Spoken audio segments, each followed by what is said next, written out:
Hello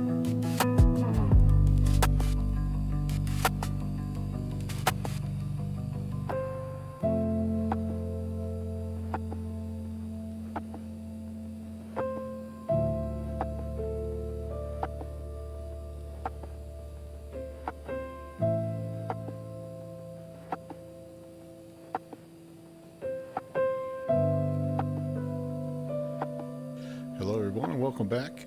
Oh, test 1, 2. My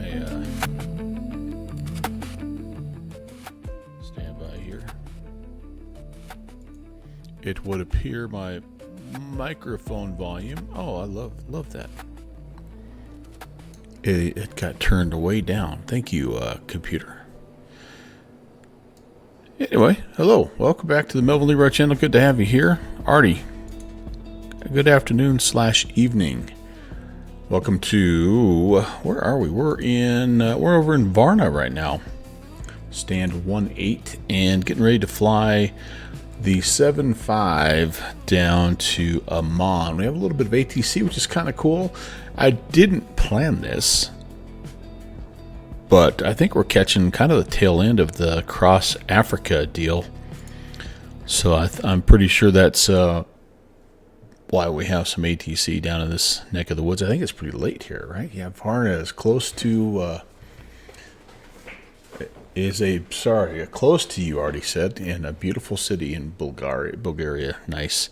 Yeah, it looks like a neat place, and it's had a little bit of handcraftsmanship, I think, here in the X-Plane 12 world. So excited to see if I want to see where the hello. Everything's a little off today. Hi, how we doing?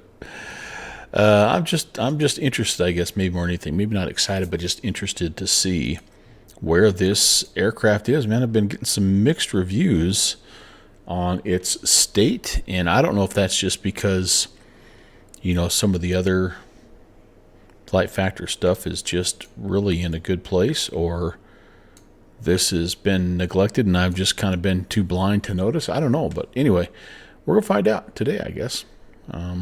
Kicked around doing 747, and I thought, you know what, we haven't flown this guy in a while, so let's go ahead and do it. So I'm going to jump right in. We're going to get to it. It's a little bit of a longer flight today. Flight time is about 2 hours and 10 minutes.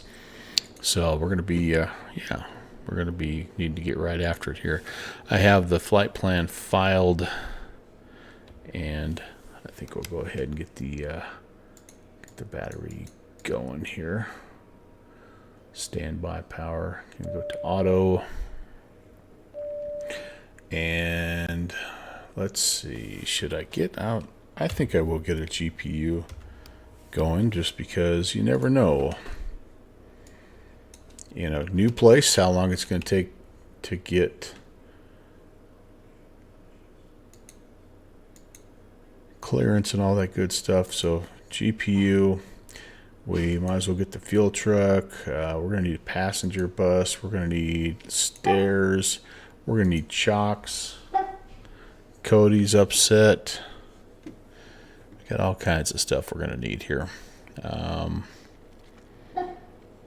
That's right, Cody. You let him know, man. You let him know.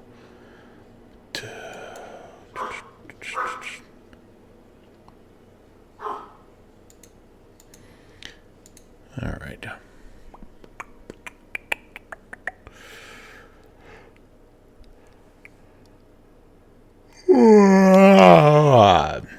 Just woke up from a little cat nap. Maybe I didn't get enough napping in here. I don't know. 272 passengers, so let's... Whoa, wait a second. Hello, me. Well, Iowa Scotsman, hello. I guess I can't take 272. I'll fill it all the way up, though. As far up as we can. We're going to take 15, if we can, 15,000 pounds of baggage. And our fuel weight is 30,398. So we actually are over fuel right now. I'll probably just not even touch the fuel. We'll just roll with it. And we've got Conti coming in here as well. Conti, hi. Oh, I think I said hello to you, thinking you were thinking you're a Iowa Scotsman. Welcome in, Conti. You're getting. What are you doing, sir? You're fixing to fly, aren't you? You got a stream going here? What's the deal? Nice to see you, man. So, all right. Okay. We'll just. I know it's not proper from what I understand, but we will drain the fuel, I guess. So let's load. Oh, doors are closed. That's right. Doors are closed. Airplane. Let's open all. Load. All right, cool. So that'll take a few minutes, and in the meantime, I think we're on ground power now. External power is on. Get the bus ties, utility ties, arm those. Actually, I don't need to do those gens just yet. And then I think we need to do the old Navarino here.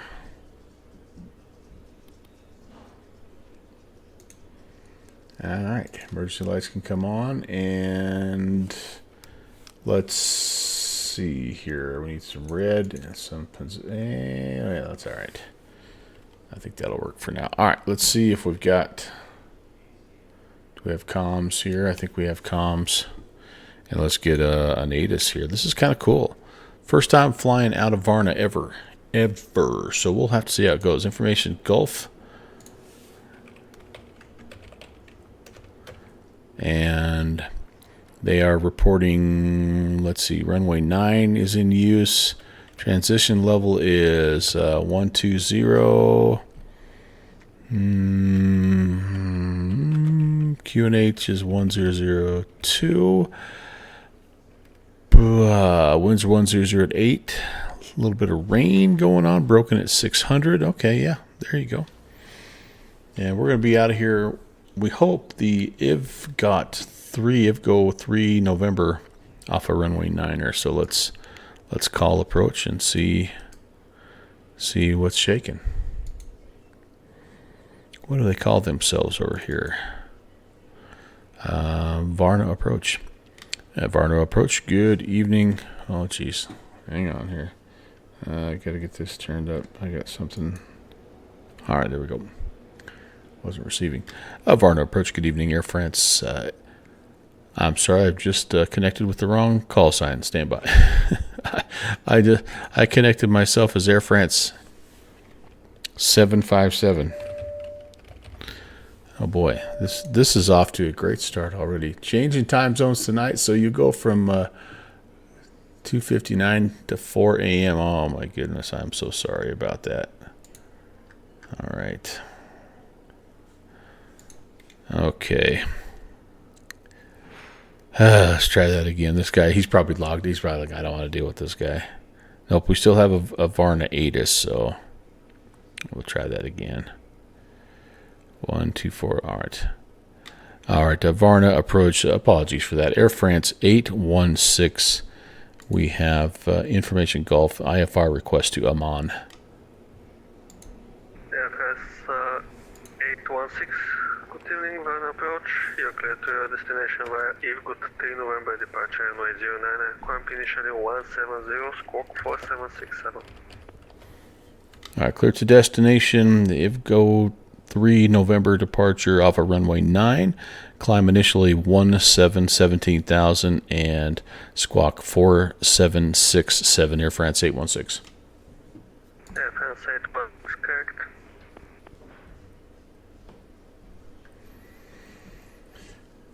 Already. With a 322, continue descent 4,000 via airport clear tower 009. I'm already making friends. Kev, what's up?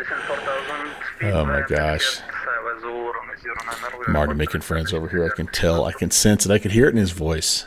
He's like, yes, I want to work with this guy. He looks like he knows what he's doing. Okay, radios tuned, panels set. We've got a clearances as filed, and let's do this here. So we're jumping in. We do have an active database there, Kev, right? It's good. I feel like it's important for me to spread goodwill across the globe. And usually I have Rock Valkyrie here with me. Okay, LBWN. That's our reference airport. We're going to use it as our IRS alignment airport. And what the heck? Let's just jump in here.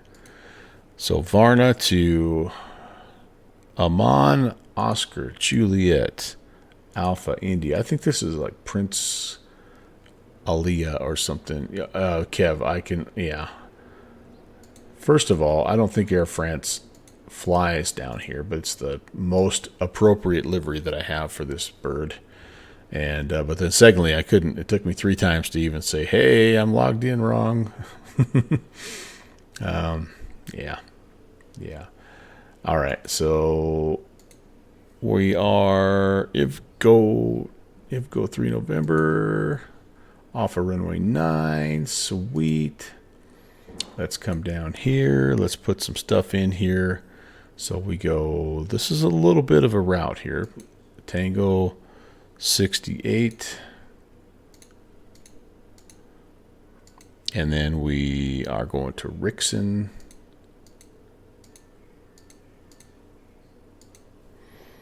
Then Uniform Lima 742. Hey, Kev, it's gotta happen at some point in time, doesn't it? Oh, Rob, there he is. You did fly the cross to Africa. You know what? I don't know why I didn't think of that before. And yes, you deserve a rest, my friend. No question about that. Well, good. I hope it went well. Hope you had fun. I remember doing that with you a few years back. It was my first ever cross. Actually, I think it's my first ever cross to land. And actually, I think we flew right out of the airport that I'm flying into today. Varna approach with 322, establish on localizer runway 09. With 322, runway 09, clear to land, wind 090 degrees, 8 knots. Winds copied, runway 09, clear to land, with 322. All right, we're getting there. Hotel 14. You've never crossed anything. I've done one cross the pond. I've done 2 cross the lands, and I've done a couple cross the something in a vintage aircraft with the Slant Alpha.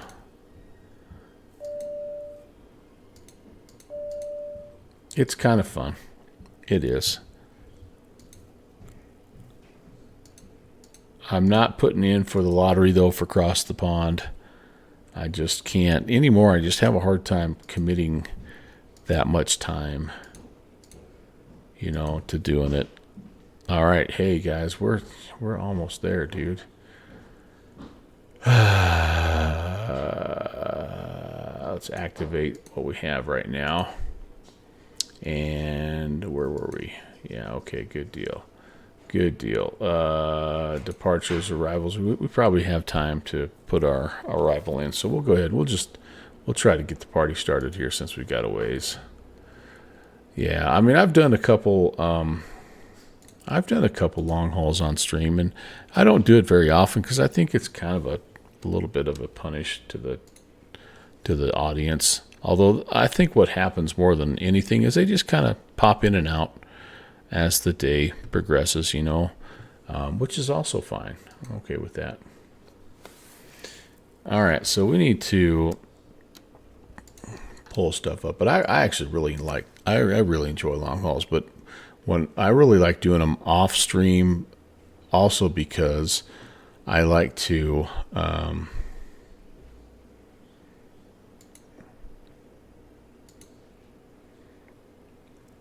do other things while I'm doing the flight too. It's kind of a fun way to like get laundry done and that kind of stuff. Is there not? Am I crazy here? Is there not a?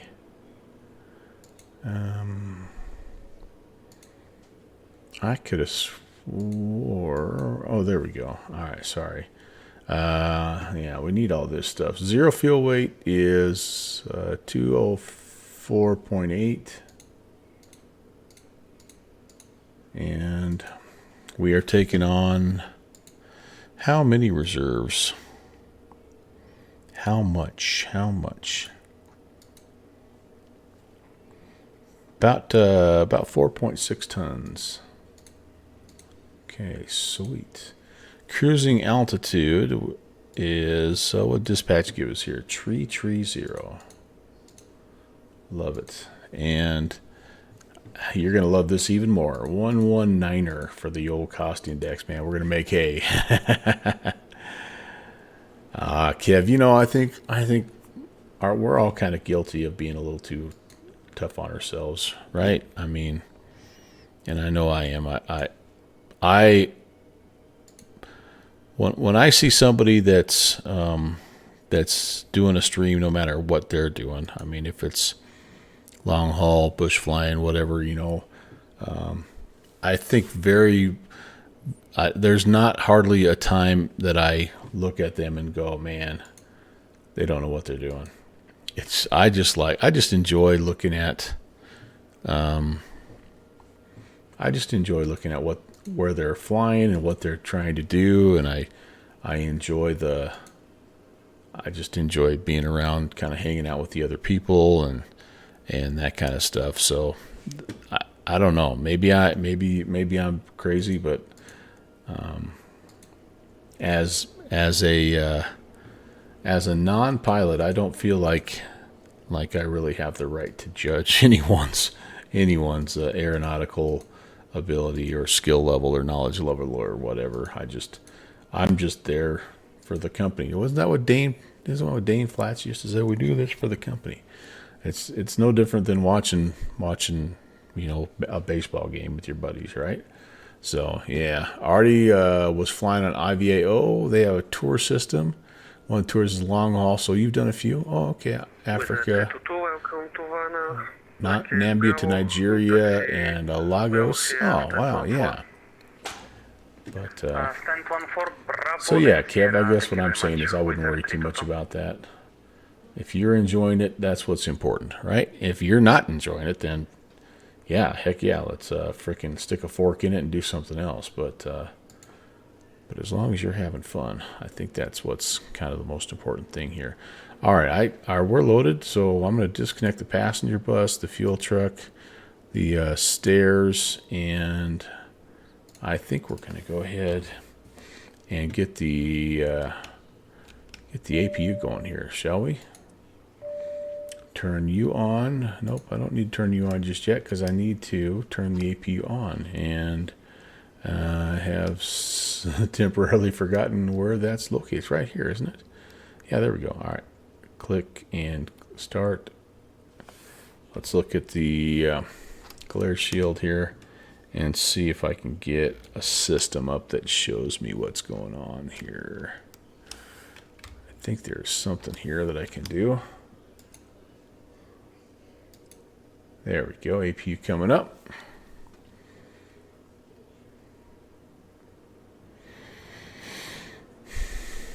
So I haven't been on flight sim news of any kind today. Any news on the L1011? Are we close? I know that there's been some pre-release videos that have been floating around there. Or do we know anything yet? Conti, I know you have a copy of it. Are you probably not even able to say when it's going to be released or a price point or anything? What can anybody share with me here? I did grab the updated Kodiak, so I'm excited about that.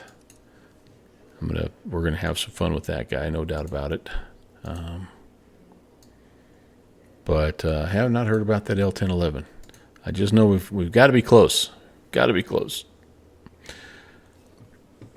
All right, so we're gonna get the yaw dampers on here as well. Just a little pre-start stuff. My ECC switches. All of this stuff can be kind of armed here. Substations approach is closing. Switch to Sofia.01, T1 decimal 225. Oh man. Hi Cecilia, Gavace, благодаря. Така. 131225. All right, we'll go ahead. Wizard 2106, when ready, start descent flight level 150. All right, what was I doing here? That's Descent flight level going. 250. Get the fuel pumps on here. Do I have anything in the center fuel pump? Oh, not when across. ready, clear. Thing in the Pizza centers? to Delta arrival. Nothing in the centers yet. Those are good. We can get some window heat happening here.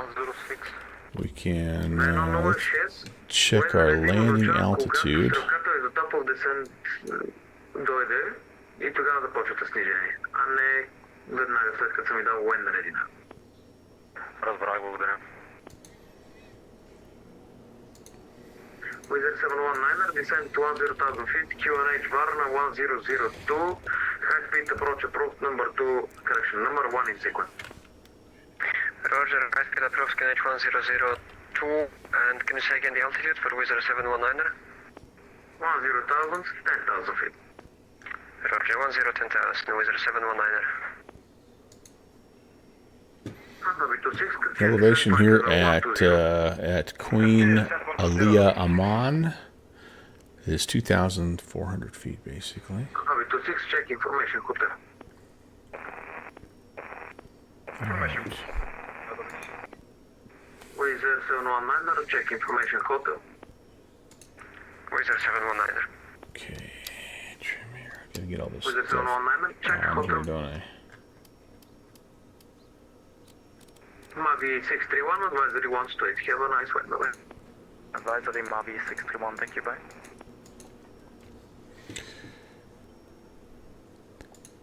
Center Air France 816 requesting push and start. And France 816, push and start approved, face west, QNH 1002, information hotel. Push and start approved facing west. We have hotel Air France 816. All right, so that's good.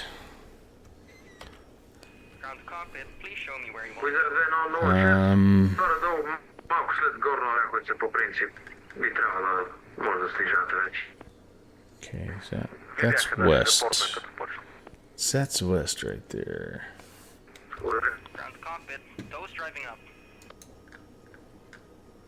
Yeah, because we're off runway 9. That's right, which is nice because that's kind of our rate or our direction of most direct departure. So that's good. That's good. Okay, let's see here. Electrical pumps, gens are on. Emergency lights, engine start 1 or 2. And position lights, wing lights, we're all good. Window heat, passenger signs. Let's get some passenger signs going here.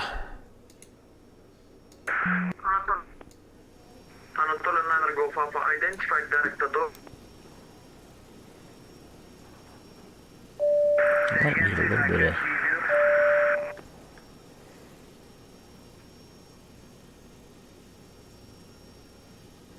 Software control Wizard 2106, descending to flight level 150. Tow connected and bypass pin inserted. Release parking brake. Okay. All right, all that's good there, and since we're on the... All right, I always screw this transfer up here, so we're on the APU gen. External power can be turned off. Good. And then we will go to the ground. We'll remove that guy. We'll remove the chocks. I need to make sure all my doors are closed. I have done that in the past, by the way. That's really nice, you know.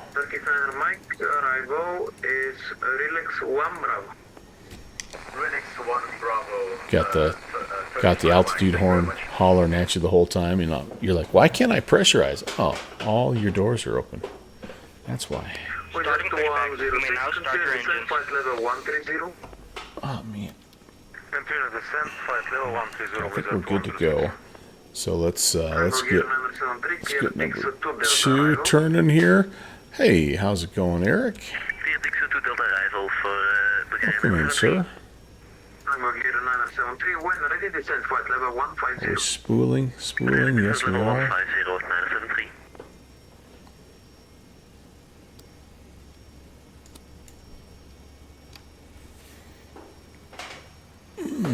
Welcome on in, Beaver.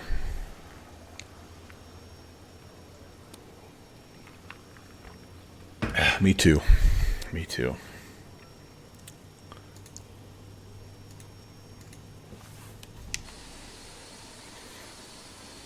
And this is the 300. The the extra long pencil. Look at that guy. Oh my. If I get out of here without tail striking it, it'll be a miracle. It'll be an absolute miracle. My knee is hurting me for some reason. What am I, an old man or something? Just random knee pain? Sofia, hello again, call Right. Turkish 8, Zulu information. Turkish Zulu information, welcome show identified. And secret. Okay, that's a good start on number 2. Operation complete. Set parking brake. You've got it, sirs. 719, ready Disconnecting though. Stand by. What is the 719er? Descent 4,000 feet. Via Petcast Highway 009, report established. Silix. Good morning, sir. How are you, man? Z106, descent 10,000 feet, QNH Varna 1002, information hotel. And that guy spools up a lot. Is it supposed to be that way? Seems like the second engine that you start on this thing, it spools up way faster. I don't know. Okay, I've got the cabin altitude. Oh, I need to set that. While that's going here, that should be auto. Let's come back over here. I think I was in the middle of doing this. Absolute auto as well. All right. Disconnected and bypass penetrating. Handling on the right. We'll see you next time and have a safe flight. That's all good. We're auto. Rate, we're fine there. That's good. Let's go to auto 1 there.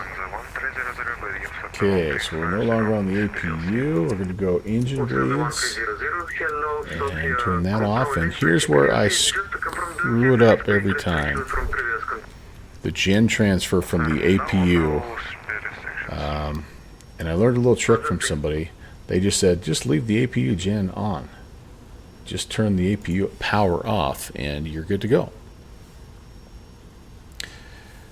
Yeah, what I like about, or what I think is interesting about these bigger planes for general aviation guys, and I know, Beaver, you're being tongue-in-cheek because you can fly anything.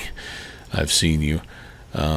But what I think is interesting is, like, people have misconceptions that one type of plane is way harder than the other or whatever.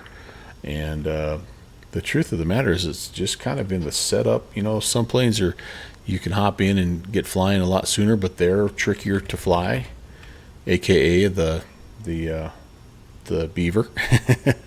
And other planes take a long time to set up, but they're easier to fly, aka the Airbus. You know, so it's interesting. All right, do I have everything here? I think we're kind of happy, and yeah,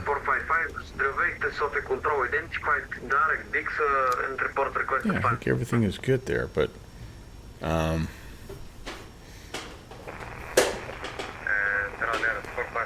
yeah, and I think at the end of the day, the trickiest plane to fly are those ones that are tail draggers for me, anyway. Like, they're easy to get in the air. It's well, I shouldn't say that because they're not easy to get in the air. They are easier to set up initially and quicker to get flying, but they are a handful to actually fly. But I love it anyway.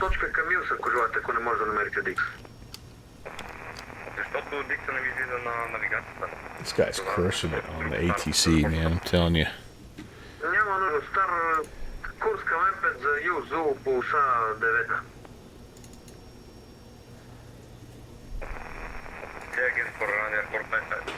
Subsonic, hey, what's up? If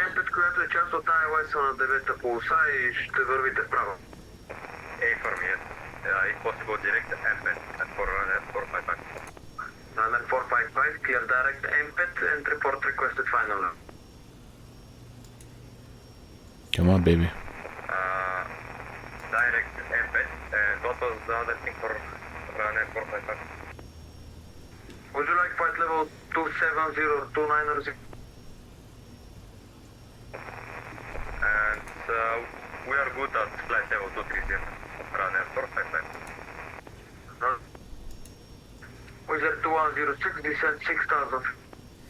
It's tough to get a word in. This is a center guy controlling a lot of airports right now.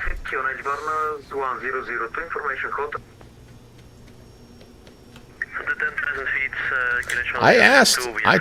Thank you for nudging Conti. Easy 7 Echo 4 monitor advisory 1 straight, bye bye.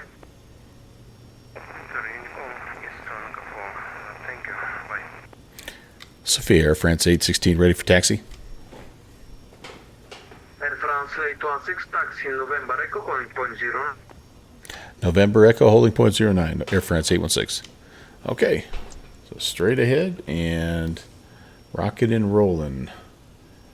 Rocking and rolling. We've got runway turnoff lights coming on. We've got... Do I have tack? Oh my gosh. Report when reaching holding point. We'll give you a call when we're reaching the holding point, Air France 816. Okay. Thank you so much. Yeah. Let's make sure I got the right... Oh, I don't have the right... Oh, boy.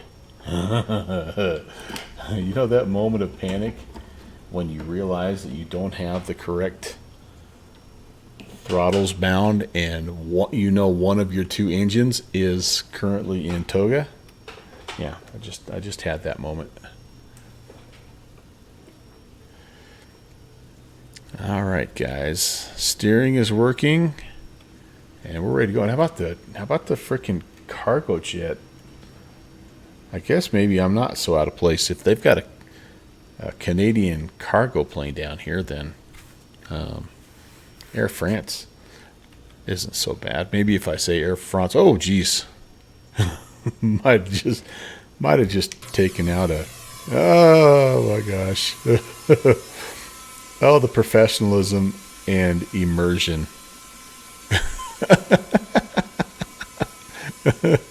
Oh. This was the subtle hint that Kev was saying. Kev's sitting here right now. He's judging me. Yep, he's judging me.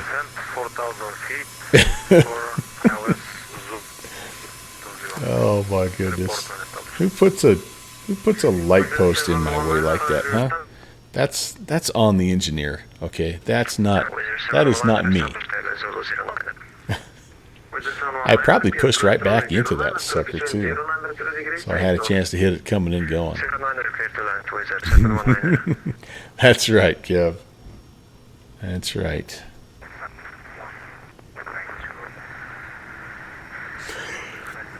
Oh my goodness! All right, you know what I forgot to do?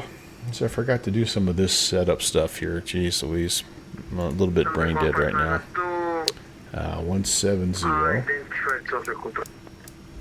I do think he expects me to be ready at the end here, so we better get stuff ready to go here. 152 I can live with for an initial speed. We are going to turn some flight directors on here and here.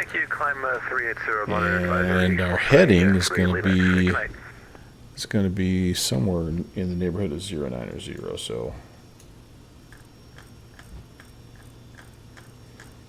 do have the QNH set. Actually, no, I do not have the QNH set. Oh my gosh. Flight level 290 across at ITEC, Turkish 170. Well, we'll just have a second here. Tango Gear 973, continue descent 8000. We'll have it. We'll park it and get the QNH set. Well, there's this list I have on my screen right here that has all this stuff mapped out for me. I just need to actually follow it. I made it as far as engine start. But anyway, all right. Flight directors are on. VOR DME is auto. Initial speed set auto throttle. It's going to be armed. We're going to start. Let's just stop right here, shall we? Initial heading altitude set autopilot is confirmed off. My Q and H is supposed to be 1002. Do I have a way to 1002? We're going to call that about 220. What is that? That's 2960. All right. 2960. Oh my goodness, where in the heck? Gotta be kidding me.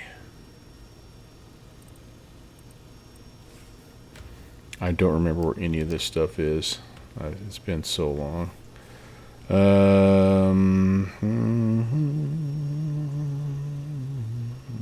Oh, here's where I can change it to hectopascals. Alright, cool. So now I can go 100. Can we just come down here, please? 1002. They went to all the trouble to model the pop-out panels. I should go ahead and use that, right?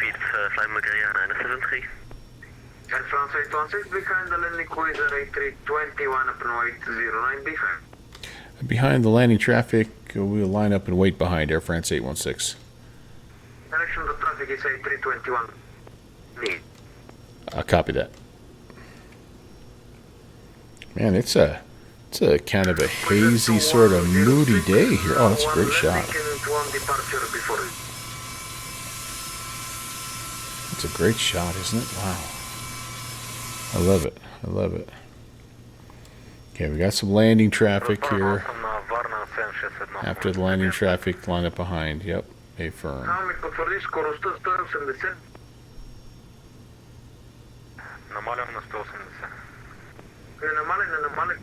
There he is. Was there. Beautiful. That was cool. You don't like that? I'm kind of getting used to it now. They say it twice, right? They say Air France 816 behind the landing traffic, line up and wait behind. They say it twice just to make sure you don't mess up, but it is a little different. We have somebody else coming in, so I need to kind of get to it. You think? I don't know. It's just different phraseology.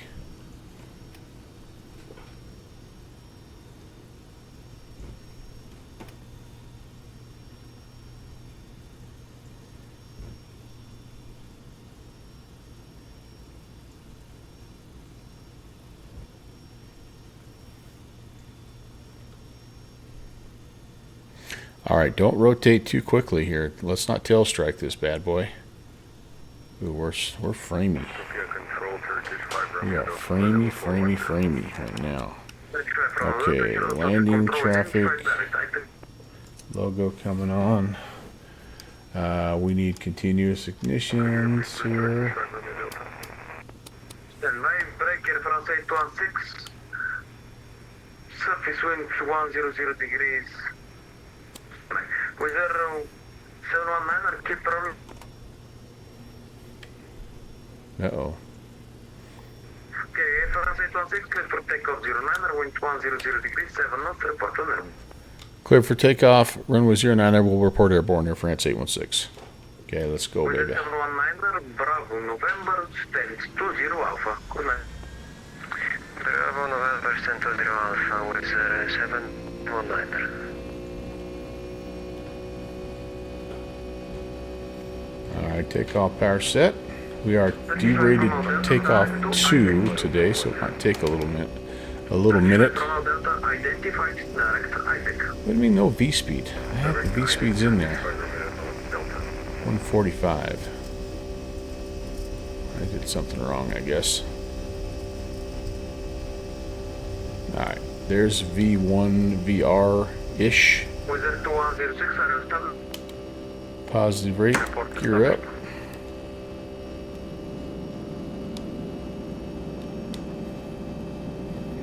good.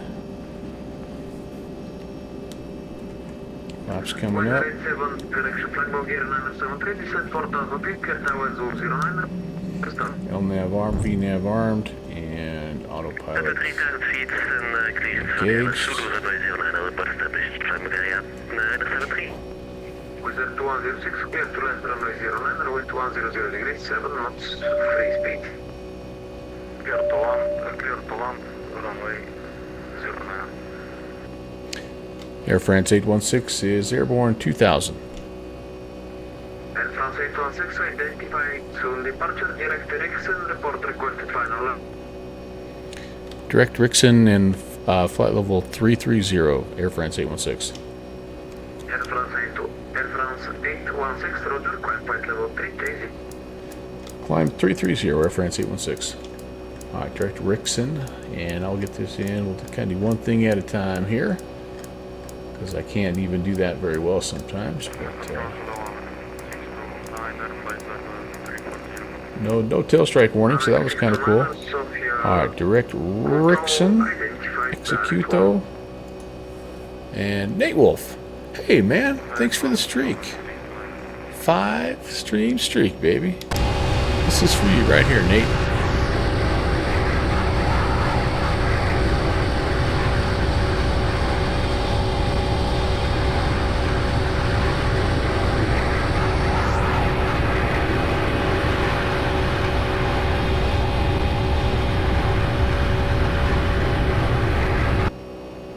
How would you like to be in the dev room with the engineers that decided that they were going to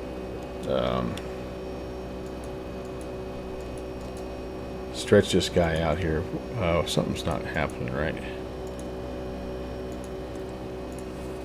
They're like, hear me out. Here's what we're going to do to the 757. We're going to cut it at the front and at the back, and we're going to stretch it out both ways, and we're going to add like 30 seats on each side. We'll call it the 300. I don't know how much longer it got. Wow, that did not capture that well at all, did it? That did not capture that well at all. Interesting. All right, gear is up and off. Flaps are up. Auto brakes off. And we're getting a little call. I think you might have forgotten about the Yeah, you're probably right. I forgot about that, but I don't remember how to do that. It's in here, right? In-flight PAs. Welcome on board. Ladies and gentlemen, this is the head purser. The crew would like to welcome you on this Boeing airliner. If you haven't already done so, please stow your carry-on luggage under This in-flight announcement stuff is probably the one thing I don't like about the airplane. I really do like the airplane overall, but that is a little annoying, if I'm being honest. Because if you don't stay caught up with it, attention. All flight attendants. Doors on. then it keeps beeping you through the entire deal. Ladies and gentlemen, we request your And I'm bad about that. Bad about that. Can we descend to flight level seatbelt sign. 270 for the VNAV? Insert the belt fit. Wait, we're on descent flight level 270.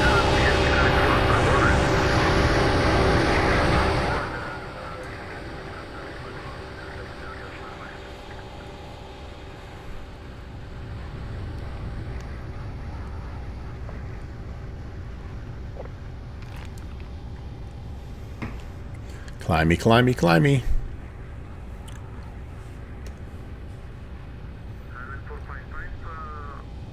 Descent flight level 150. Descent flight level 150, runway 455. Alright, let's update the heading bug here.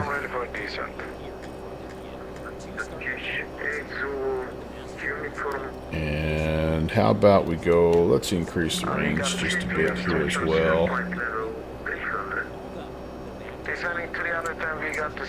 Have traffic on.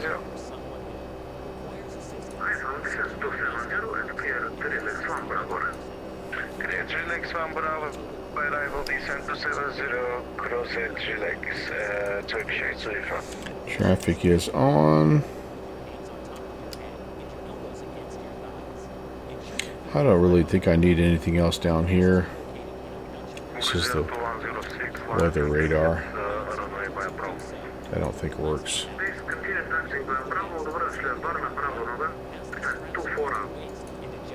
No weather data, yep. We can do some terrain data. So a red engine indication. Oh my gosh, yeah. N2 is over 100. Okay. I wonder. This might be a short flight, Beaver. Fitty, hello. Hello.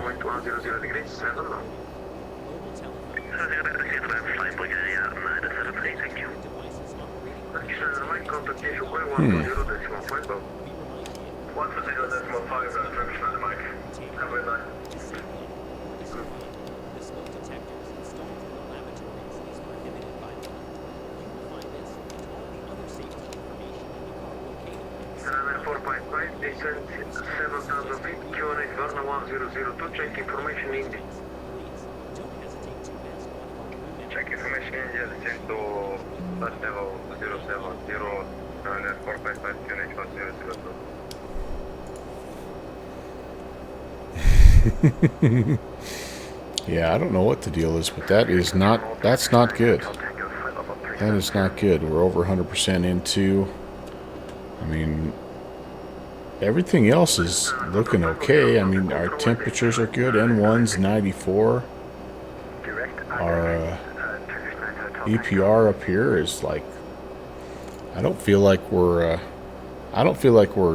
over stressing the plane any, but obviously it's never good to have red numbers like that. Maybe this is one of those things you're talking about where, I mean, it's just kind of getting a little bit dated, and some coding things are not, like, that's a definite coding issue, right? Couldn't possibly be pilot error. I mean, we're going to Rixon. We're climbing at 330 and 0.83. I mean, we're booking it. Don't get me wrong on that. We are at 0.83, you know, but leveling off, I hope soon. Yeah, I mean, we've got only 11,000 to go, but look, we're only climbing at 2,000, you know. It's a pretty reasonable climb rate. And, you know, I don't know. I'm not sure, but I guess we'll find out once we get up. We're due for a good old-fashioned engine emergency, aren't we? Oh, that's just nice. Such a good-looking airplane.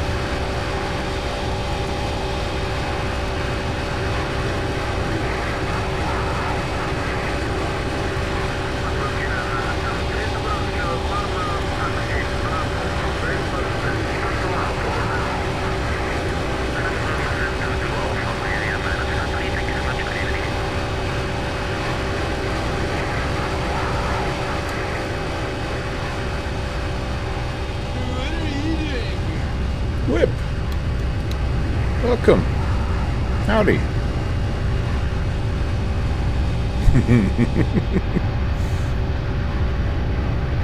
Maybe it's just a thrust setting issue, Kev. Yeah, I'm being completely sarcastic when I say it's a coding problem, because it's almost assuredly something I've done wrong. I mean, I couldn't even find where the passenger signs were, for Pete's sake. But yeah, I don't know. Maybe I overloaded it a little bit. I don't know. Right, Boozy? She was hot back in the day. So we've got this going on. Oh, actually, never mind. This was doing red things down here a minute ago. But yeah, I don't know. We got a cost index of 119, so I'm pretty happy about that, because we've got Mr. 57 knot headwind. So anyway, Whip, welcome in. Boozy, what's going on? You'd just like to know because you sure you make the same mistake. Yeah, I don't like. So I don't know. I think I don't fly this plane often enough to be able to pick out little nuances like that. So it could very well be that I am over the limits in some way, shape, or form. I mean, we did put on. I mean, it did want to put on 100 or 270 passengers when this doesn't fit that, but like, you know, CG is 21%. That's right there. I mean, gross weight. I don't even have any fuel in the center tanks, so I don't know. Whip, you said that last time you were on here. You must just be having too much fun on the Microsofts. It's okay. It's all good. We've been trying to squeeze L1011 information out of Conti, and he's being all tight-lipped and stuff. So even Beaver couldn't get information out of him. I'm gonna start calling him Conti NDA.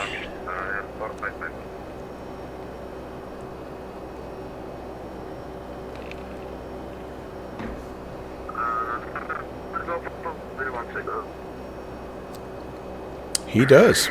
That dirty, rotten dog, he has it. He has it, and he's probably flying it right now, just laughing at us all, just chuckling, maniacally, menacingly. Oh, you don't think he does? I thought he said they sent him a copy. I believe he said that they have sent him a copy. However, he does not have the permission to be one of the early streamer guys because he's not an any partner.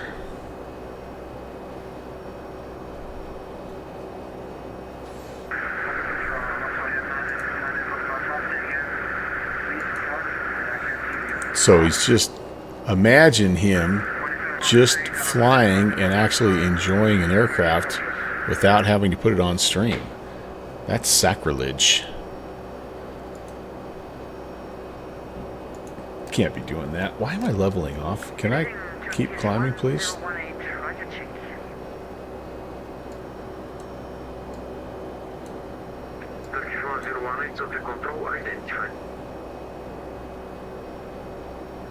We're getting there, though.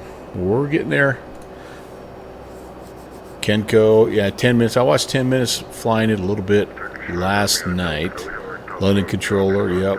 I saw the A320 pilot had it. He actually put out a little YouTube video. It looks pretty good. It's different from the one I remember from the Captain Sim P3D days, but that's not a bad thing. It still looks, the flight deck still looks all boxy and square cornered and all that stuff, which is kind of like the whole plane. It's just, it looks fat and gigantic wing surfaces, and I just can't wait to get my hands on it. Vanessa, what's up, Joe? Throwback vibes all the way. I know, right? Here's one thing. I've kind of went back and forth on this. So one of the things that was really cool about the L1011 is putting sorry, Nate, that's a good point. Was putting all the latitude and longitude waypoints in. I mean, you only got 8 of them to start out, or 9 of them to start out, but that was kind of one of the fun things I remember doing. But it took some time, and the older and creakier my hands get, the harder it is to do that stuff.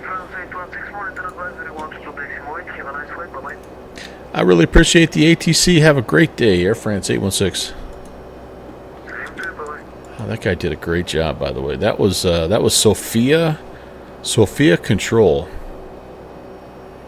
and they have charts. This is kind of I was messing around with this. They have some pretty cool charts listed. Thick. If you guys are interested to check it out, Bulgaria Airspace. It's a great place to fly. I just have never flown out of Varna. Anyway, I don't remember what I was going. The INS thing. So it looks like they have a way that you can like import your SimBrief flight plan, which imports all those lat and long waypoints. Which at first I'm like, no, we can't do that. We have to type in north 74.0632, west 101.1957. We have to do that 100 million times. But the more I started thinking about that, the more I'm like, maybe that's not the worst thing in the world. So anyway, I'm excited about it. I am. It's the early eye test from the early streams that I've watched. It's encouraging. It is. And when I go back and I watch the old videos of me flying the Captain Sim one, it had a lot of... It had a few blemishes. It wasn't the most awesome. I mean, it was awesome. I loved it. It was a great plane, but it wasn't the perfect plane that I want to remember in my brain because I haven't flown it for 5 years. So this will be an improvement. It visually looks fantastic, and it seems to have everything that the Captain Sim one had. So I don't know. It's going to be fun. The only thing that I don't know, and you can't know until you actually fly it yourself, is does it... The one thing I remember of the Captain Sim one was that it was just a handful to fly. I mean, like a handful to fly. It felt like you were in the coffin corner almost the entire way. And then, I mean, yeah, had so much power, and it was a great plane, but it was just heavy and lumbering and sluggish, and didn't like it. It wasn't happy if you weren't stable on approach, and it was really difficult if you were unstable to recover. And anyway, I want to see how that goes, because that was what the challenge of flying that thing, because I crashed that thing probably more often than I actually successfully landed it. So I'm just curious to see if that's right. The Toga alert system is working well. So I built a new. So we've got a dog door on the side of our house. So this morning my task was to upgrade our dog door kind of wind block. It's in a spot in our house, kind of on the western side, that gets, when the wind blows, it just blows straight in that door. So anyway, that's not ideal. So I had a little redwood kind of wind block that I had built that sort of sits over. It looks a little like a doghouse, and it did a pretty good job. But we had a terrible windstorm, and it blew it off the back deck and broke it. So we ordered something new today. So I installed that today, and I'm hoping, fingers crossed, it's going to work. But the dogs have been a little freaked out about the whole process. All right, they're golden retrievers, so they're afraid of everything to begin with. So the construction process, they were afraid. The installation process, which was me sliding it up against the house, that was super scary. And then the fact that they now had to go through that new dog house, not the old one, man, it was almost too much to bear. So they've been on edge all day long. All day long. All right, we're at cruise, and yeah, we're green and happy, I think. 0.82. We're still doing 430 across the ground, a little 63 knot headwind there. And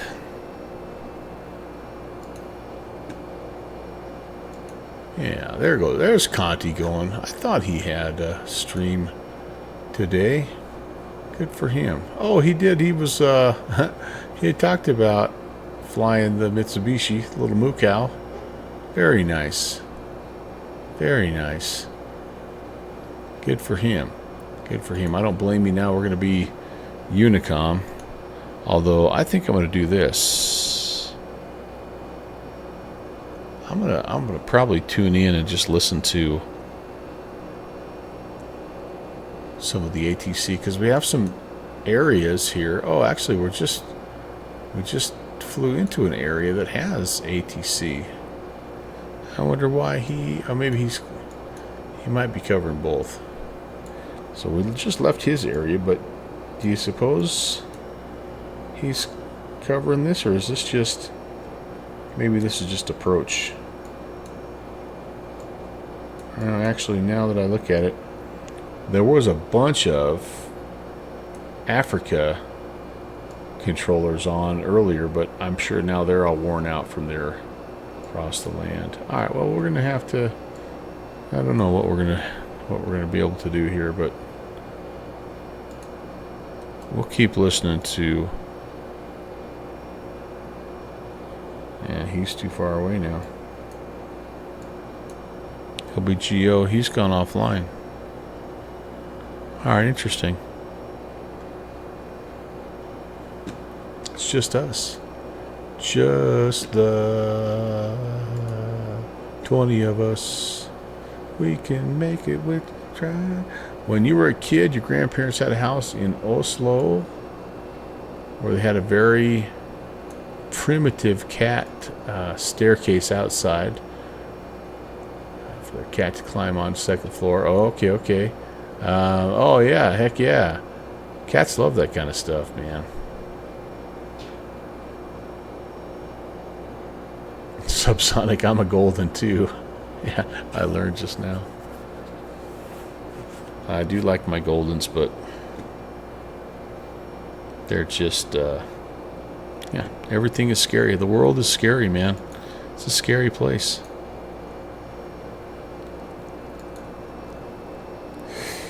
Turkish 5 Romeo Delta, we get clear below 29 reserve. What else was I? Oh, I was stalking Conti here, and I don't know what he's. All right, we're gonna do a little something here. Cleared, I check 1 Bravo, Rockford, Turkish Empire Hotel Tango. American 629, advisory 1 straight, bye-bye. Check out his flights here. So he's going to fly the MU2. He's going to fly the A109, the DC3, and the Baron today. Heck yeah. Pretty good day of flying over on Conti's channel. Turkish 1018, clear. I would be shocked if you're not multi-channels twitching right now, but you would not get the lead role in Braveheart. None of us would. Cody, what's up, dude? I know, it's almost that time. I know, he's telling me it's time for lunch.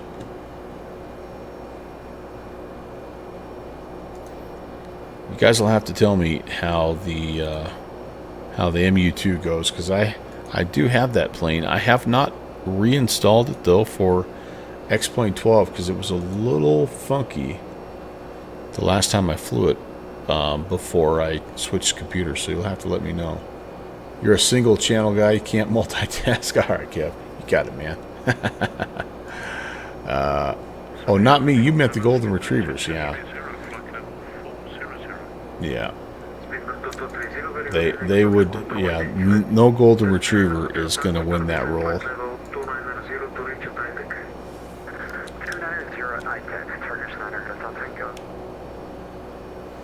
So here's the thing. Here's the thing. Here is the thing. I can't really give us. I was like, you know, if we're gonna be Unicom in here, then we might give ourselves a little bit of a shortcut. I think we might. I was hoping, honestly, we could look at the countryside here, but clouds. That's what we've got. So all the best laid plans. Yep. Never mind.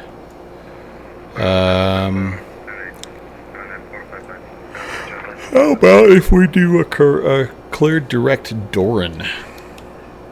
Just give ourselves a little bit of a shortcut here. Scandinavian 831, clear tricks and 1 Bravo arrival.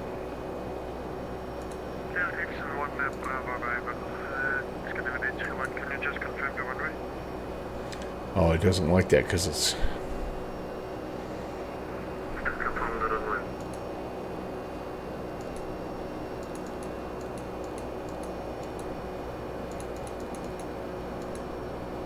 I did that the wrong way. So we're going to skip all these and just go there.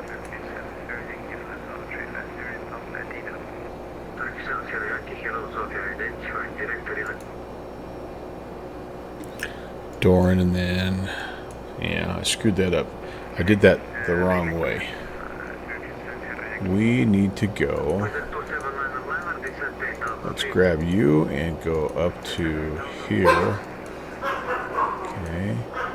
And then we'll go here to here. Can I do that? Nope. Here to here. Yeah, there we go.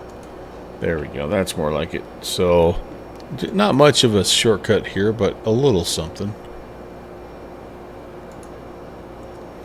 This is basically what I've done here. Is we're clear up here, kind of in the northern part of where the heck are we? Northern part of this little peninsula. And instead of, zigzagging our way here, we're going to go direct Doran. So it'll save probably not much, but a little bit. Every little bit helps, right? Again, we're trying to be fuel conscious to help out our friend Dalwin Sim, who's paying for all this jet A. Alright. I'm going to do this. I'm going to go feed the dogs. Has been an hour. Take a little bit of a stretch break. Turkey, thank you. So it looks like I was drawing a blank there. And yeah, guys, I'll be right back. I will give them a little belly scratch, Beaver, for you. In the meantime, let me get you some outside views.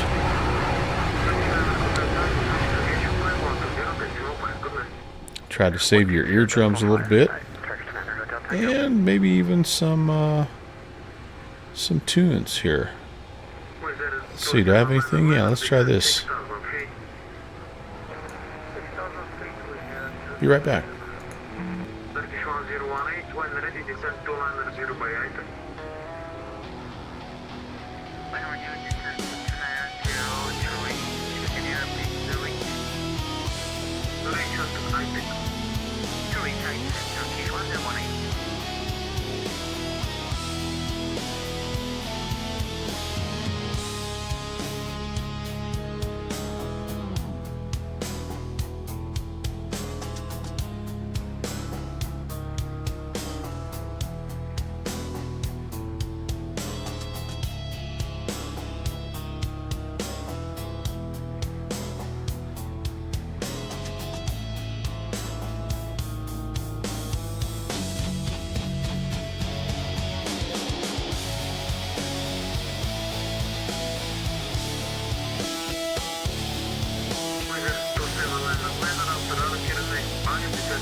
Entry level. Sofia Control, good evening, Turkish Tango Kilo, climb level 240. Turkish Tango, good evening, Sofia Control, identify report requested level, direct command. Direct command, Turkish Tango. Tango, report requested level. Low 175.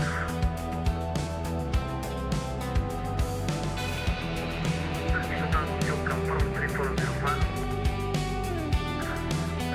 3405 of Turkish Tank. Turkish 2000 kilometers from 3405.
Civics, you think there's some ATC coming up? I do see something here. We have a little bit of an airspace here. So, LTA 8. I don't see that listed as anything just yet. So we'll kind of hang tight. This might be, could potentially just be like a approach. Excuse me. But if they holler at us, then we'll say hey back. Hey, Boozy, are you still here? Boozy Sheep, are you still here?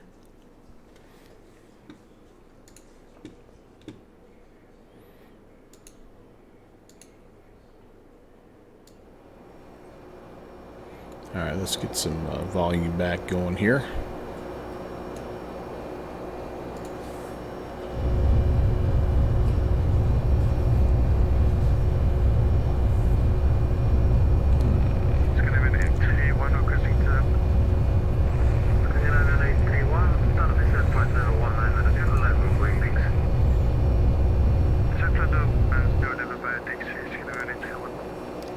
Where am I in my PA announcements here? All right.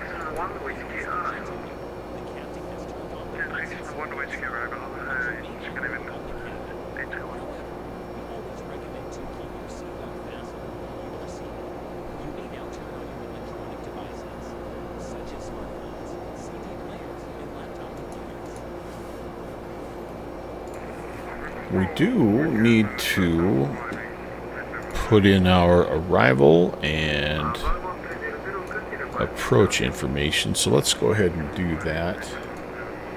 We are coming in on the Varna 1 Golf.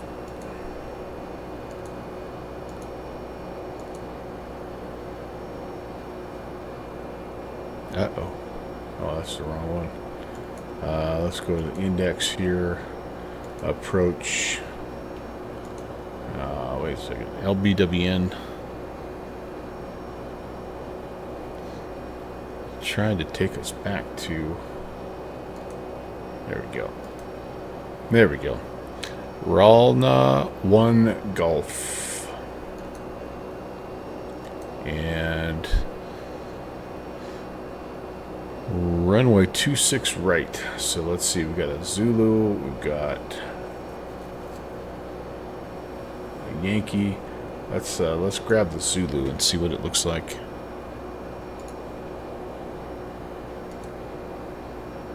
Two six right, ILS Zulu 26 right. For us, we'll be kind of coming from the north, so Orden, almost like a little bit of a right base there. I think that's probably the one that's most appropriate. Alright. Just see if that put any discontinuities in there. It does. Varna.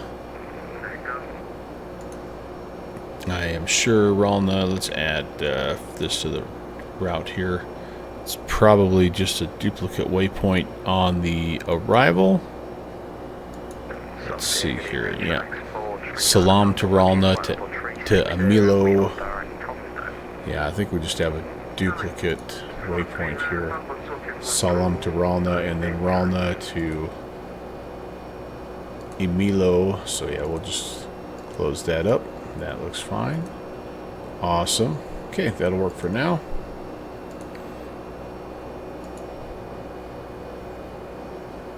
We're doing good. Somebody off our right hand side here. I wonder if they were, I mean,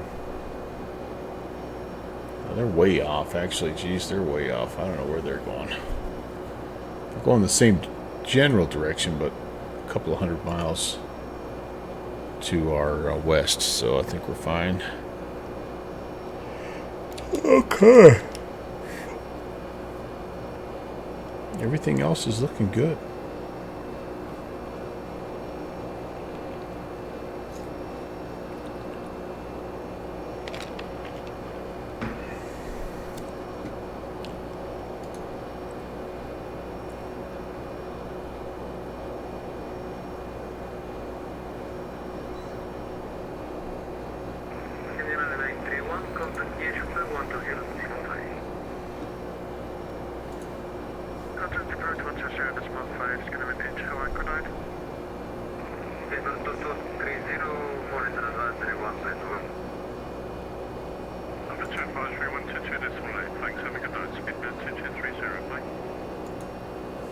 Speedbed.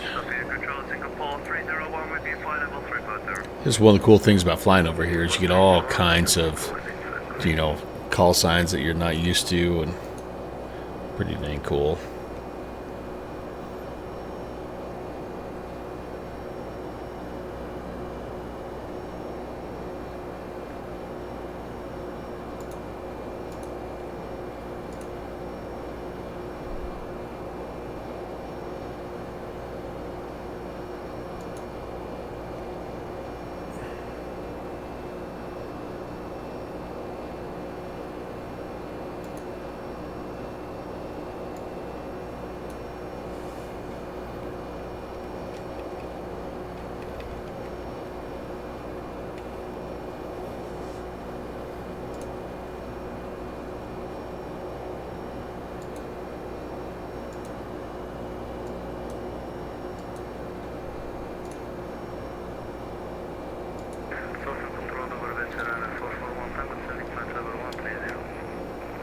And if we didn't have this headwind, we would be kicking some butt right now. As it is, I mean, we're still doing 445 across the ground, 475 true, so you can't complain about that. But man, oh man, we'd get these passengers there way ahead of time.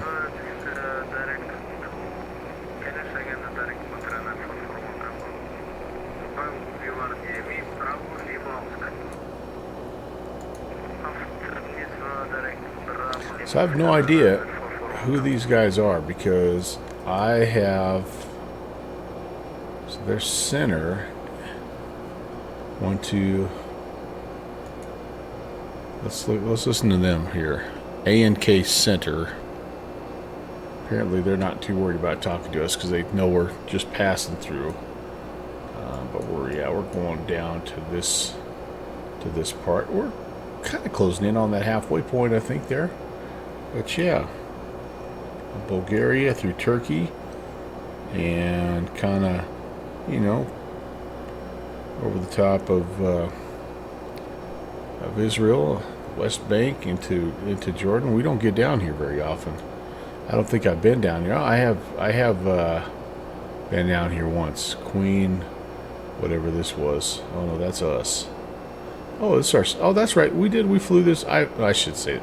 I flew this in the reverse order off stream one day, and that's kind of how I got the idea to fly it again. So anyway, but kind of a cool place to fly. It's very late at night, I think, down here right now, so that's why it's a little quiet. But where was the cross Africa? Well, it was the northern part of Africa, if I remember right.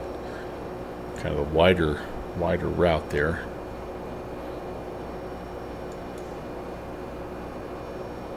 You spawned into this guy, Queen Aliyah. It's a pretty cool place, I think, from what I remember. When I did cross the land with Rock Valkyrie, I flew from here to, I think it was Salzburg. It was pretty fun. Where was the...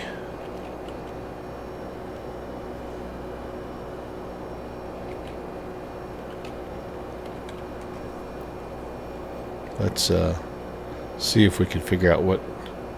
I don't remember where exactly they were crossing Africa. Let's see, 28th today, right? Yeah, cross Africa. And, oh, that's right, they had tons of different places. Northbound, so they were going, that's right, they were going from the airports down here up. So...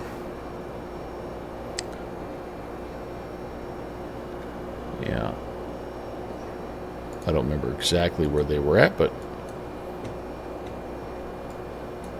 it does look like a fun one to do, no doubt about that. And we just haven't been in Africa very much either. If you look at our map, a couple places that we just have not flown very much, Africa and Asia.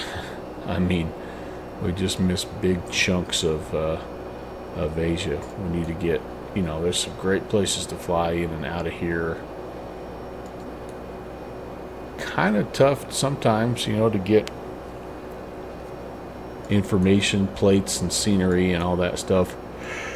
And the ATC, the ATC is just in a time that, like, they have pretty good ATC over here, but it's always at 2 in the morning my time. You know, like, I never do the milk run because it's literally starting at 1 in the morning.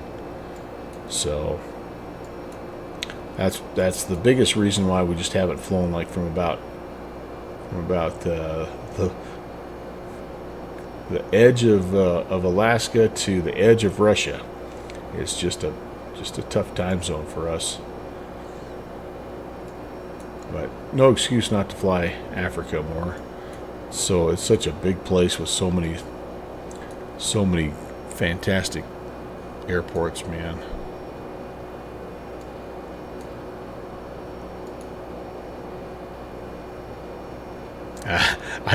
Zilix, I do that too.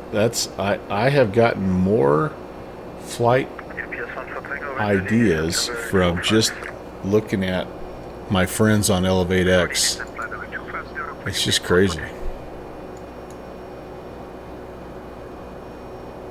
So I forgot to stock. There's continuous ignition. He's doing another longie,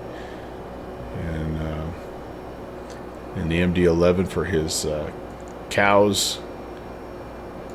Virtual airline. There's us. Let's see where else. Anybody else up in the air? Conti, I think is. I think Conti kind of. There's Bravo Whiskey. This is a long one here. Yeah, look at that guy. Wow. That's a long. France to Singapore. I think Conti has gotten off of a Levitex, so he doesn't show up as a different color anymore. But here, maybe I'm wrong. Who's this? This is Jeffrey. Jeffrey B. Getting ready to do some stuff up here. And Rangel. Nice, that's a good place to fly. Wonder what he's in. Does it say? Details.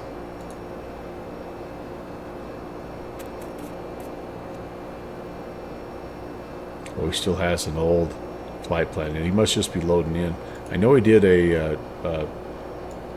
oh shoot, we don't call it first wings, but he did a little introductory flight for the Virtue USA Flying Club today for those new members, and he was at Republic there. That's going to drive me nuts. What do we call those things? Not first wings.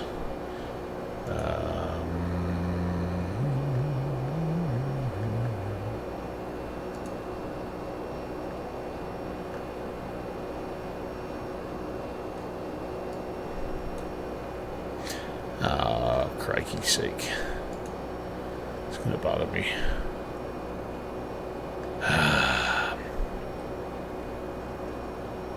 Well, anyway, he does. So Jeffrey does he's got a series. It's like an educational introduction to flying on VATSIM. And he does one a month. And it was Republic here this morning. But I can't find what the name of it is. But if you're interested in something like that, by the way, come on over. Type !VUSA. Get the information to join our flying club and learn how to fly your general aviation aircraft on VATSIM.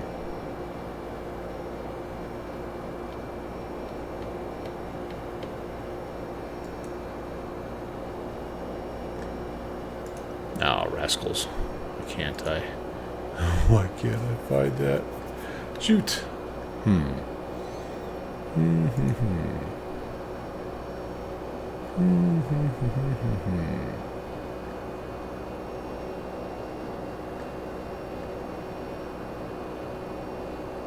That's just going to bother me.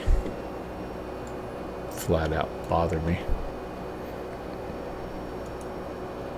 Alright, let's do some more outside views.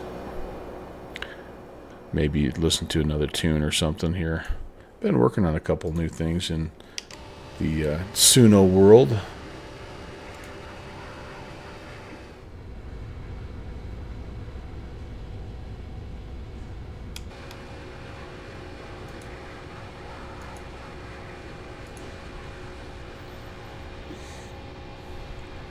Wait until your plane gets loaded. Heck yeah, you'll be up plenty of time.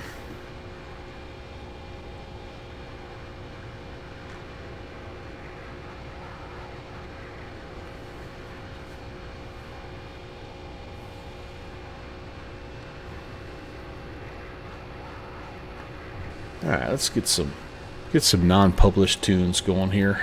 Oh, goodness sakes. We are. I don't have a lot of... Hey, maybe we'll have something to show you here coming up. The clouds are kind of breaking a little bit.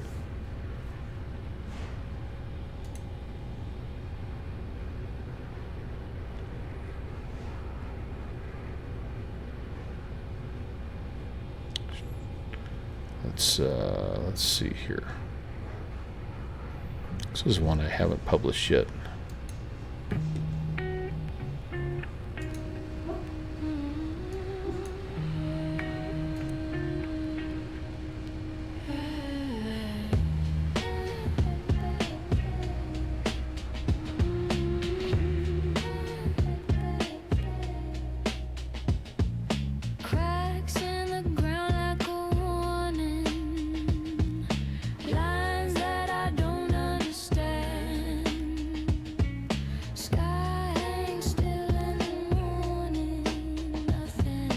Well, Soren, maybe you won't be.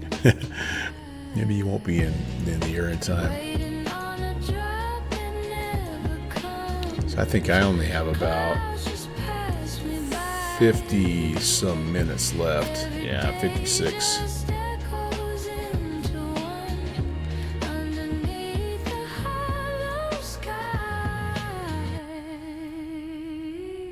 Dust in the corners of memory, settling over the days. Footsteps fade, but they don't leave tracks. Same dry wind when it all comes back. Nothing shifts, just a different shade. Same empty sky, just a different gray. No rain in the forecast, none in sight. Static on the line every single night. Clouds roll through, but they never break. Every promise just evaporates. I watch the ground like it might respond, but it just stares back, goes on and on. Same old pattern, same delay. Something's gone, but I just can't say. Waiting on a drop that never comes. Clouds just pass me by.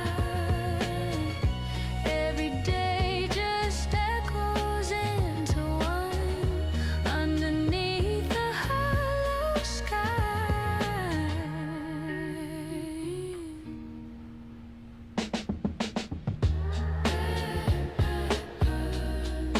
Nothing comes, nothing stays, just the sky, just the same. No sound when the dirt shifts slow, just a quiet that I already know. Every line where the water ran feels like it's slipping out my hands. Forecast said it might come through. Same old story, nothing new. Clouds hang low, but they don't break, like they're holding back on purpose. I keep count, but it don't add up. Days run dry and then double up. Something's off, but it won't explain. Just the sky staying all the same. Waiting on a drop that never comes. Clouds just pass me by. Every day just echoes into one underneath the hollow sky.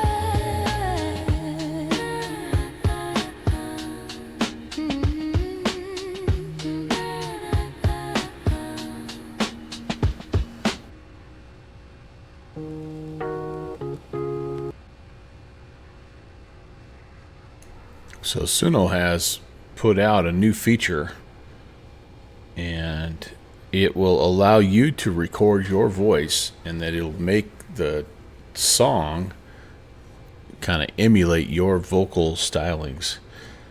It's kind of cool, but like a little bit creepy also. Let me see if I can find the...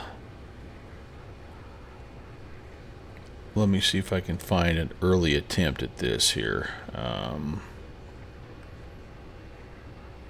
You'll have to tell me if you think this sounds like me or not. All right, here we go. Oh, this is just instrumental. Sorry. Yeah, let's try this one here.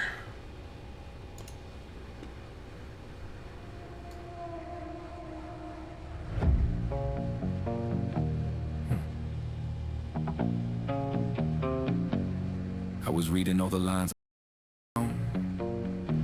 Every step I took, I thought I chose on my own. Oops, this isn't the one I was thinking Current of. pulse quiet, I never do kind of asking like my this name. one though.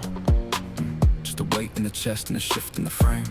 I guess it's how I would sound if I rapped. Yeah, I kept time with the clock, I can never outrun. Counting every little loss like it made me someone. Now the tide rolls in like it's something I know. Never asking permission where it's willing to go. I can feel it in the undertow, something I don't control. May it be so. May it be so. As it is written, so it will go.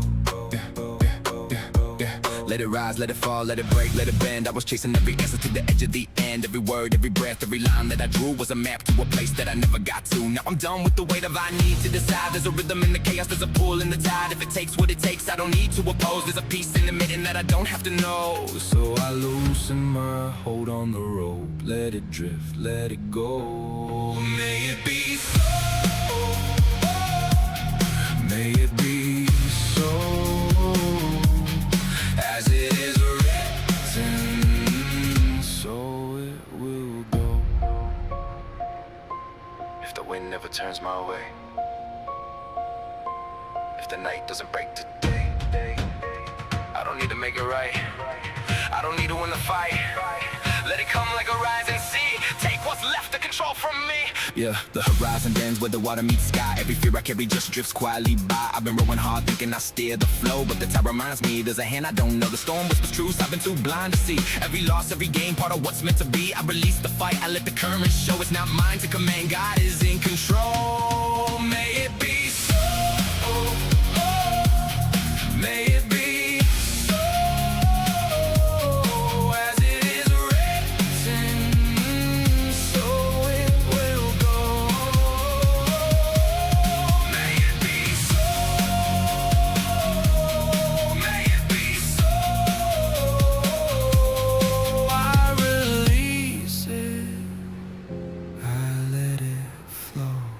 Alright, so clearly that was not what I was thinking, but here's the one this is my first try with the voice emulation thing.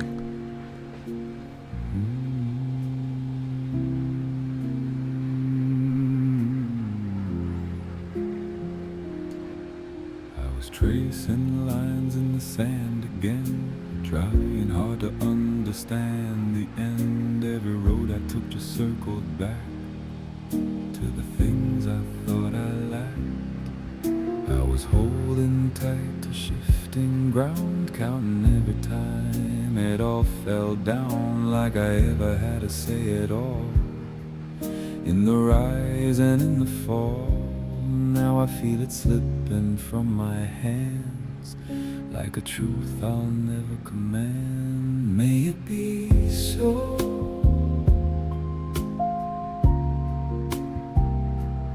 May it be so, as it is written. I mean, it's clearly embellished. I'm not getting up to that high note, man. That's all I can tell you. I hear voices in the quiet. I won't torture you with any more of that, but it's kind of cool. Like the idea behind being able to, like you just sing a part of a song, like I sang a little chorus, and then it had me just say, like not sing, but just say a phrase, and then it's like, okay, we're gonna make the song. It's kind of trippy. It's kind of cool, but a little scary.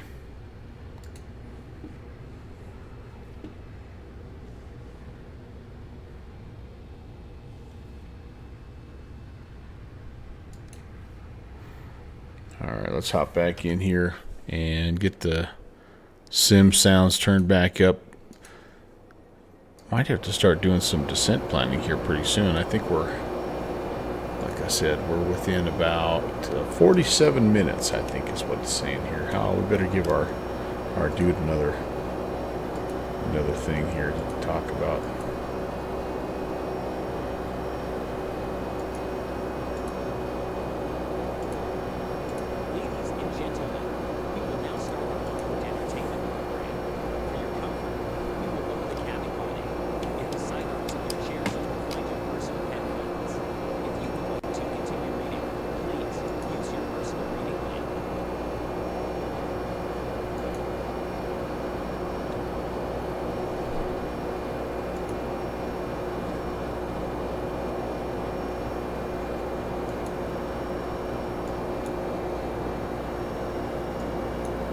We're just about to our... Remember how we went to the shortcut point Doran there? That was about a 350 mile. That's a good hour. Just about there. 75 miles yet. Stick around, by the way. We're going to go back to the Red Rock country down there in Utah. Try to fly the Beaver a little bit more down there around the height area. The first time we went down there, we flew to the strips that are kind of north and west of the field, and then this time we're going to try to hit the ones on the other side. See, there's a few more that we didn't get to last time. So, and we'll also, I don't know, we may do something else. I kind of have everything done that I was wanting to get done today, and so my wife is busy studying. So we might do a third flight. I don't know. My next couple of days are pretty well booked up with some things, and so tonight is a night to enjoy.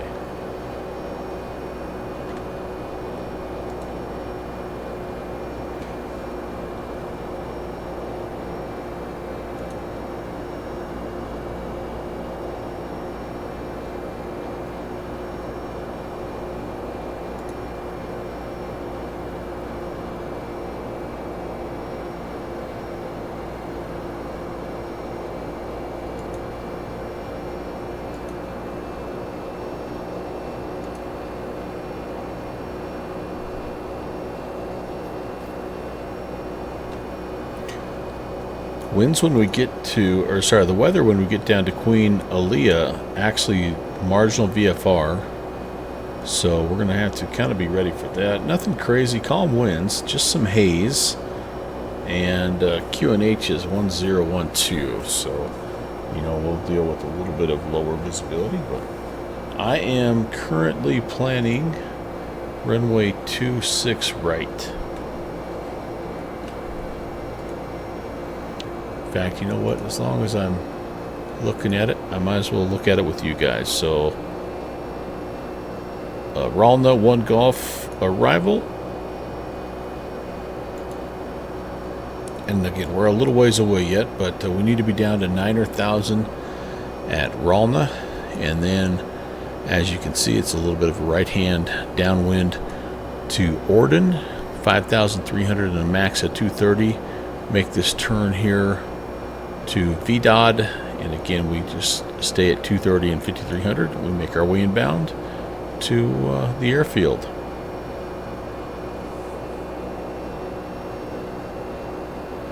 Runway ILS Zulu, runway 26 right, looks like this. October 25th.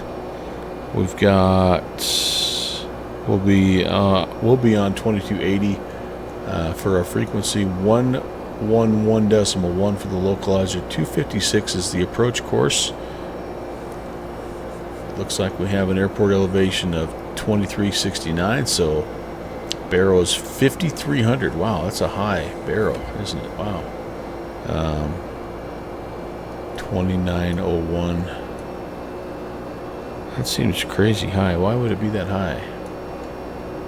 I must be misreading that. I think I'm misreading that. As I look down here, we'll be a Cat 1 here, so our decision altitude 2595, decision height's 200, and yeah, that's what we'll do there. I wonder what I was reading up there. Interesting. All right, grabbing the glide slope at 8.9 here. Alpha India 507 down the hill. If we go missed, it's a little bit of a right-hand climbing turn to Totec. It's a 255 heading, and then we do a little right to Obtal. Max 250 at or above 6,000 and hold. Okay, cool. Let's just have a look-see. There's Ralna at 9,000. And Orden at or above 5,300. Yep, and 230. And then Solon. They actually... Oh, actually, I read this wrong. Yeah, Solon. I was looking at VDAD, which is which is the initial fix to 26 left. So yeah, Solon, we're going to slow down. Alpha India 507, yeah, we're going to slow down there as well. Okay, perfect. And then if we go Mist, Totec, Obel, and there's our right-hand hold. Sweet. This one, we put the ILS down here, don't we? Yes, we do. Feel like we do. Hello.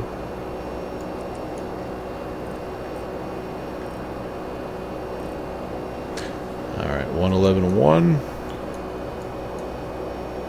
And the course, just double checking here, 256. Yeah, 256.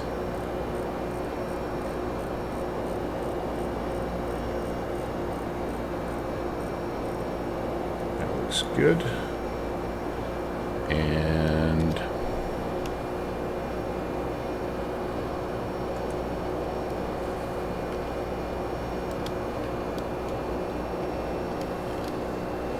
see if we can get our minimums in here. We want 200. Yeah, that's fine. Radio, we'll take a rad alt there. That's fine. And all right, I think that's all pretty well configured. Let's do we have the ability to do some calculations here for our landing distance, I wonder? Look, I've got a sliver or something in my hand every time I put my hand down to move my mouse.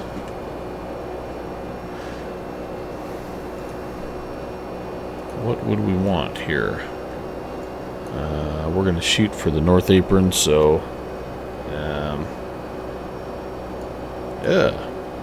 I feel like we're landing the wrong way. Like, I feel like 26 left would be the better apron, because look at all the high speeds are interesting. Well, we'll plan Mike, which is about 2/3 of the way down, so probably about 9 or 1,000 feet.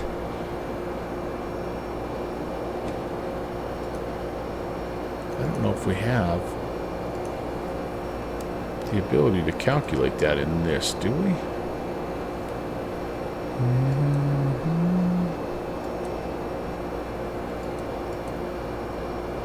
I don't think we do.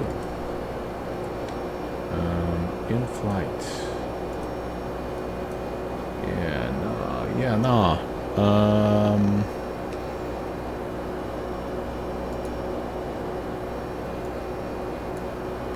But we can, let's see what, I've never done this with SimBrief, but let's see what it gives us. So we'll come in 26 right. So flaps, if we go flaps 30, adding 5, populate the weather right now. How close are we? I think that's actually not far off.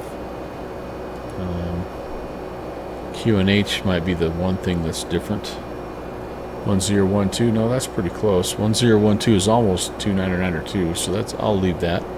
Hazy, I don't know if the surface conditions are wet, but we'll go ahead and leave that in there. So yeah, what would that give us here? Anything below 9,000 would be good for us. Factored landing distance would be 9315. Actual landing distance 7,000. Yeah, so I think that'll be fine. Flaps 30. And what is our speed? What's our auto brake though? That's the other thing here. I don't know. Brakes are just auto, huh?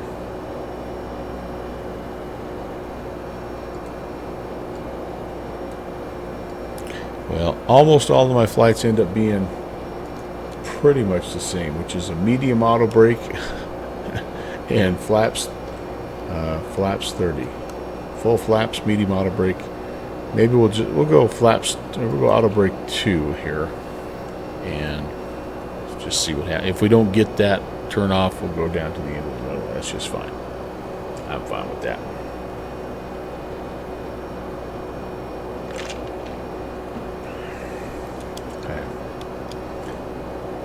Made the turn, kind of hitting the home stretch now, folks.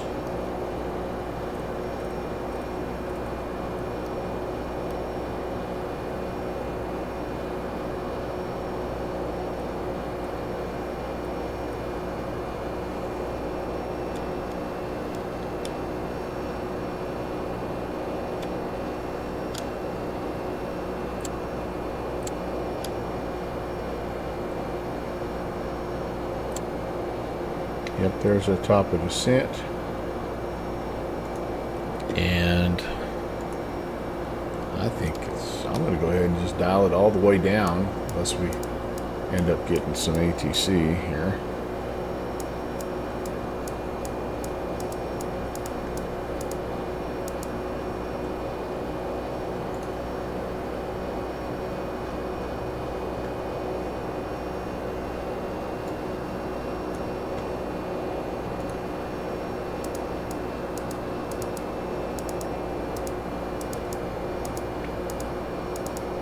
Well, I tell you what, outside of that little N1 red line that we had there, really, I think the plane's done okay. It didn't capture our direct to vector very well. Kind of wandered on that a little bit. I guess we'll see how it does on the way down, though. The descent path is always a tricky thing for these airplanes.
I also am not loving how they randomly just close some of the blinds. There we go. That's open back up. It's just kind of weird.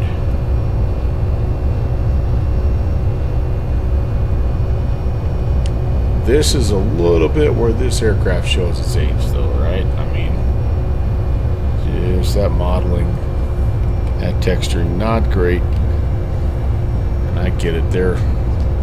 If you remember when this thing came out, it was one of the most frame heavy aircraft that you could have. It still is to a great extent. I still feel it even in the rig I'm running.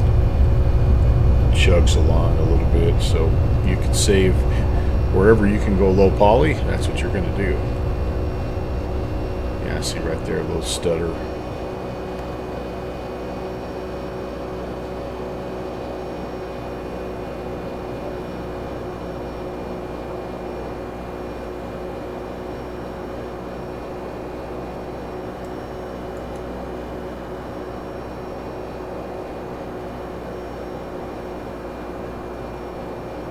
Have to be careful clicking there, because I don't think you open the door. I think what you end up doing is clicking stuff on the other side, that you're clicking stuff over here that you have no idea what you're clicking on.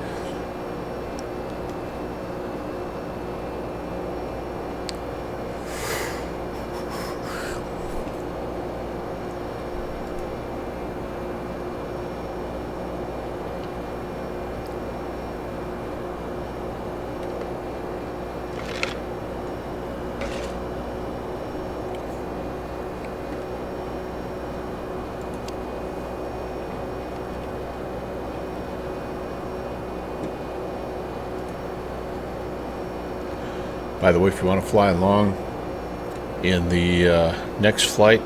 That's the download I'm using for the little dirt strips that we're using. We're also going to depart from Hanksville, and here's the scenery for that. Little freewares there. Of course, X-Plane 12, unfortunately, for those of you that are Microsoft folks. I'm sure there's stuff out there that are, you know, similar, but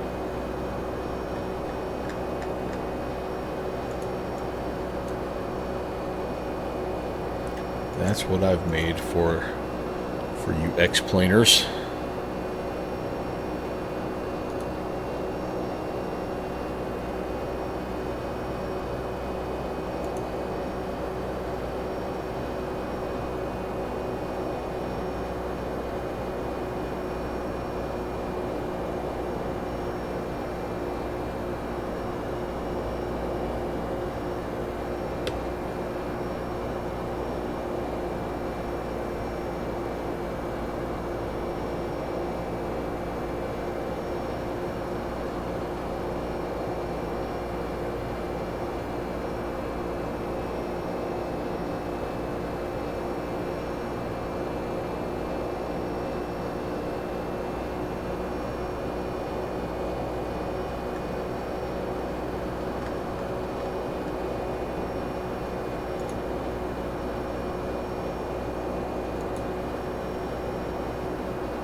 Flying right over Cyprus right now. Should have been outside a little bit more. We could have actually had a little bit of a window to look at this. Oops. That's not what I wanted.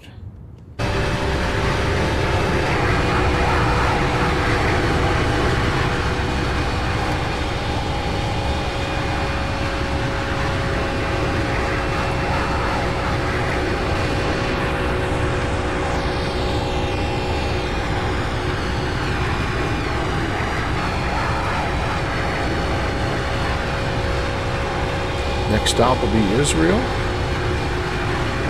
And then before you know it, making our way down into Amman.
Somewhere between Tyros and Merva. We'll start down and get serious about this.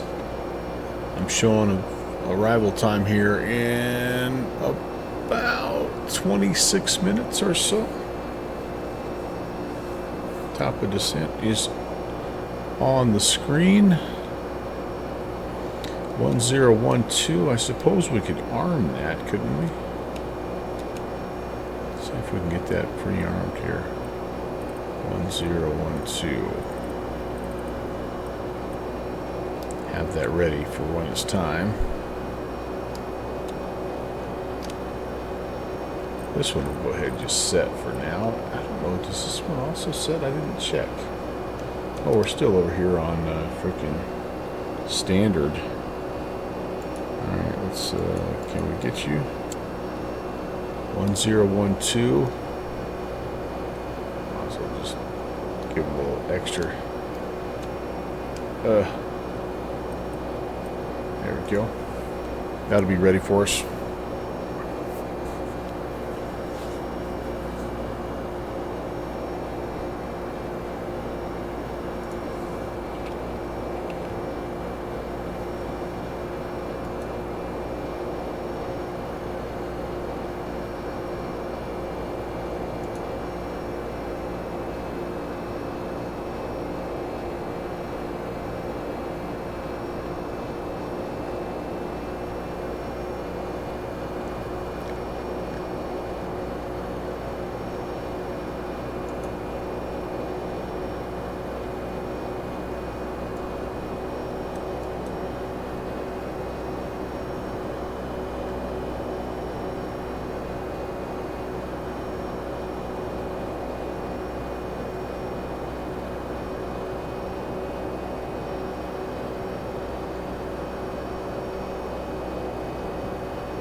Feel like maybe spooling down a little bit here in anticipation of top of descent. We do have a couple speed restrictions that we're going to be mindful of here. As soon as we start that descent, oh, there she goes back up again, I guess. I don't know. Maybe not. Did our wind change a little bit? Kind of more of a crosswind now.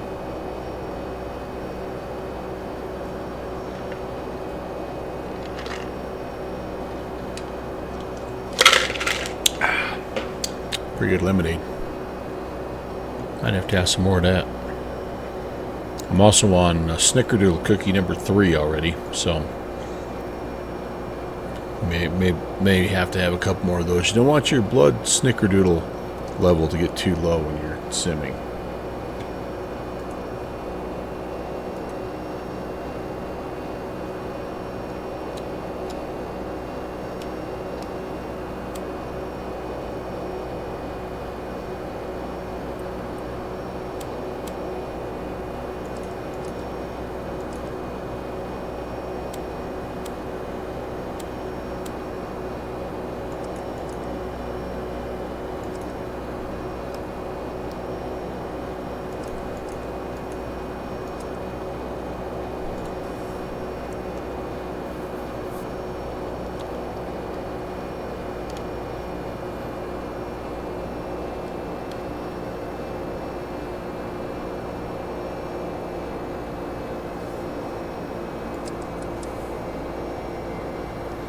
Not that that matters now at this point very much, but that's okay. Get that set.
And I suppose I have been listening to Unicom.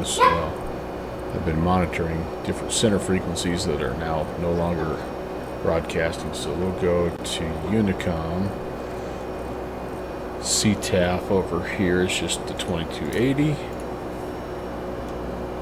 You okay if we do that, Cody? You good with that? Alright. I do think he's on board. I don't know, maybe not.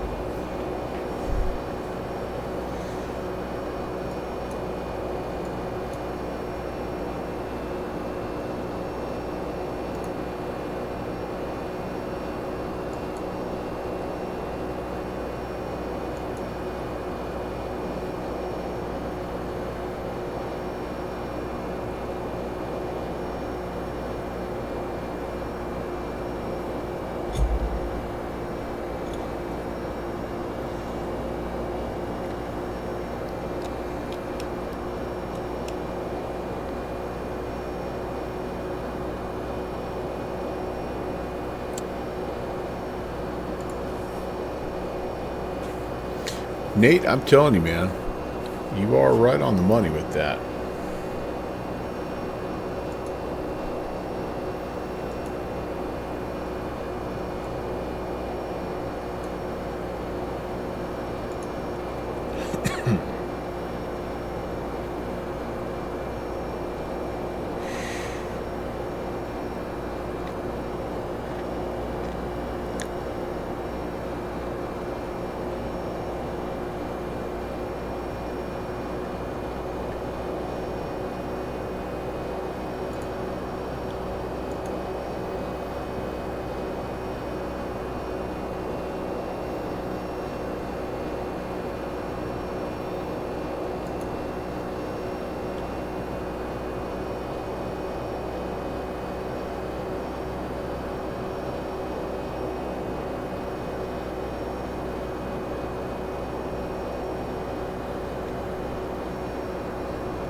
Flight attendant has closed our window volume, I guess. Oh, it's loud.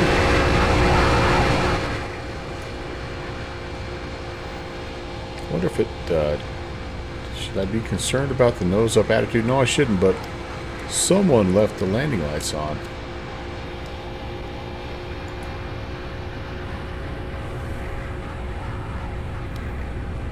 If it just flies with that nose-up attitude at cruise like that.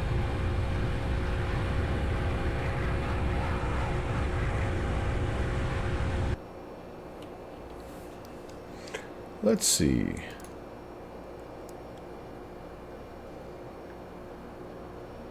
Most useless click spot in flight sim. Right there. Boom.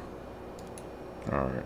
Well, so maybe those have been on the entire time. Maybe they haven't. I mean, you know, what's the point of pointing fingers, playing the blame game?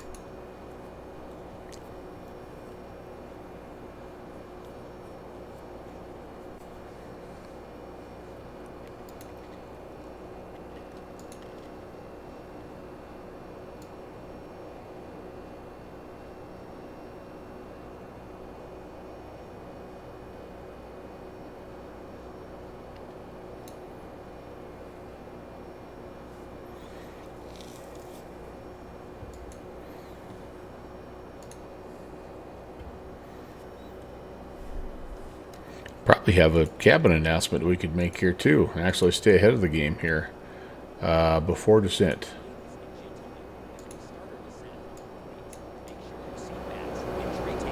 I don't know if you guys can even hear that. Make sure your seatbelt is securely fastened and all carry-on luggage stored under the seat. I can't hear back here because the engine noise.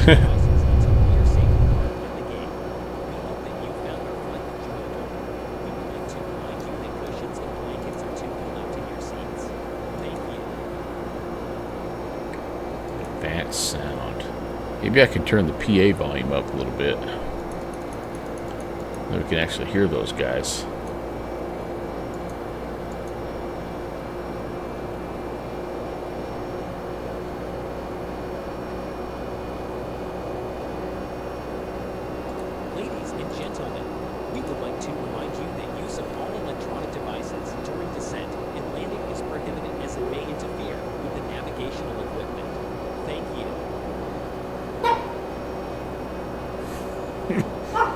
Cody doesn't like something danger afoot. Alright, so it should follow the vertical path. We've got the VNAV path armed. LNAV obviously we're on right now. We've got 5,300 set. Speed is controlled by the auto throttle. It should follow it's down nice and easy here. Let's see what happens. We're just about there. I don't see anything yet here on the tape, but we'll keep our eyes peeled.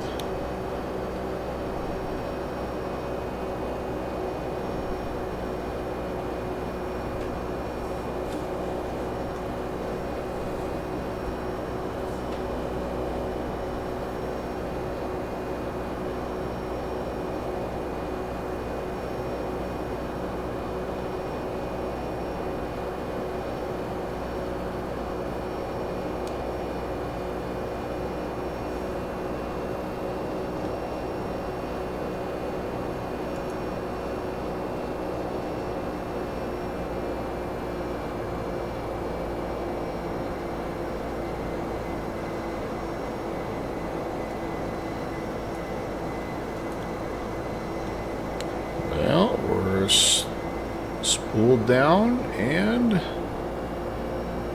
let's see again. I think I should see something come down the tape here for a descent profile. Oh, there it is. All right. And we're on, nothing here, I guess, but we're on the profile right now. And what are we looking at here? About 2,000 feet. That's reasonable. Holding the speed okay for us as well. That's good.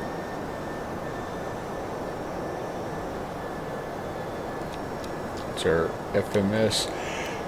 That's our FMC. Drag required. Pardon me. We'll hold off on the drag here for a little bit. Sometimes it settles in and initially wants a little drag and then it settles in. Yeah, it went away. I tell you what, get on the ground. I'm gonna get some more caffeine. Not yawning all day long. And again, hang tight. We are going to be heading out to the backcountry of Utah once again, flying the Thranda Beaver out there into some of those fun little Red Rock country airstrips.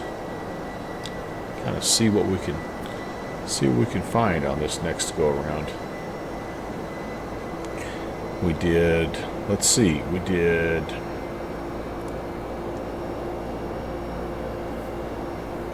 shoot, which ones did we do? We did the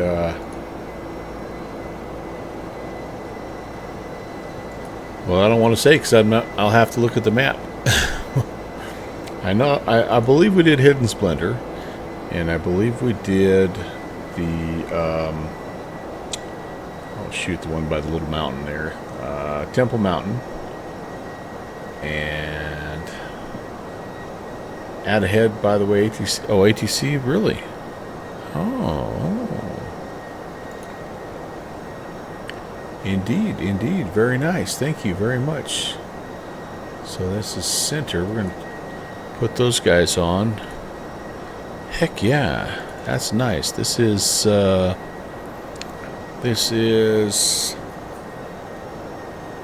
don't know what they call themselves here. We're just gonna check in as center. And we've got a follower there. It's Little BF Bowl, Little Beef Bowl. Hello. And Max Games. By Max Games, first time chat's going well. Welcome in. Let's check in with center here. Let's find where could we report that we're coming in. I guess we'll just tell them we're coming in from the northwest here. And center. Good evening, Air France 816. Just entering your air space from the northeast. Currently descending 270. Air France 816, Shalom Tel Aviv. I'm controlling only domestic traffic. Switch to advisory 122 decimal 8. Bye-bye. Okay, back over to advisory. Have a good day. Sorry, Air France 816. Okay, so he's just like an approach controller or local guys, I guess. I see how that's working. Max Games, how are you? What's going on in your world? You know, we shouldn't assume that we don't need ice because we're in this mist layer here. Do I have an outside air temp? Yeah, see, true air temp is -6, so we're definitely in that range here. So we've got to kind of keep an eye. You're in the citation right now. Excellent. Outstanding aircraft from what I've been told. I've only flown the freeware one in X-Plane 12. I have not flown any of the other variants. But fantastic. I especially am interested in the 525 that TorqueSim has made for X-Plane 12. Really, really good. Oh, hey, there you go. The 525 with the Garmins. You like that. So is that the one you're in then in X-Plane 12? The TorqueSim? That really does look fantastic. Aha. Outstanding, sir. Outstanding. All right, I guess there is a little bit of weather here that's popping up. No, I'm sorry. We're on terrain radar here. I think we decided that we have no weather. Is that what we decided? Where was that?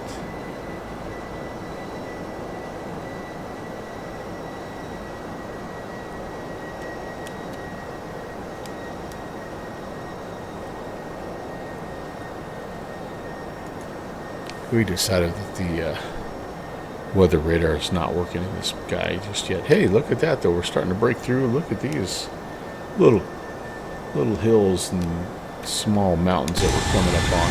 Very nice. Very nice. Kind of heading right into Israel right now. West Bank coming up.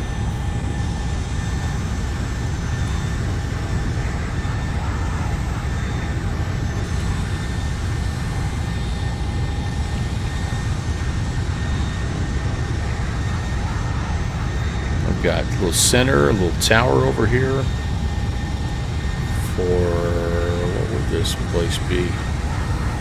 I'm not sure, actually. Lima Hotel Alpha.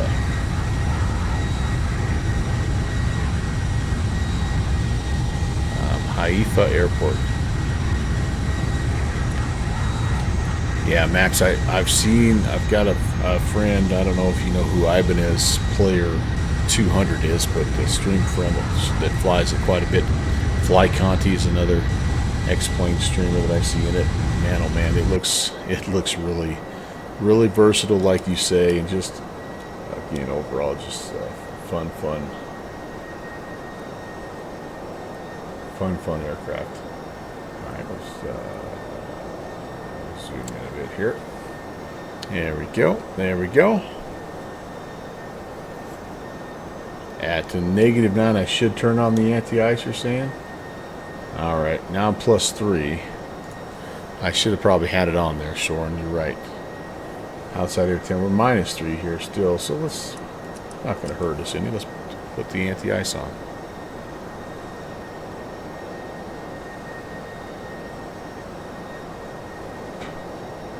Does it have... Max, does it have capability to kind of do gravel runways? I mean, does it have like a little bit of a, an inlet protection, kind of like those 737 combis? Because I know the PC, is it the PC-24 is kind of a biz jet that's famous for, those gravel strip runways, but I think it has something built in, that keeps all the dirt and crap out of the old engines. Really, every time you're below +10, really? I thought it was 5, but okay, good to know. Well, we'll keep them on then. I think we'll mess around. Soren, thanks for the tip. That must be a company by company thing, but That's or maybe an airplane by airplane thing, but I've always wondered about that. Oh.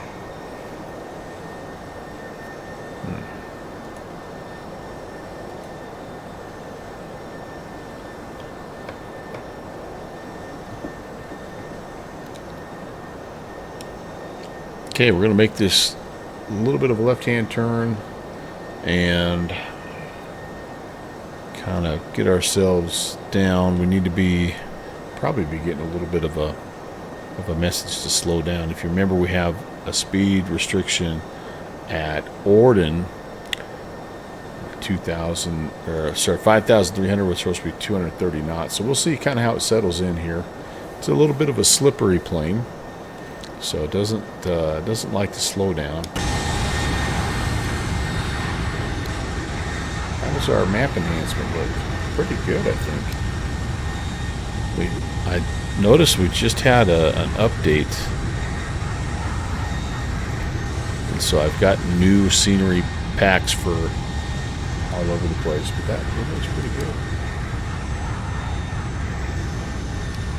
All those crazy fields on the hills and pretty wild.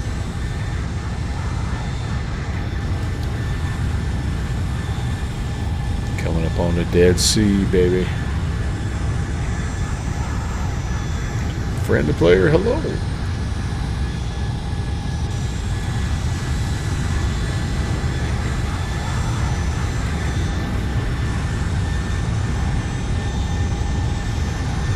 Happy Saturday.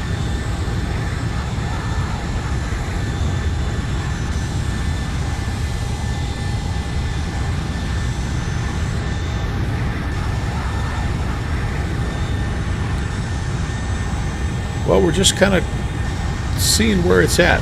Friendly, to be honest with you, I quite like it, but I do know it's getting a bit long in the tooth, and I know that 7.6 has kind of gotten a little more love, I think, from Flight Factor. Like it's received a few more updates than this one has, and so. Yeah, we're just kind of testing it out and seeing how things are working, and I'll let you know. I do think the 767 right now is really in a good place. I think it's got a texture update and a systems update, potentially more on the system side of things, and so that's really I think right now of the older Flight Factors, I think the 7.6 is probably the kind of the overall better plane, but this one here seems to be doing okay. We had a little bit of an issue intercepting a direct 2 when we were first departing, and then we had a little bit of an issue with our N2 being over 100% on the climb out. So you know, I don't know. Again, that might have been user error, but those have been the only two kind of funky things. Everything else has been good. This descent's been very reasonable. You know, we're 1,500 and change. We're going to see if we hit the speed restriction coming up here. So, yeah. Max, you bought the Q4. Oh man, yeah, that thing is a challenge to land. There's no doubt. But that's really a good. It's a good plane. Jack's doing a good job keeping that thing going as well. So I don't have the MD-11 for Microsoft. I've got the Rotate one in X-Plane though. Probably though the TFDI, it's kind of on my list.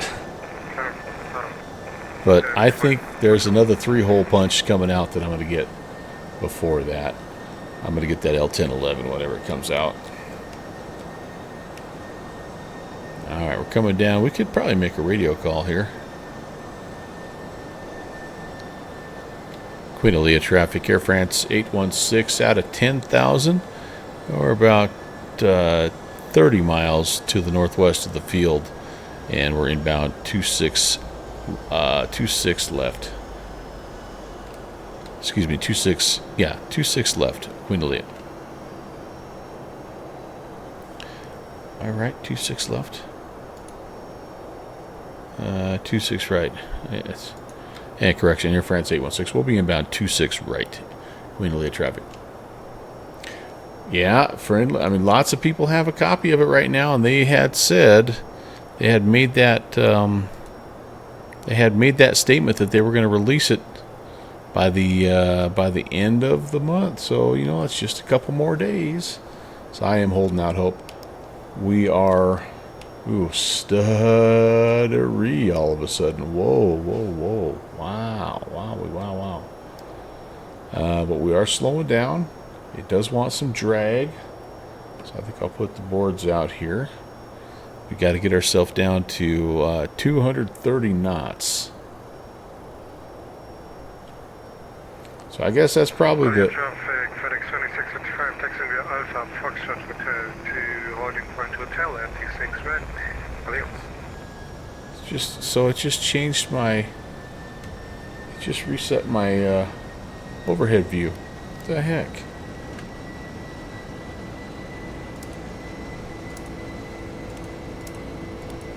Seriously. What the heck, man? Alright, this X-Plane is doing some weird things.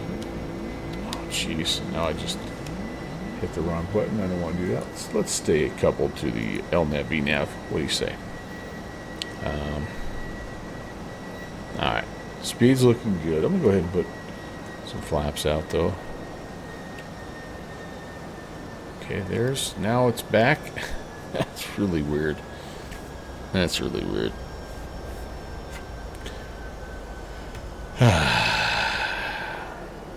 So anyway, that's probably the one thing you need to know is it does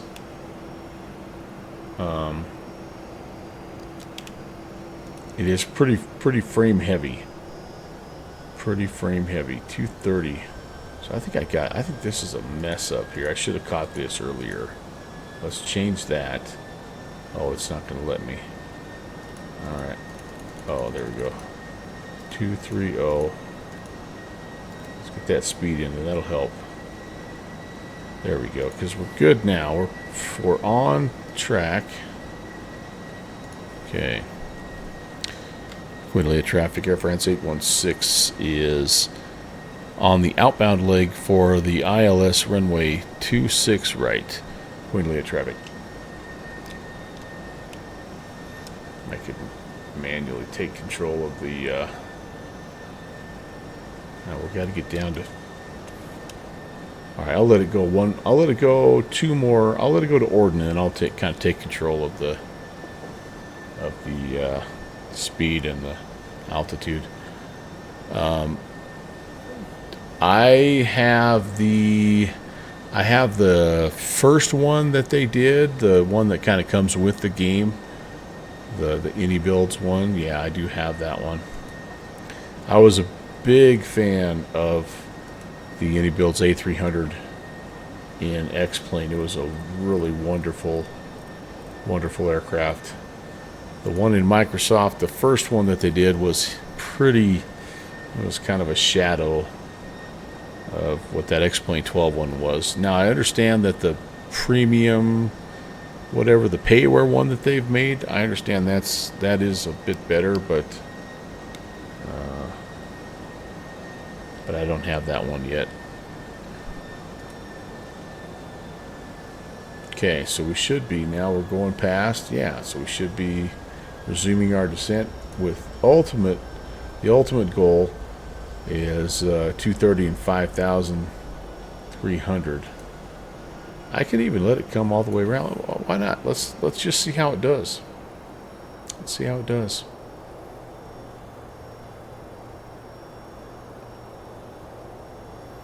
We are expecting haze pretty much all the way down, although the winds are calm right now. No ATIS per se, but the last weather we have from Navigraph still shows calm winds with a little mist, and QNH is still 1011. Oh, I better change that. 1011.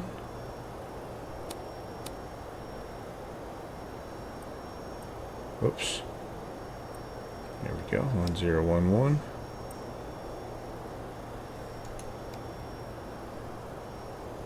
I'm not going to worry about the co-pilots. I have the Mad Dog.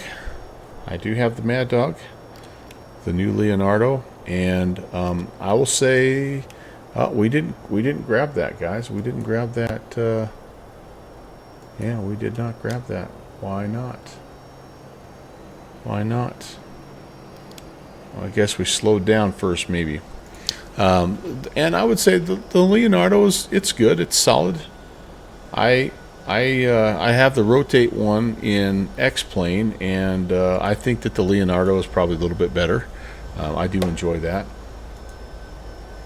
I do enjoy that. It's pretty expensive, and so I think part of a little bit of the criticism that one's been getting is that it doesn't have very many liveries. It needs a few more liveries, and perhaps they have. It's been actually about a month since I've flown it, so perhaps they've updated. All right, we're doing okay here, guys. Speed's good, altitude's good. As we turn the corner, we should be slowing down to 2010, and we should grab the glide slope and everything. I think we're doing all right. So yeah, if you're a Mad Dog fan, I think that Leonardo one is definitely a good pickup. I know people are a little frustrated. They've got their own app and stuff, and people are a little frustrated with that. I don't know. Again, it's been about a month, but I flew it when it came out a while back and had a good time with it. It is. It's a lot. It's a lot. So I think, I think it's one of those where, we got a glide slope and a localizer. Cool. Queen Alia traffic, Air France 816, turning inbound, 26 right. Alia traffic.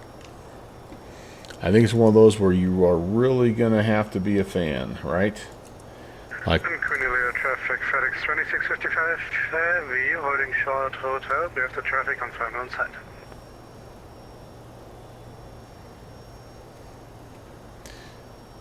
and that traffic on final. You've got plenty of time here. We're still 13-mile final. Plus, I'm pretty sure you're not going to want to watch this crappy landing.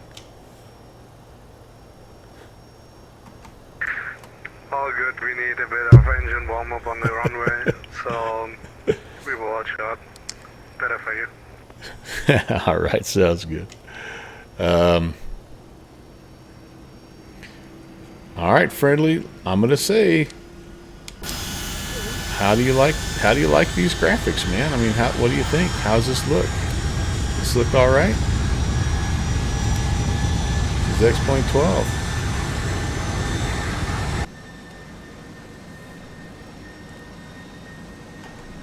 Oh, jeez. Let's go. We got to get configured here, don't we? All right. So now I'm going to take charge here. Can I take charge? Why can I not take charge? Okay, there we go. Let's start slowing down. We're gonna grab the glide slope here. Good, that's coming alive.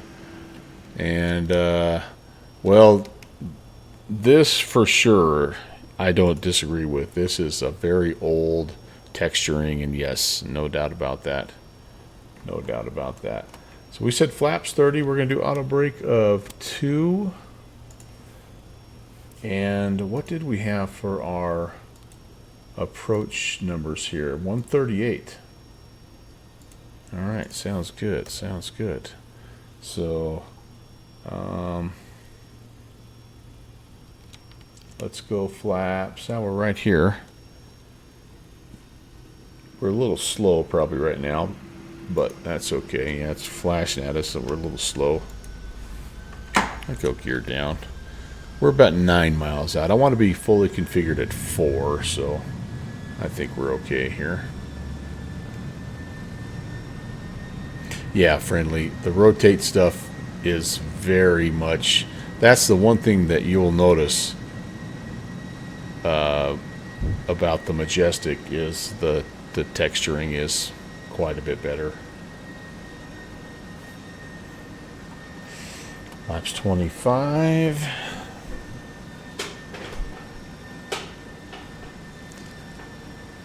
But I think the 7.6 though, I think the texture, they just had a texture update. So it doesn't look like, it's not super duper, but it definitely looks better. Alright, flaps coming out, full flaps. We were saying, what were we saying? 138. So 138 plus 5 is 53 or 43. And I think we're about 5, so I think we can get our final configuration put in here. We're as stable as we're ever going to get. If we go mist, remember we climbed to 6,000 and out to the Obtel intersection and hold.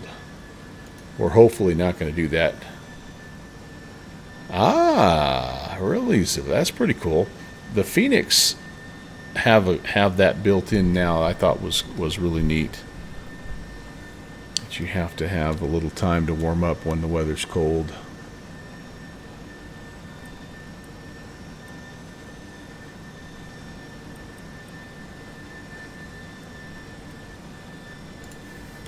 All right, how are we doing?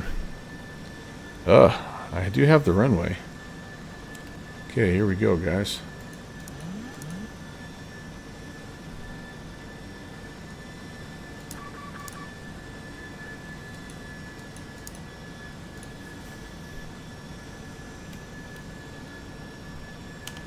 Minimums. Landing.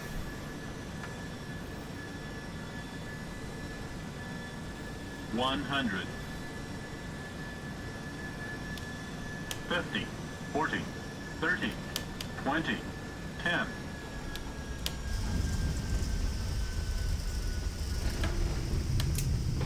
Reversers.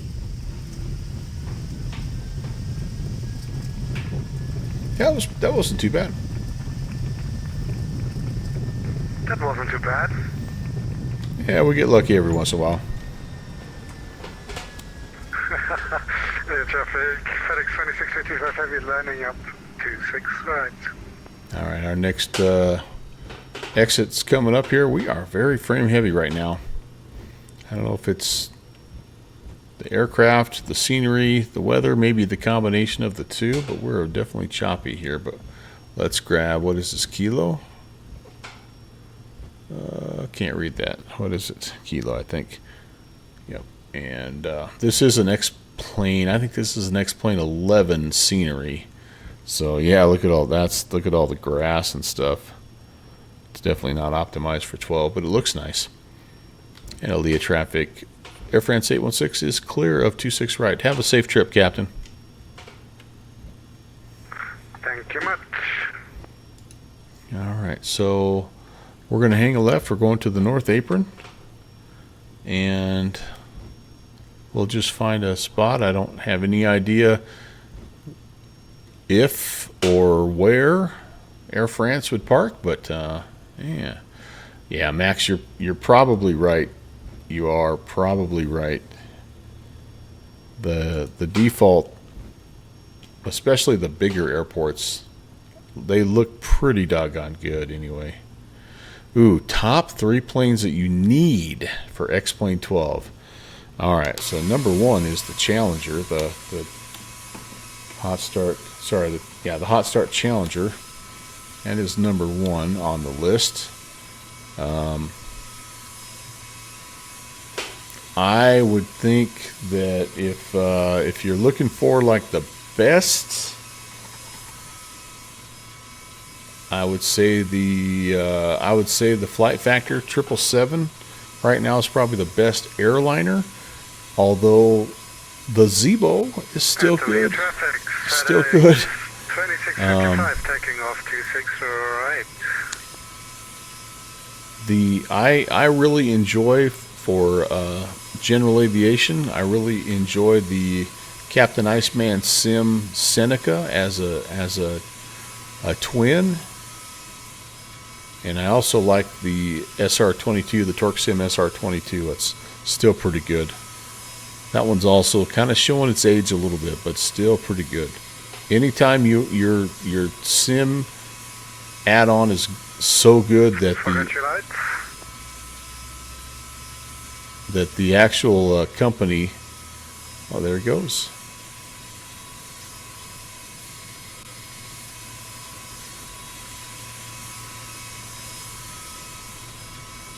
He's riding for the brand. I love it.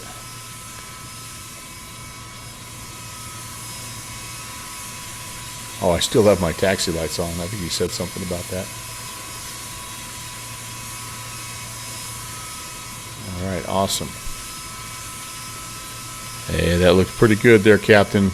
I appreciate it. By the way, I work for FedEx, so it's always nice to see a little purple on the runway. You're more than welcome. I'll see you the next time. Good old Zilix, man. Love that guy. Love that guy. All right, North Apron. I think this is going to work. Well, that's the fun, right, Max? So let's see. You don't like the Zeebo? Okay. All right. Yeah, it's a free 99. All right. Well, then I think you jump into some Tolus stuff then, friendly player. Although the Tolus stuff also is not exactly known for its eye candy. So, you know, we'll have to see how far Zilix is going here. Yeah, and it is. But we're talking about the best of the best here. So that the stuff that they have out, they've got their A320 series are really, really good. I have the A320. Yeah, it's outstanding. It is outstanding. I would love. I'm kind of holding out. I kind of want to get their 330, but I understand that they're working on an updated A350. I don't have the Flight Factor 777 because I have the PMDG one in Microsoft.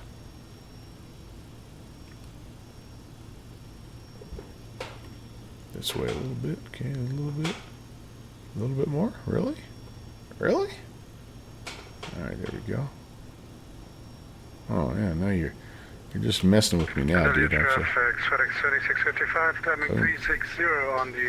PMDG is good. I like it. I do. I like it. Take care, Cap. So for those of you new to the stream, that guy that we're talking to is a real life long haul captain, multi-rated, and that's our buddy Zilix there, and yeah, he's been really generous with his knowledge and just sharing stuff and helping us out. It's been really cool. All right, well we'll shut down a little bit here. We should probably take a look at let's take a look at the replay here, should we? See how we did.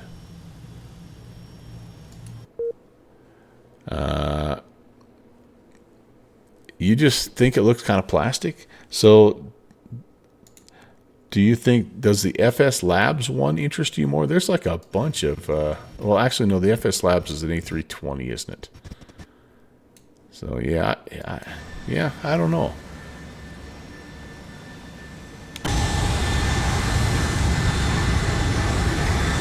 Activating replay mode.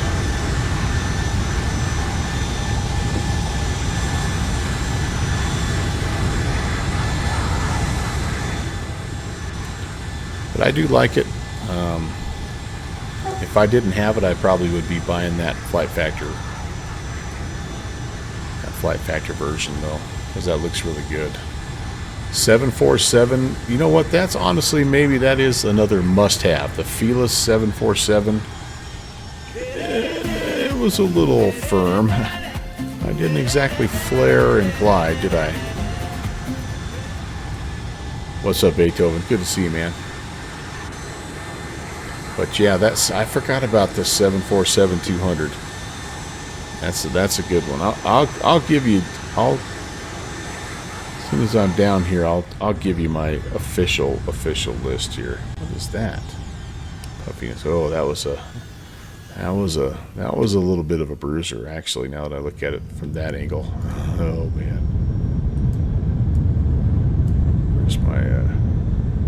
Where's my mouse? Here we go. That looked kind of cool though. How did it look from the cheap seats here? Let's see. All right, I'm pulling up I actually crunched the numbers on this every year.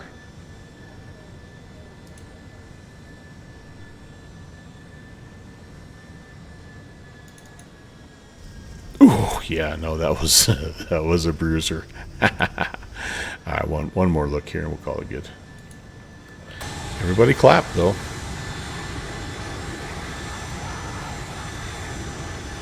So, yeah, I flew the Thranda Beaver quite a bit. That's what we're going to be flying next. That's a good one. Although you need the rep, you need the reality expansion pack to make it work right. The Felis is my next most flown airplane from last year.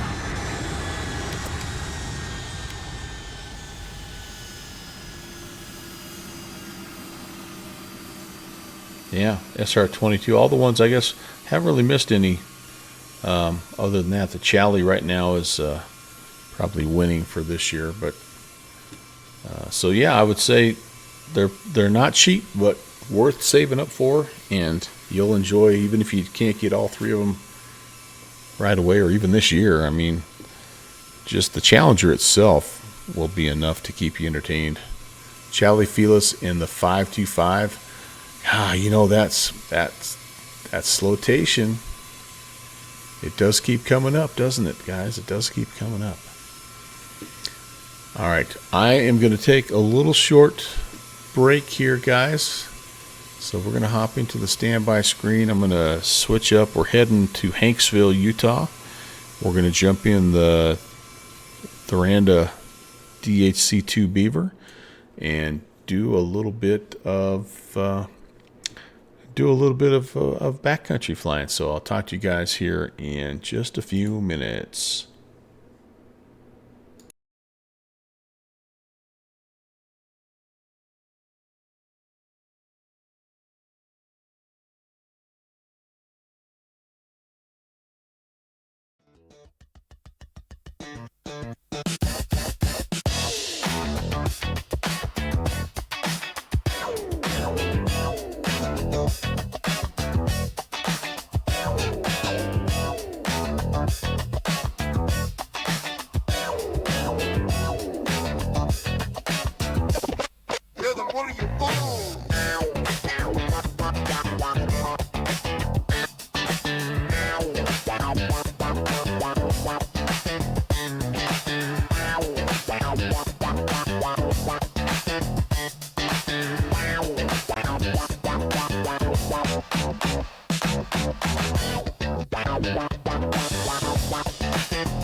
counting hours I haven't used,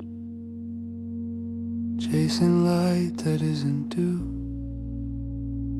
shadows stretching where I stand, reaching for what's never in my hands. Evening settles soft and low, but I'm already letting go of everything that's in my view, for something I've been running to. There's a quiet I don't keep,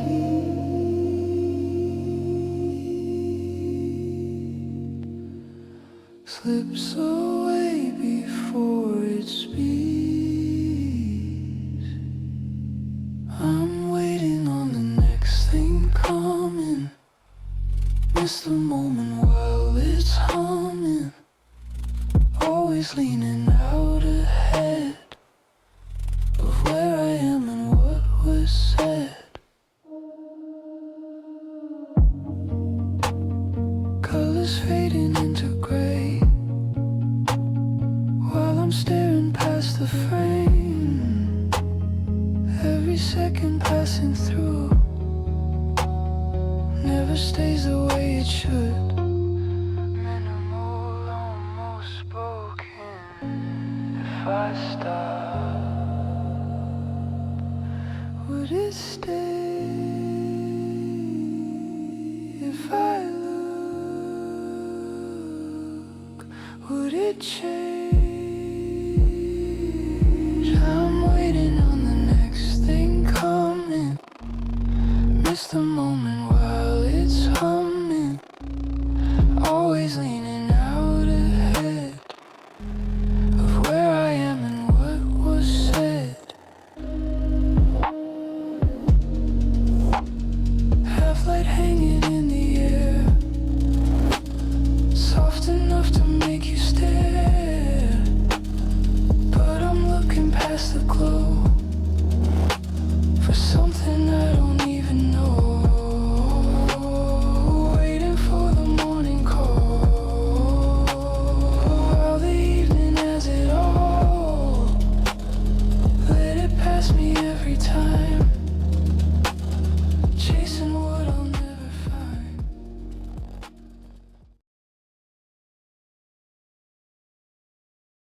Alright, that took just a little longer than I thought, but I apologize for that. You know, the dog had to do his thing, and it always takes a little longer than anticipated. But yeah, here we are, guys. On the ground, Hanksville. We do have some clouds in the air, but I think for the most part we're visual conditions, so I'm pretty happy with leaving things as they are. In fact, I'm not even going to touch the fuel. We're just going to kind of roll with it here. And one thing that I've been trying to do here is, well, let me hop back inside here. So Beaver was giving me a hard time about not doing the walk around, and so I'm going to do the walk around. I don't know if you're still here, Eric, but I'm going to do the walk around. All right, parking brake is set. All of my circuits are in. Of course, for some reason, the master switch was on. It's always on. I don't know why. We're not really checking that. We're checking the circuits. They're good. Throttle, idle, cut off. Looking good. Okay, master switch. Now we can turn the master switch on. We got some fuel coming in here. And turn you back off. Oil quantity, you know, I think we're okay for now. Maybe after we're done with this flight, we'll put some more oil in there. Flaps are down. Let's go outside. Taking our little samples here of fuel, and those all look good. And, thank you, Soren. I'll check it out here. Let's get the chocks off. Okay, kick the tires a little bit. I guess those chocks aren't going to toggle. Sometimes they don't until you get to the other side here. Engine inlet, let's get that cover off. We're clear, we're looking good. Propeller's fine, I think. Yep, we're good there. Chocks. No, the chocks are just chalking. They're not going to come off, I guess. Okay, well, so be it. We'll figure out how we get those off here in a minute. Tie down can come off. Our strobe light looks to be in good condition. Checking the tip tank. We don't have any fuel in there, so we're good. Aileron is aileroning. The flaps are solid. Nothing happening there. Tail tie down is off. Horizontal stabilizer is free. Rudder is free. Tire status looks good. Flap on the left side, that's nice and solid. Aileron is aileroning. That light looks good.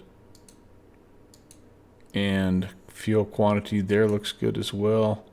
Let's get the pitot tube cover off, and we've got a nice cool probe temperature. We'll get this tie down off, and we're done. Now, the only thing we didn't get off was those darnable wheel chocks. So let's just toggle the static elements and just make sure everything is off. All right, I think we're good there. Oh, what else was I supposed to? I was supposed to check sometimes the pitot tube. Okay, yeah, we're all off. All right, sweet. Zilix will go check those photos out here in just a little bit.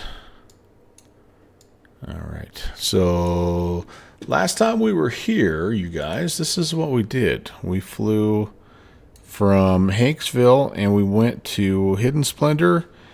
We went to Temple Mountain. I think that's all we got done. We kind of were just short on time, or I don't know, for whatever reason. So what I plan to do this time is to depart from Hanksville, and let's see if we can't go out here. Maybe we'll find Angel Point, Happy Canyon below. I know all three of these are modeled, and we should be able to find them, I hope. And then maybe we can even loop all the way up here to Horseshoe Canyon, because that's another one that I have modeled. I haven't done. I have a version of Mineral Canyon and Caveman, as well as Height, as well as Nielsen Wash. I just haven't got them updated yet, so that'll come out in future releases. But I think even if we got these three here, I think I'd be pretty happy. I guess it sort of depends on fuel, so maybe we should take some fuel just in case. In fact, I think we're going to. Let's fuel. Let's take max. 35, 35, 25. All right, so that's applied. Nothing in the tip tanks because I don't want to get tippy. And okay, let's look here. It looks like our compasses are aligned. Good. What do we have for an altimeter here? 3002.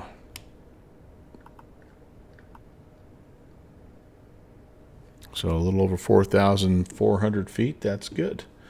So how are we going to find these things? Well, we could punch in Happy Canyon, because that is actually one that's on the sectional.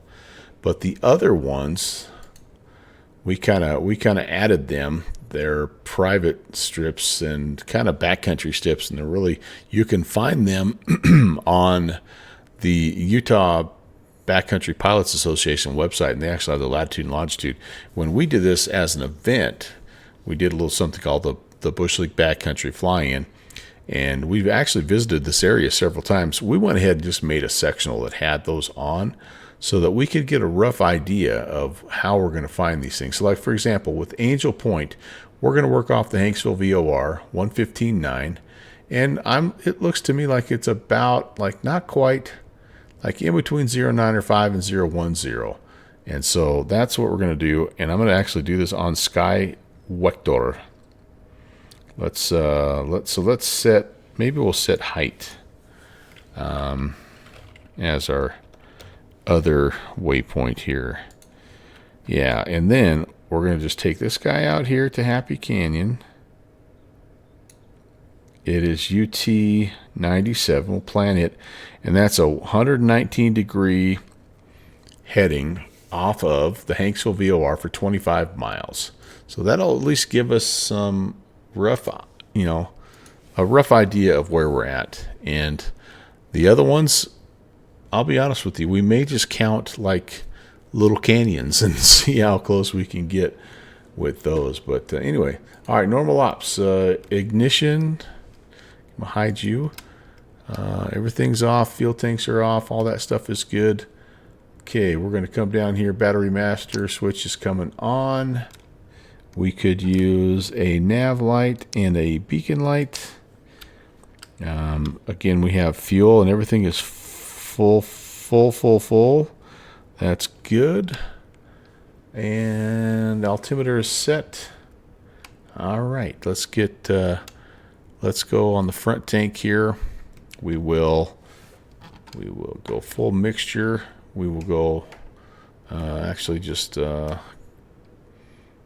crack that throttle a little bit here, and let's get some fuel pressure with the wobble pump here. All right, looking for about 5 pounds right there. That's good. I think temperature wise here we're pretty good, so I'm going to just try like about 4 shots of primer here. Let's see if that's enough.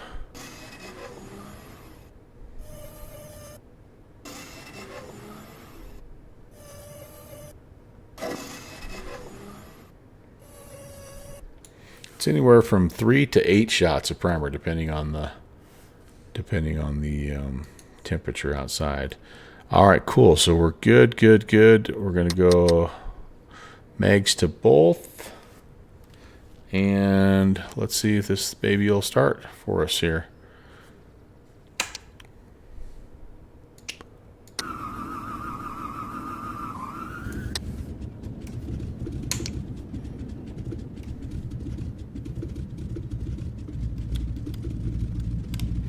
We've got oil pressure. We've got temps coming up. Yeah, nice warm day. She cranks pretty easy on a warm day, doesn't she? All right, very good. So let's go avionics bus on. Let's go alternator on.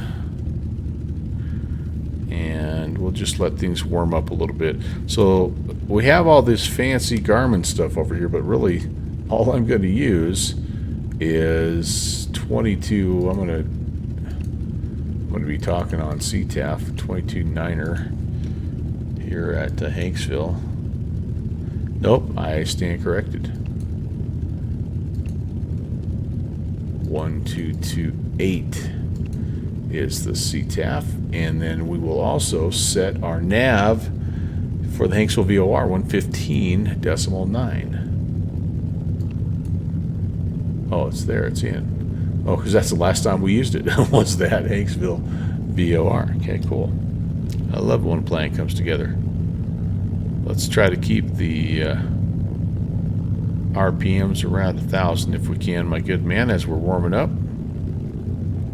And while we're warming up, let's go have a look at what Soren has sent us. Oh, that's right. It's a nighttime excursion over there right now. Oh, that looks lovely. Man, that looks good. I love that MD-11 with the FedEx colors. That looks great. In the turn, heck yeah. So good. Just don't be like me and leave the landing lights on for the entire trip.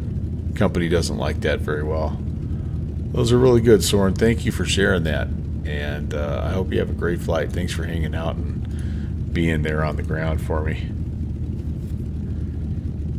Okay, so we said 119 getting out of here, right? So let's spin this guy around, see if we can.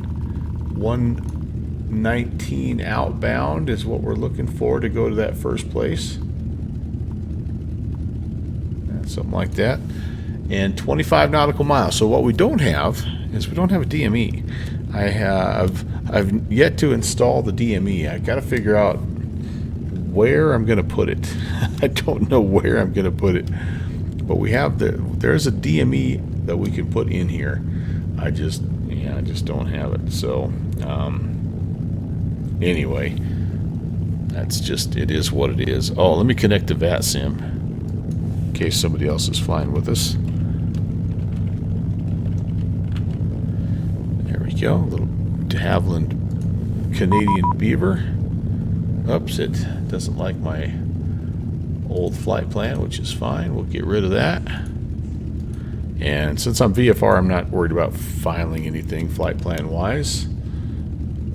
I will turn on some lights though, because it is getting semi darkish. And oh, you know, the one thing I might do here is this.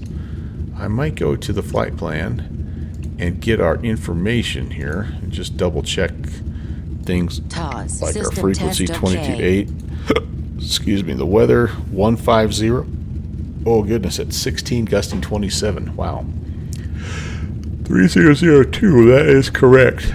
So I need something that's departing kind of. Oh man, yucky. Neither one of these are going to be too good. We could go up to the dirt runway and depart off of it, I guess. That would probably be the smarter choice.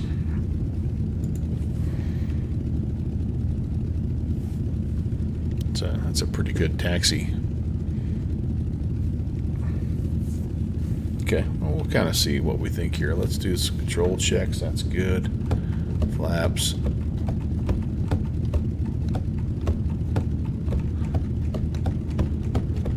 All the way to flaps 10. I think we'll do 2 notches of flaps for the takeoff. And I think we're probably pretty close to being ready to go, especially if we have a nice long taxi here. We'll give our engine plenty of time to warm up, lean out just a little bit here, and let's do it. Park and brake off. So what are we saying here? Are we gonna go up? I think I might go up to I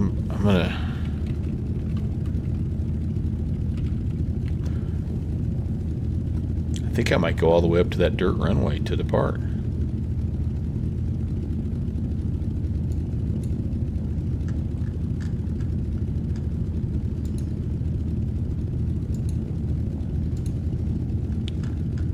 What is that? What's that dirt runway called? I don't even know. Which, so 9 and 27 are the main ones, so it'd be 17. All right, so we're gonna taxi via runway 27 and then backtrack to runway 17. All right, let's do it. Hanksville traffic, Beaver, November 11816. We're gonna be on the taxi runway 27 and then backtracking the dirt runway 17. Hanksville traffic.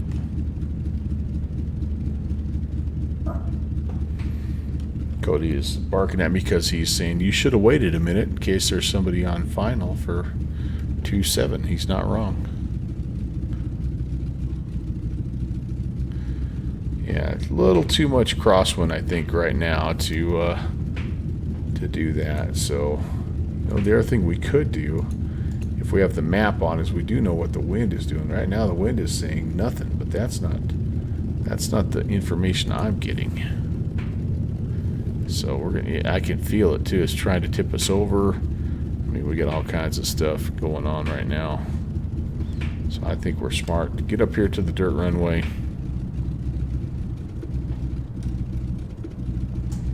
Backtrack our way out of here.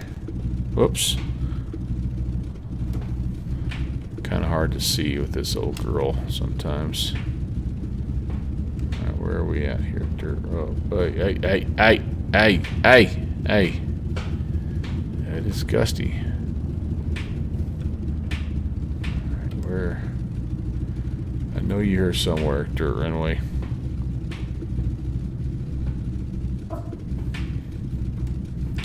That sheet just a little bit.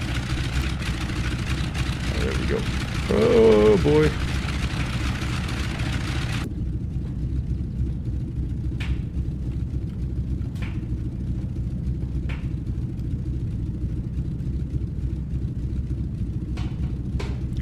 past us.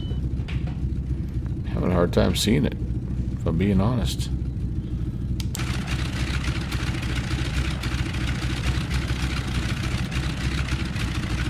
Can I go by it?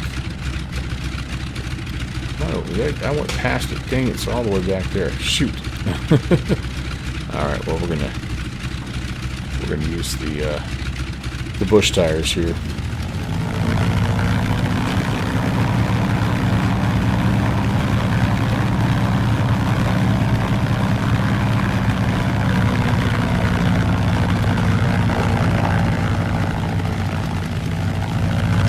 Back on the pavement so we can actually taxi.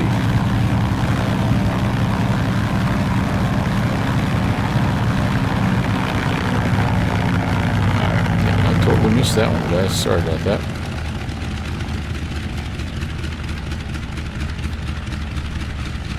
Oh, by Max, you've sent something too? Okay, cool.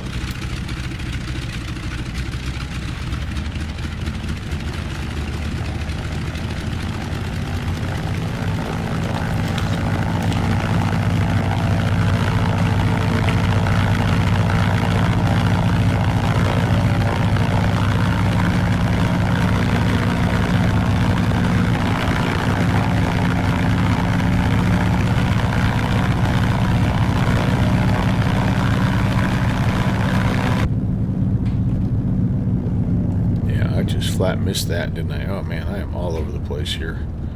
This would not have been a good runway to try to depart because it would have been a crash. This may still be a crash, but at least we're somewhat heading in the right direction. All right, down we go on the dirt strip to the end. Turn around, we'll be on our way. The nice thing about departing this way is we'll pretty much be on course. I mean, we'll be on a 170 heading and we'll be turning to a 120 heading, so you know we'll be pretty close.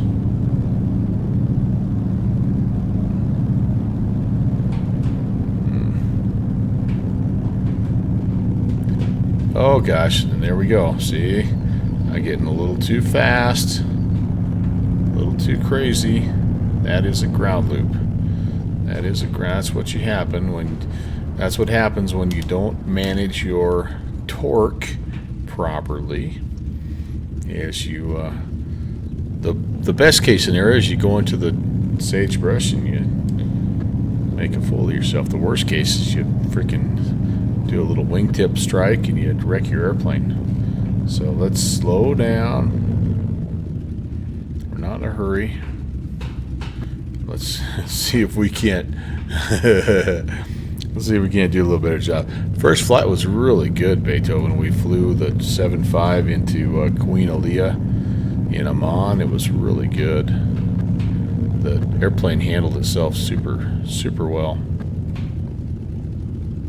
Getting some weird sound artifacts here too. So yeah, very happy with it. A little bit of a plunker landing, but not horrible. How are you doing, man? How's your weekend been?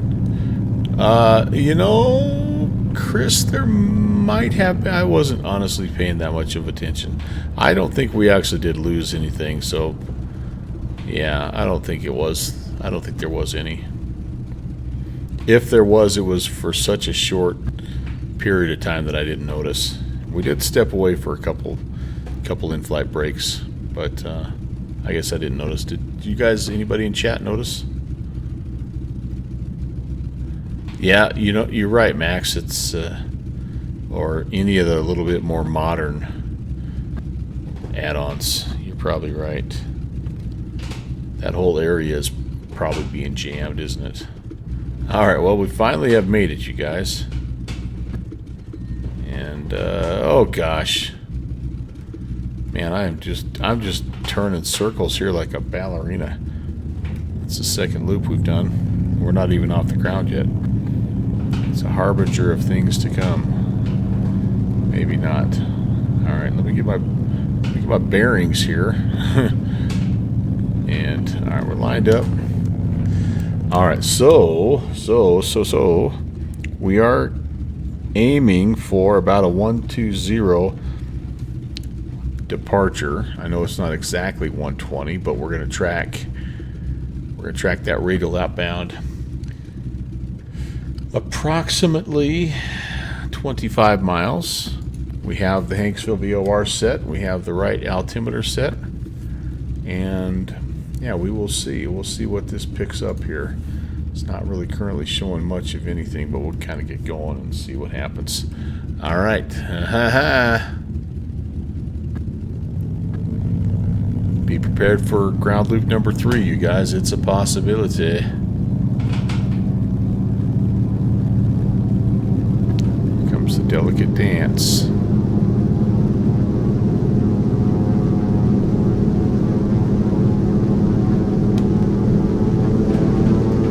Come on, you sucker. Stay on the runway.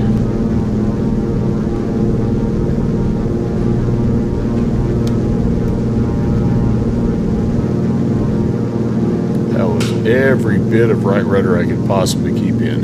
But we're airborne.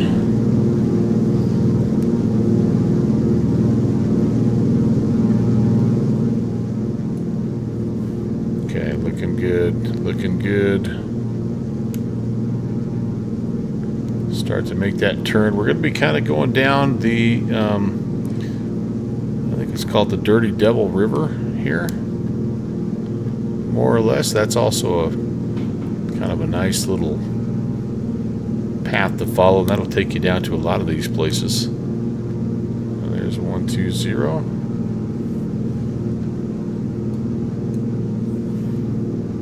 and away we go. Let's see how we can do.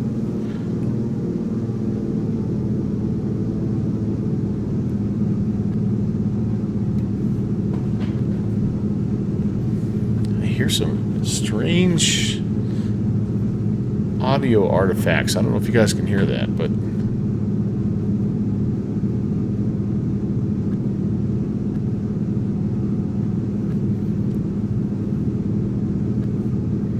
I just think this poor airplane has just been, I mean, the rep got updated. It had 2 updates waiting for me earlier this week, so it keeps getting updated, but the aircraft itself, it has just been a long, like it got the initial release 3 years ago, and that's been pretty much it.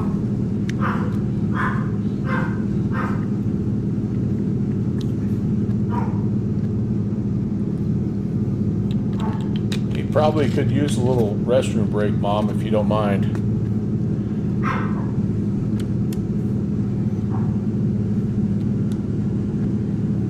I tried taking him a minute ago, but he didn't want to.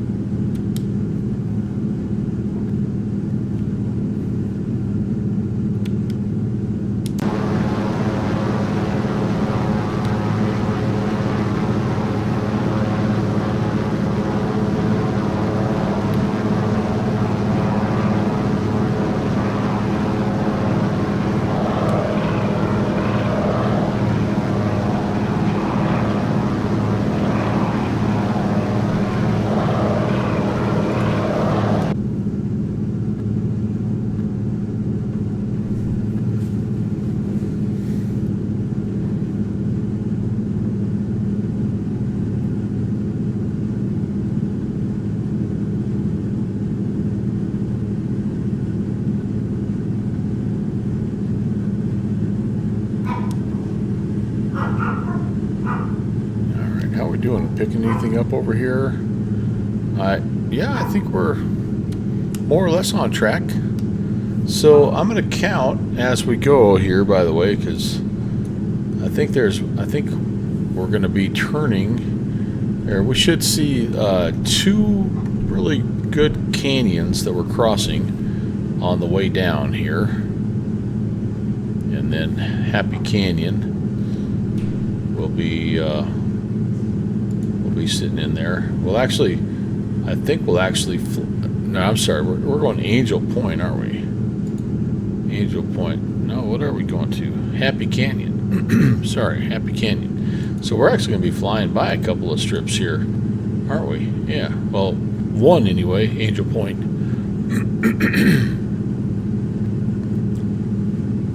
So we'll keep our eyes peeled as well. Angel Point, it'll be a little bit, looks to me to be a little bit off to our side.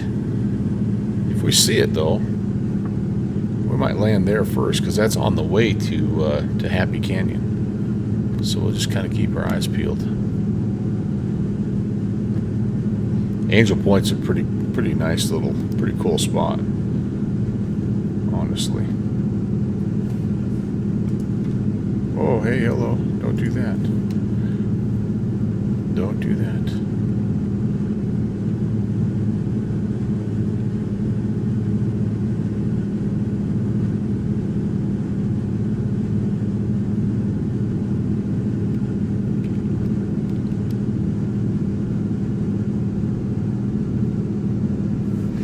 Angel Point could just be right out here, guys. Trying to count bends in the river and all that stuff. You know how you do that when you're looking at your sectional. So there's a spot on the sectional where the river really horseshoes back and forth, really zigzags. I think when we see that, it'll be time to hang a left. Is that right here? No. This is kind of part of it, though, I think. Yeah, part of it.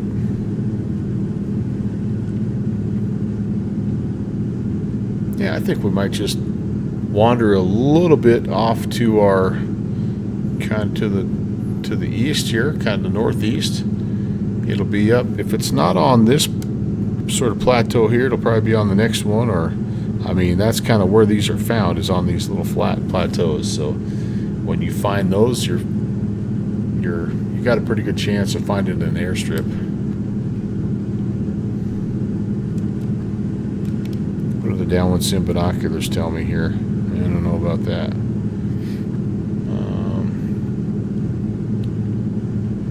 Yeah, let's go. Let's go have a look-see.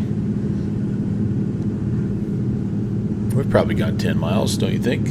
It's about halfway to Happy Canyon. So if it's 25 miles to Happy Canyon, we need a 12-ish, 12 and a half-ish. We're probably right worth taking a look. Hi, Cody.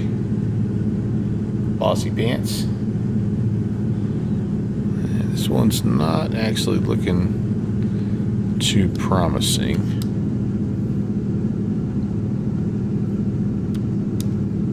I do remember one of these airstrips, though. It does have a nice road leading out to it. So we might go a little further, but I don't think this is the plateau. I think maybe it's the next one. I guess we'll find out here.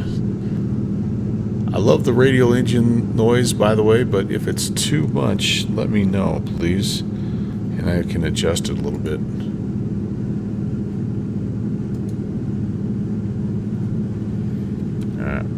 I don't see an airstrip out here. There could very well be some place to land, but I'm not seeing anything. Let's go over here. See what this guy looks like.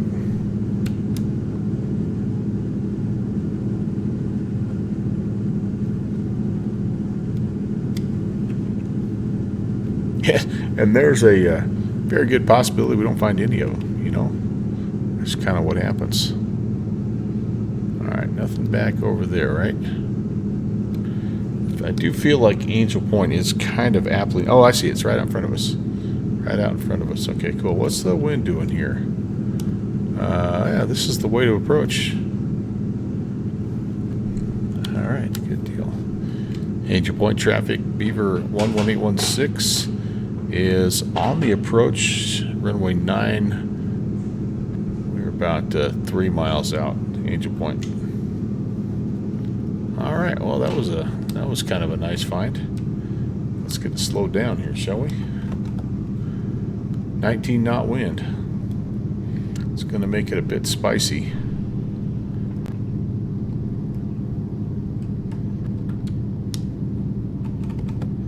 Alright, that'll be flaps for landing.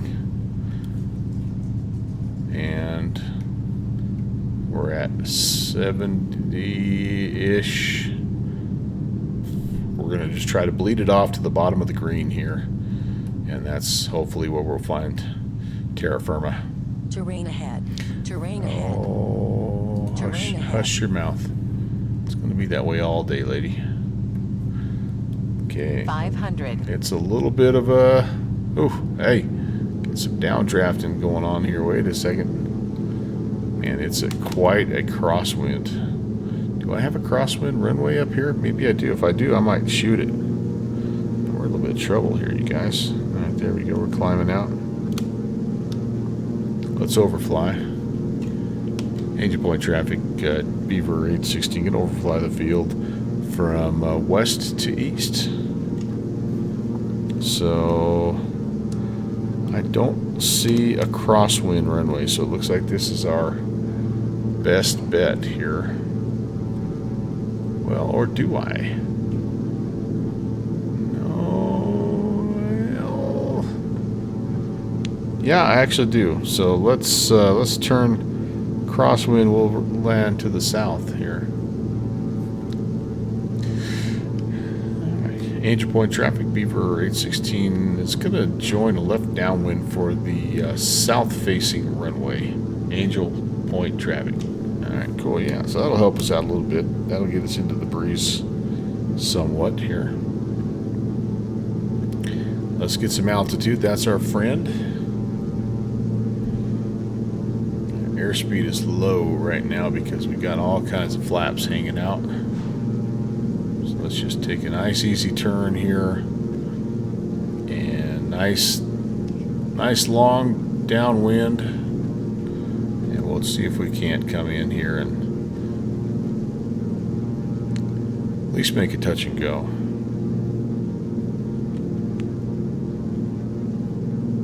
Okay, a little more. Can we get just a little more? 5.5. Too much to ask. Should have brought up some flaps. We are really slow right now. There we go. Now we're starting to get some airspeed back up. Alright. Angel point traffic, Beaver 816, turning inbound for the south approach. Angel point traffic.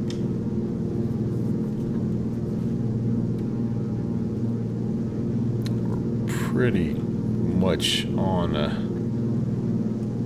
immediate turn. Yeah, we actually overshot the thing. Alright, let's see if we can correct here.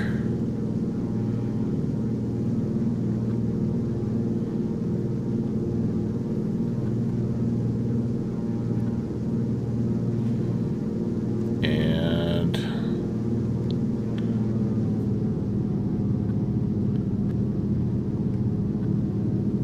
go. Got a little bit of a mesh situation here, so we can't obviously hit the very front part of the runway. We're gonna have to wait and hit it up the hill just a little bit, but let's see how it goes.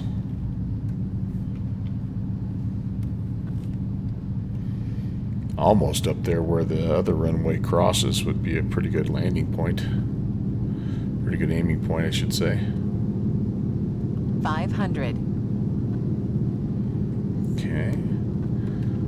Still a bit of a crosswind, but not as bad as it would have been landing the other way. So I think this is the best option here. We'll add some power, try to match the slope here a little bit. And we're getting blown off track here.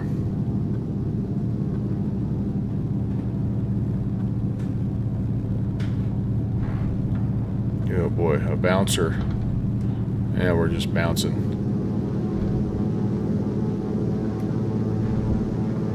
Yeah, we're gonna go. We're gonna go.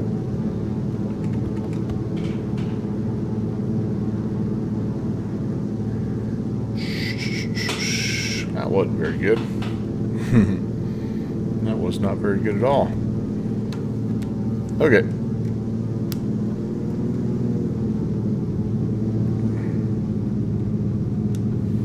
So let's see. How did we do? Did we fall off our VOR? I think we did. Doesn't look like our... Remember how I told you this sucker only works half the time? Looks like it's not working right now.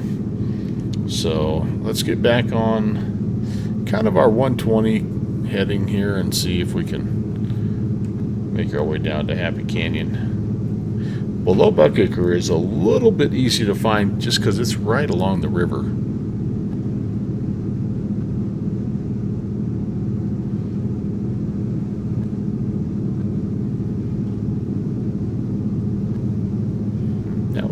That was a disappointing effort right there, you guys. I should have probably just went around one more time and tried to stick it, but that's okay. We'll keep hunting. It's just going to be windy and tricky, no matter where we are today, I think. All right, Happy Canyon though, 2,000 foot strip, so this should be hopefully a little bit better. All right, well, this guy is showing the word, at least kind of tracking away from the VOR. This thing is, right now, it's just wordless. Oh, I know why. Because we're on GPS. There we go.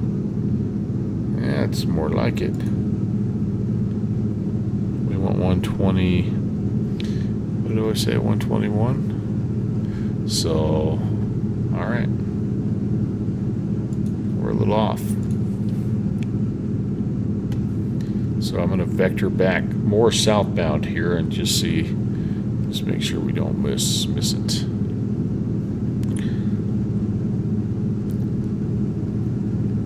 We might actually see it on the GPS here, since that one is on the sectional, but maybe not. Wait a second, I see something up there. No. Just roads. There's lots of little dirt roads and stuff out here, so you gotta kind of be careful. Okay, we're getting kind of back closer to the canyon, which is good. Hopefully this guy will come into focus. Yeah, we're kind of angling back here, but in the meantime, I'm just going to keep checking every one of these little plateaus. I mean, they all have the potential of being what we need.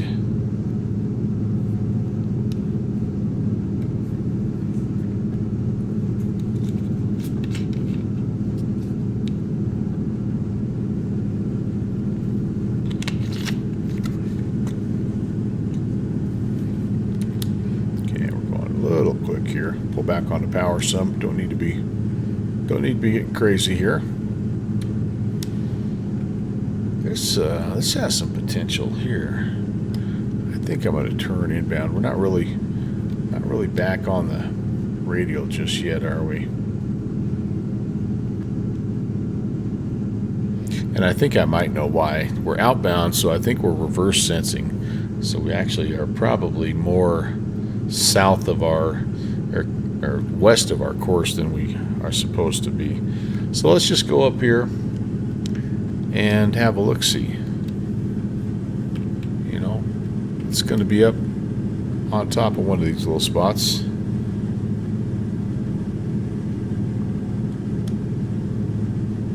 Kind of something promising up here. A little bit lighter colors. Well, I tell you what, finding Horseshoe Canyon might be above our current skill level. And then there's something else over here. Everything looks like a bush strip when you're in the Beaver.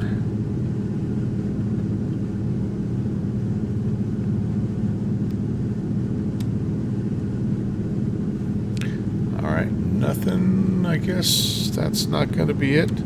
Let's go to the top of this and take a look, see if we see anything. We can always circle back.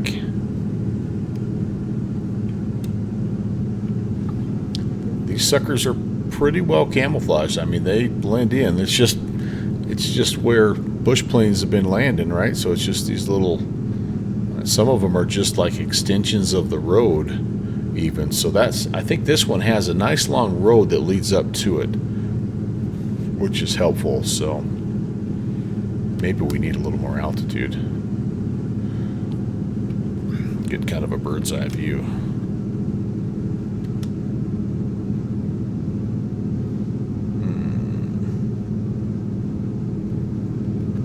I think this is looking promising here, guys, but maybe we've gone too far. I don't think it's on the other side of that. All right. So I propose let's turn back and fly until we re-intercept this needle here, because we don't know how far we are away from the needle because I don't have the DME, but at least we know that we're on the right track, and we can either fly back towards the VOR and look, or fly away and look, depending on what we think looks promising. And we might just get lucky too. Alright, so there's 210. So 210, that's going to be perpendicular to our 120, so that'll be the fastest way to intercept that. And we'll just kind of keep looking here, just seeing if we see anything that looks suspiciously bush strippy, airstrippy, as our friend Slant Alpha would say. And we'll keep an eye on this needle here as well.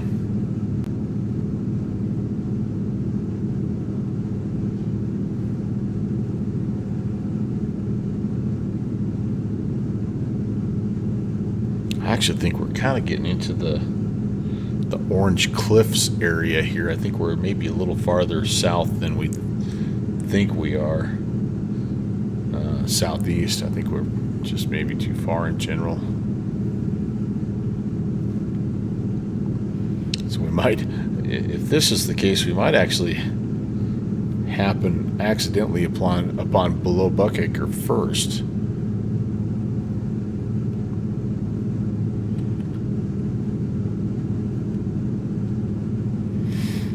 Why don't I just put things in my Garmin, you ask? Well, I mean, I guess you could, but I kind of like just flying around sometimes and looking.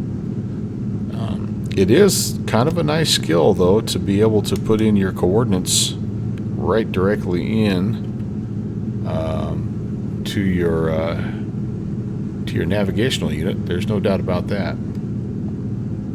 Here comes our needle. All right, so I got the feeling that we're too far to the south.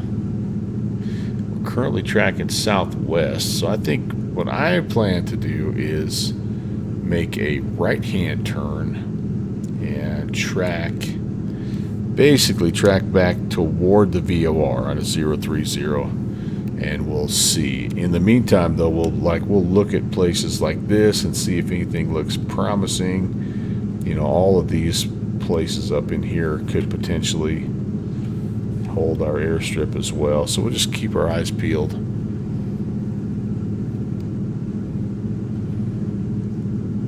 When we did these Bush League backcountry fly-ins, we did them for 6 years, by the way, the first Monday of every month for 6 years. If you are interested, you can go to downwindsim.com, all one word, downwindsim.com, and you can see the scenery packages that we have. Some of them are old X-Plane 11. Some of them are like we've actually kind of removed the scenery because, you know, you just have only so much room to store things. But the latter ones are still pretty good. X-Plane 12 and even a little Microsoft Flight Sim compatible stuff. So if you're curious about these, if you like, there's just a bunch of good freeware bush sceneries all over the place. You know, we've had some stuff here, obviously, but we did a lot of stuff in Idaho. We did a lot of stuff in California, Montana. I mean, we tried to get all over the doggone place. But the original intent of these was to try to find these airstrips using the least amount of navigational assistance that you could. So, you know, the ultimate would be to find it just by using pilotage, just by looking out the window and saying, yep, that's the third draw from the cactus plant. You know, just knowing the area, which obviously it's the most challenging, but that got you the most street credit. And then the if you had to fire up a VOR or something, well, so be it. But we tried to discourage the use of GPS if at all possible, which meant a lot of times the events was a lot of this, just wandering around, looking around, and not always finding everything.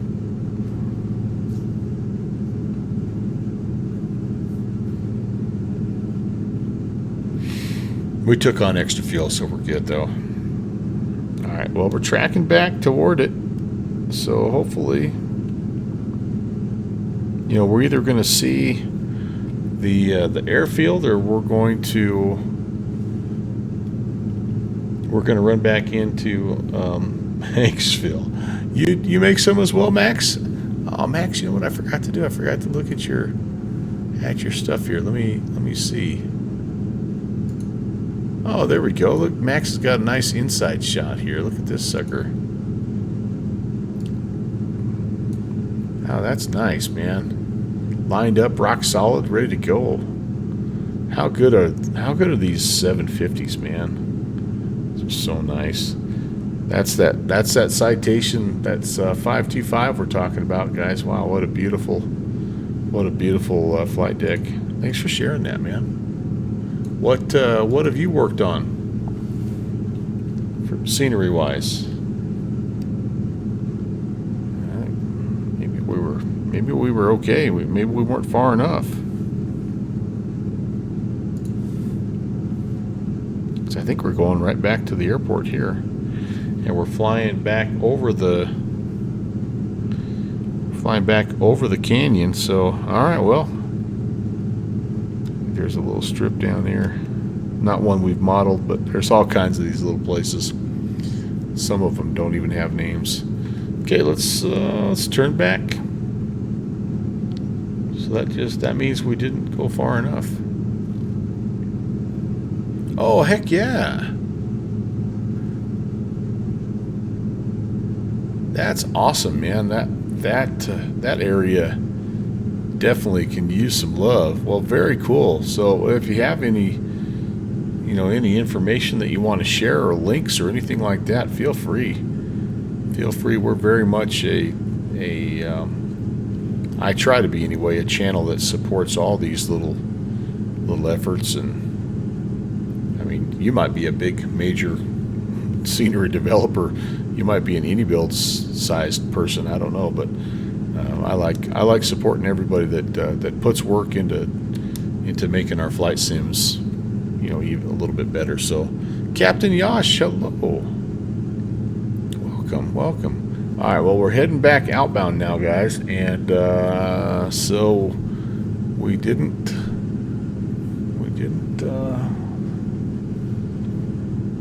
see anything, so we're just keeping our eyes peeled. I just feel like, don't you think, like this just looks like a nice flat area? I don't know. Maybe it's over here. I don't know. We know we're on the right track. Well, at least we found Angel Point. We weren't able to land there because pilot skill error, but I'm up a little higher now. Maybe we'll be able to see it a little bit better.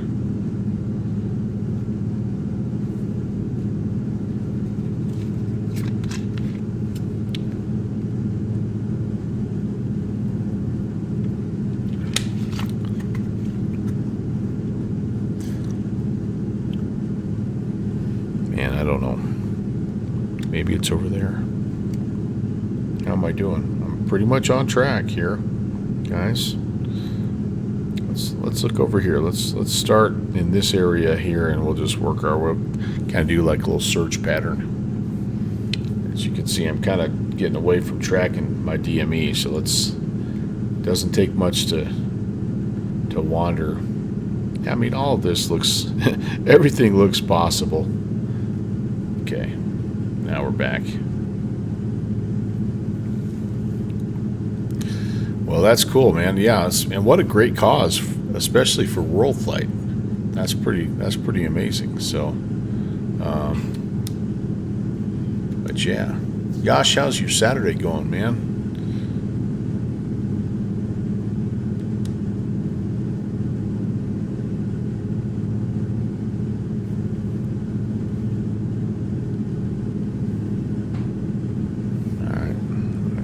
I see stuff, you know, but I don't know. I don't know. Oops, we're drifting again. This wind is not helping us because it's shoving us off course. So I'm checking here. I'm not really seeing anything. I'm not.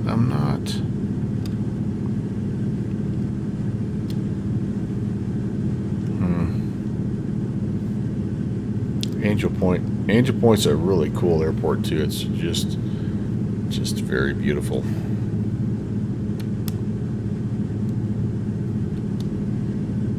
It's possible that it is just eluding us a little bit. See, I just don't feel like we're far enough in. Oh, I see the problem. Crap, our freaking compass. No, because we're trying to recapture it. That's why. This wind is making it tough for me to navigate here.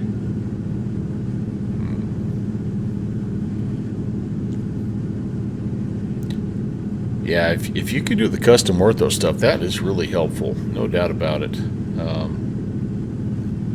I used to do that and do some mesh work with the OpenStreet Manager. You know, that was pretty fun. But man, that just eats up, absolutely destroys your storage. I mean, I had like 2 external hard drives full, and it was just it was all like North America was all. I mean, just and like the U.S. mainly, with a little bit of Canada. Yeah, so doing stuff like that with the ortho patches, it's fun. It is. All right, this is not panning out, you guys. I'm gonna go check out this little ridge line, and then we'll hop on the river and just follow the river a little bit. The river should run us into below Buckacre.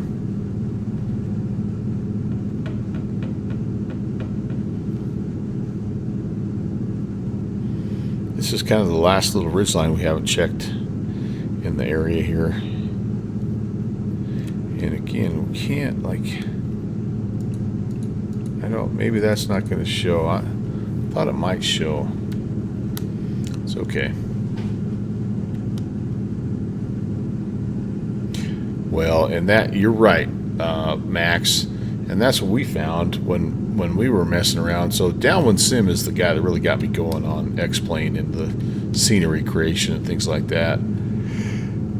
And then just like we just discovered for bush flying, there just wasn't a lot of love, because the X-Plane world just doesn't look great up close, and so we thought that would be kind of fun to at least give people a few spots. It doesn't look incredible, but it looks pretty cool, I think. And now the new scenery creation stuff is out, and it's just getting a little bit better every time. So you combine it with a little bit of map enhancement, and you kind of got something. Well, this is not panning out for us, you guys. So here's what I'm gonna do. We're gonna go to the river. So Happy Canyon is kind of eluding us. I think I've been mistaking it, calling it Angel Point. Angel Point was the first place that we went. We did the very, very poor, can't even call it a touch and go, it's a bounce and go. Happy Canyon is the one that is actually on the sectional, and we were not able to find it. We are currently now 29 miles, so we're too far. That's the problem. So we do have a little DME, I guess, for this original point. So I'm going to do this, though. Let's go down. Let's go back to the river and go down the river just a little bit, because below Buckacre is down here somewhere, and maybe we can find it. And then we'll loop back up, look for Happy Canyon again. It's kind of funny because I don't remember Happy Canyon being that hard to find before, but then again, different lighting conditions, time of day, wind, all that stuff, it matters.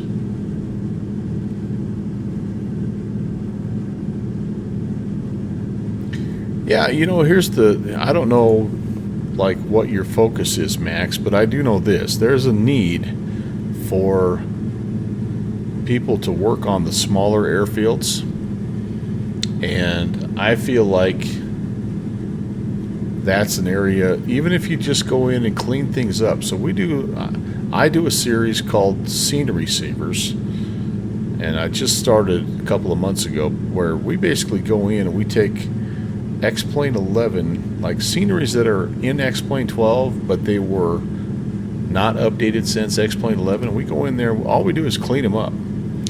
You know, we just update the, you know, the elements, we make sure the taxiways look good, all that stuff, you know,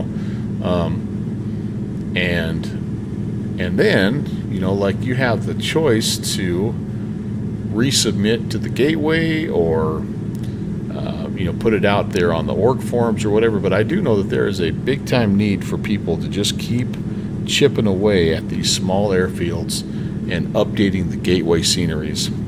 That is a great way, I think, for anybody. I don't know, Max is kind of past that point, but like if you're just looking at learning, you know, just flat learning how to, you know, do scenery using World Editor and all that stuff, that's a great project, because not only will you learn how to do that,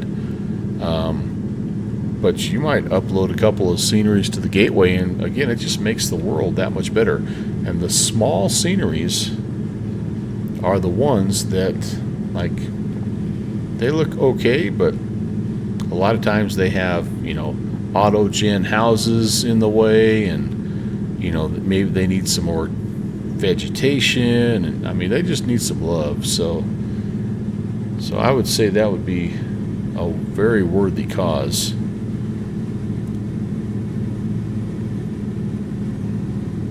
Oh yeah, so you've done one already. Yeah, that's awesome. You know, I've found in the we've so far we've done two. Well, we've done three, and what I've found, even in the fact that they're just X-Plane 11 sceneries, have been updated for 12, there's still been 3 or 4 revisions, and like it's pretty, like what they have is pretty doggone good. So it's rare that you find one like what you're saying, where it's just a runway, nothing else. All right, you guys, back on the river. Oh, you got the ad? I'm so sorry, Max. I'll be on the other side. I feel like that little plateau is something that we used to navigate last time. I might end up flying around and not finding much, you guys.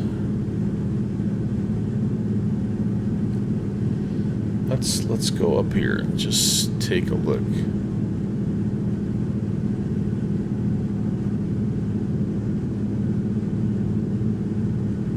Alright, you didn't miss anything. We're still lost.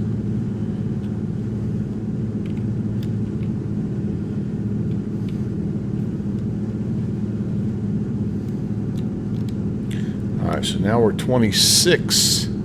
So we're kind of in the neighborhood of Happy Canyon, right? Because didn't we say Happy Canyon was going to be 25? Yeah, 25. We're within a mile of that. We're not as far down south as I thought. So let's do one more little loop here. Just see what we can find. I think I remember why we only did 2 airstrips last time, guys. I think we wandered around for an hour and a half.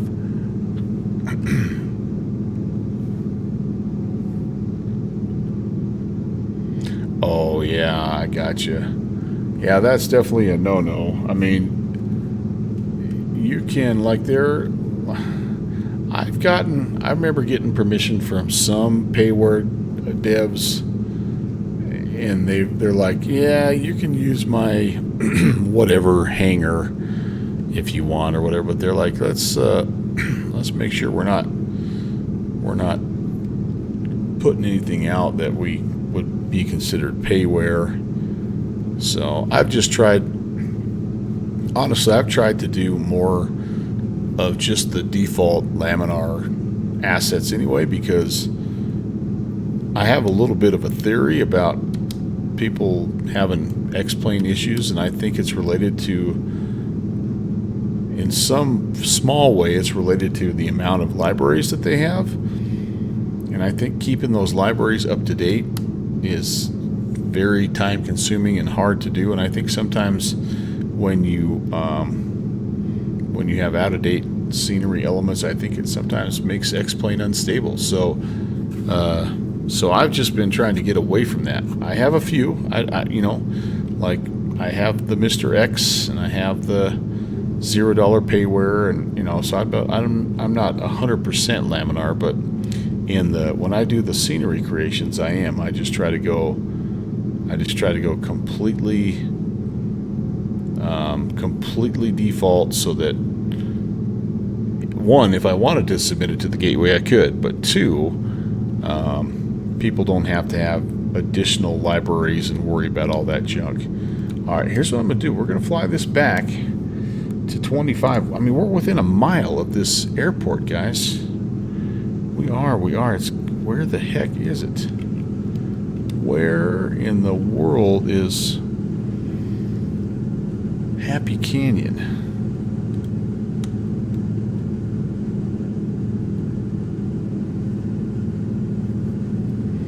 I mean, it's kind of like we're right there. 25. We're currently right on top of it. Yet we're not.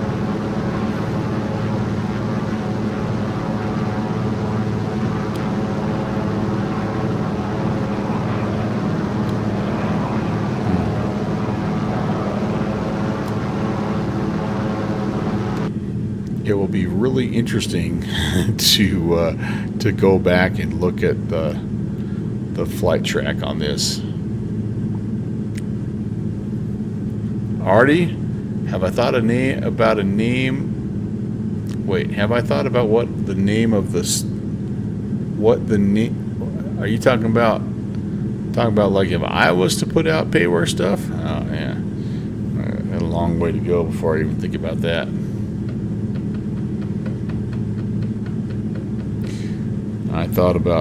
I really thought about teaming up with Downwind Sim,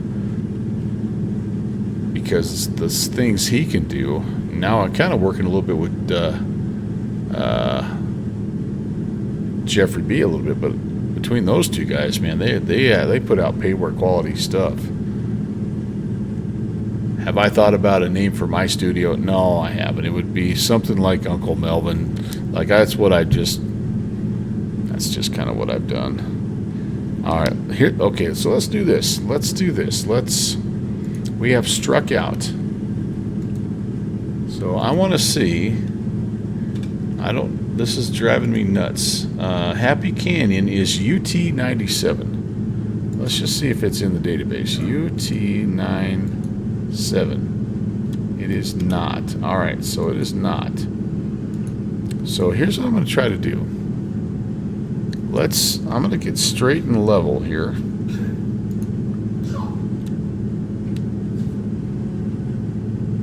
And I'm going to see if I can put in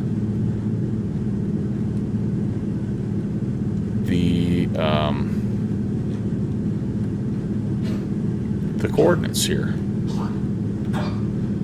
Let's just see how far away we are.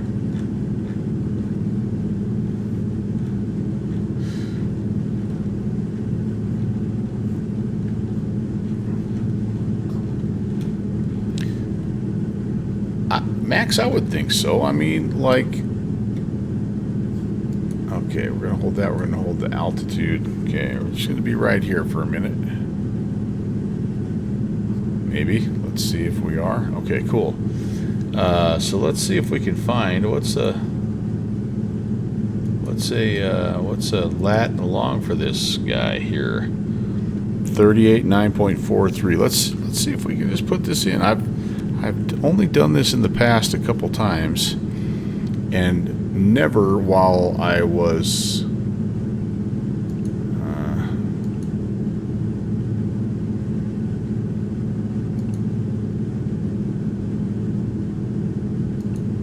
actually flying.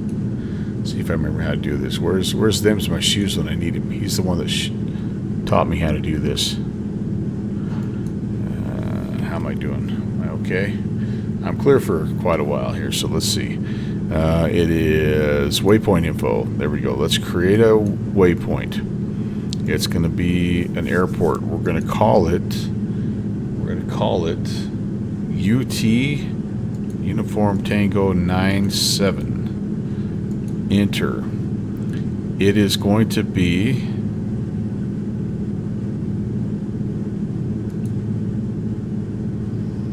38.9.43.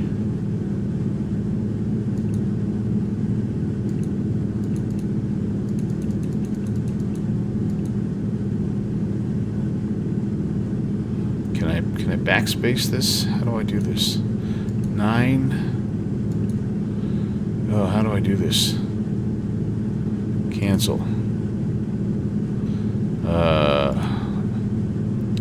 Oh man. I need the lat long. Okay.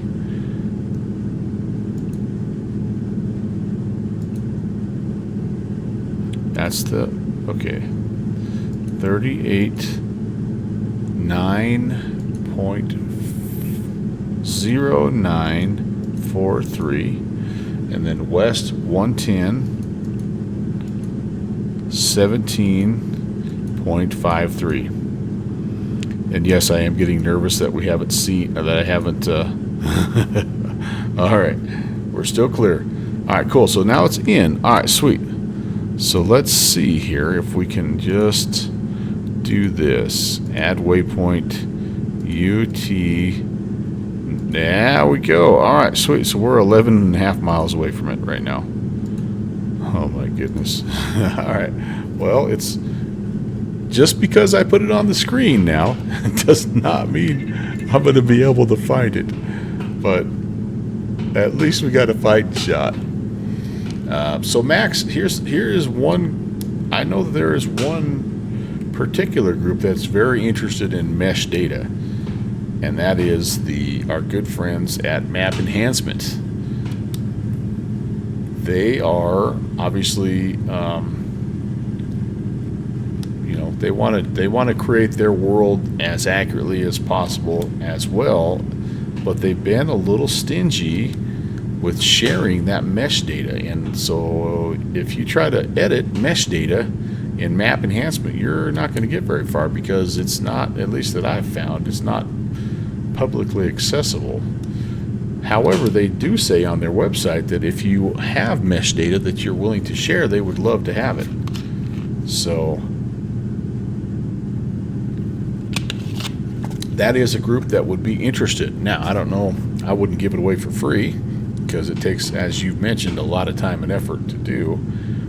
But maybe if you shared some mesh data with them, they might give you a little discount, or even let you have their their ortho imagery data for free. But so yeah, that is one group I know for sure that's interested. But you remember when Vertical Sim did all the V states? And that stuff was so good. It was just ahead of its time. Had all the color correction and all that stuff. And he did nice work. He did nice work.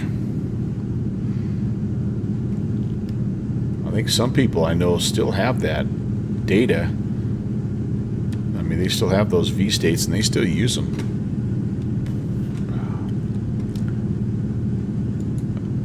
Oh, I love the Columbia River, Chris. Yeah. Yeah, that's a great... I love that. I love that place. We should go back there, shouldn't we, Chris? I read that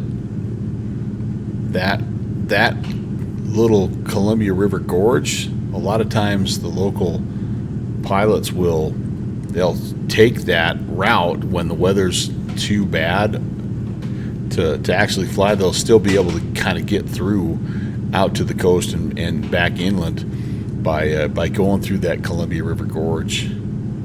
Is that what you're talking about there out in Washington?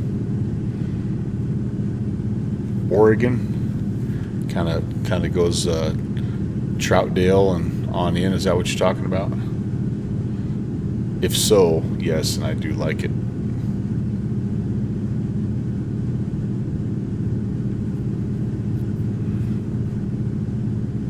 Alright, well, we're going to find this strip if it's the last thing we do. And this might be the only one we hit today. I know we have full fuel in the tanks, but I'm kind of getting a little worn out. Maybe we'll hit this and we'll go back to Hanksville and land. I'm still kicking around the possibility of even doing a third flight here as well, so I don't want to spend too much time. I don't want to waste too much of your afternoon on this. I love doing it, but I know it's not everyone's cup of tea. But that was kind of cool, putting that in the old GPS. When Jeffrey B. and November 8033 Fox did this, they actually took the time and plugged in the waypoints like that. And again, it's no guarantee. Like, we know where it's at, but we may not be able to find it. Scablands are the prehistoric from the ice ages. Yeah. So you're talking Columbia River, like out in the Oregon, Washington kind of area, right?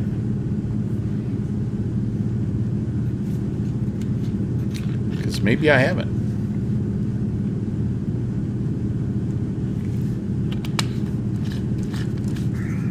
All right, a little caffeine kind of picked me up a little bit. I like that. I like that. How we doing? 6 miles away still. Geez, it may be over on this, or even the next one. Maybe I just didn't get down. We were cruising. Remember these little mountains down here? We were kind of cruising that valley, but unable to find what we were looking for. Kind of a U2 song.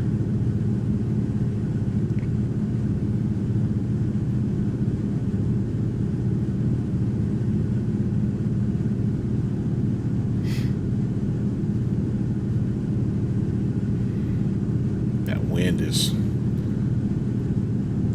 a factor.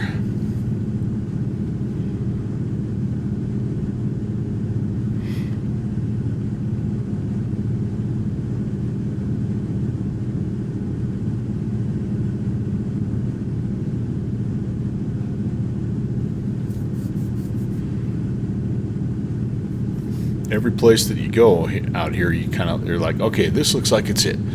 This has got to be it. And then it half the time or more, it isn't.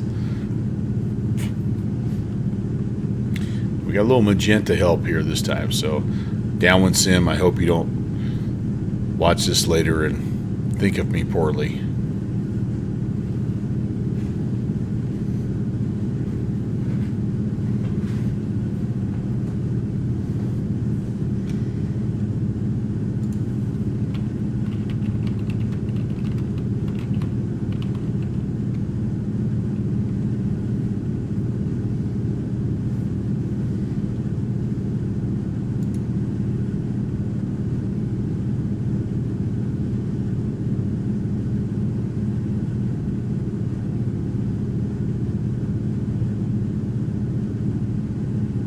Oh, cool, Max. Yeah, thanks.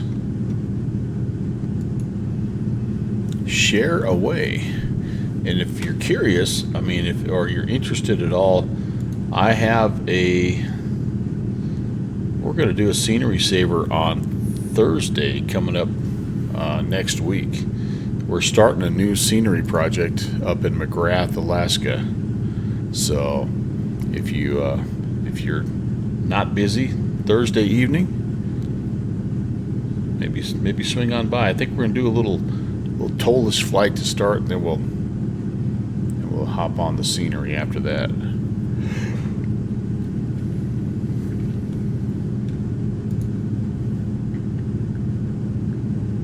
Oh, Zilix, man. You're crushing me with those screenshots. That's so good. So good. Love the night flying. Love it so much.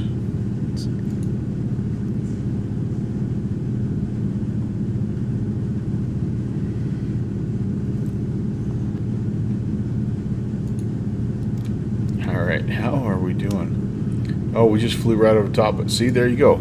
I'm telling you. Like, we're here, but are we seeing it? I got distracted. I was looking for your screenshot, and then M. Stein showed this pizza thing, and I missed it. All right, let's take a little 360. See if we can find this doggone place. Nope, descendo. I don't mean to.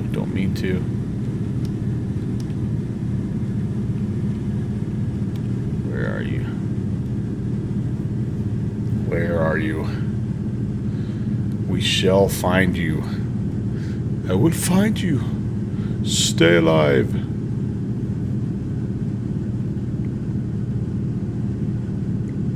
Sometimes the closer you are, the harder it is to find, because you're right on top of it. You can't see it. Needs to be about 2 miles out in front of you. All right, come on now. Pay attention here. There it is. All right, there it is. Mini Christmas. All right, so what do we? This is actually probably the crosswind way. Oh man, I don't know. Happy Canyon traffic. Beaver 816 is just north of the field. We're circling and going to be making an approach here. Back, actually stand by. I think if we just make a southbound approach, I think we'd be in business here, right?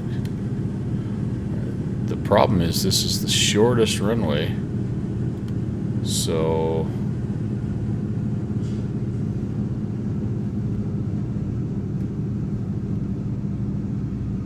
yep, it's the shortest runway. I don't think this is our scenery. Is this our scenery? No, we shouldn't. 500.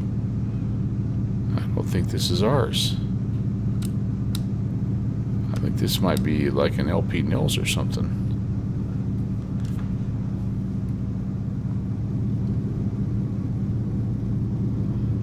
Yeah, that's definitely the most into the wind.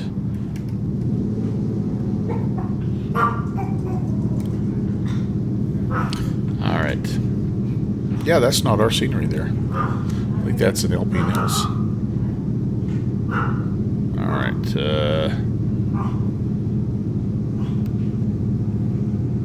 now if we get out of here, got this big rock wall coming up that's not looking very friendly. Alright, oof, that was close. Therein lies the problem with that approach is, holy crap, there's almost no go around. Alright, Happy Canyon traffic, Beaver 816 is on the right hand downwind for runway 18, Happy Canyon. Alright, let's see what we've got. Oh goodness gracious. This is not looking good.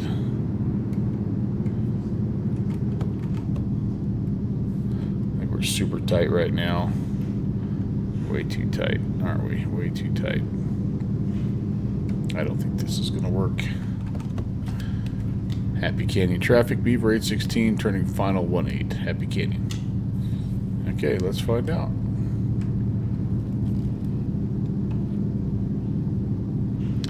See if we can get it turned in time. We're going to have to do a little course correction here. Oh, not bad, actually. Turned a little sharper than I thought. Yeah, so I'm not going to be able to take credit for this airstrip, but somebody's come in here and done some work. This might even be a little bit of gateway stuff. You never know. Let's go see if we are successful in landing. That is, we're definitely not down yet.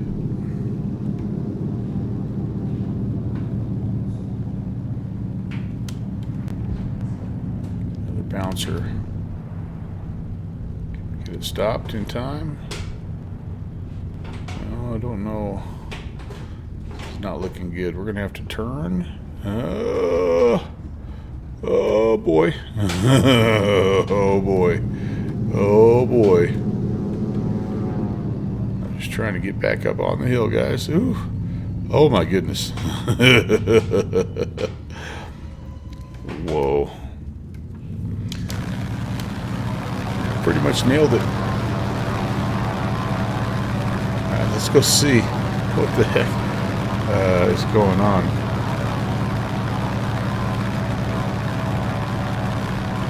It was the right runway. I tell you, that bounce, I think, killed me. Bounce got me. Alright, let's park here for a second and let's have a wander around over here. What do we got? Oh, this is just autogen. Yeah, this is just auto. Well, maybe not. That might be custom. I bet this is an LP Nils. Let's see. Happy Canyon.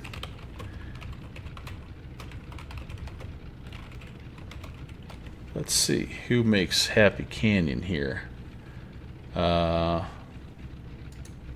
Dirty Devil and Happy Canyon.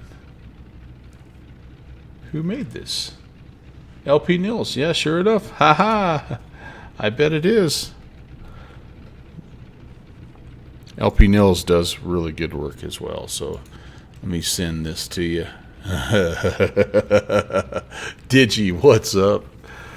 I think this might be his stuff. Maybe not. I don't know. Shoot. If not, I need to go get it because it looks pretty cool. So this is oh, yeah, this might not be. This... I don't know. I don't know, actually, guys. Now that I look at this, it may not be. It may not be. What's going on, Kevin? We just about died. I'm not gonna lie, we just about died here. I think we almost have to watch that replay, though, don't we? There's no way we can't not watch this replay. You're finally at your computer. Well, you're right here at just the right time because keep an eye out. Watch this mess. Watch this near catastrophe. Okay, we did a little flyby and then we came in. All right, here we come.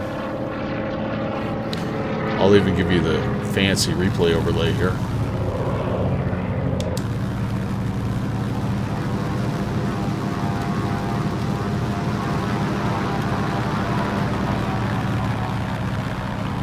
Oh, we floated halfway to Mississippi. And then the bounce. And we're just about to save it. And we kind of start to get a little loose there in turn 4. And then we realize we're out of real estate. So we just do the old Tokyo drift.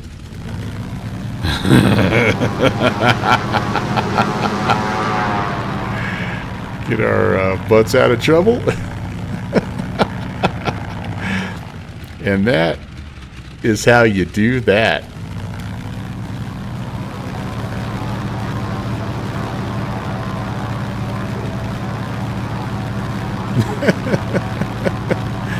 Oh my goodness. Yeah, something. I'm not sure brilliant is the right word, but the good news is the Beaver's safe. Everybody's safe. All right, let's get out of here. Let's see if we can get back. We're almost at daylight here. Let's see if we can get back to Hanksville, and then we'll kick around. We'll see what we want to do. I think we got to do a third flight here. We'll have to investigate more. Who did this scenery. I thought at one point in time I had done it, but this is clearly somebody else's work, and it looks pretty good.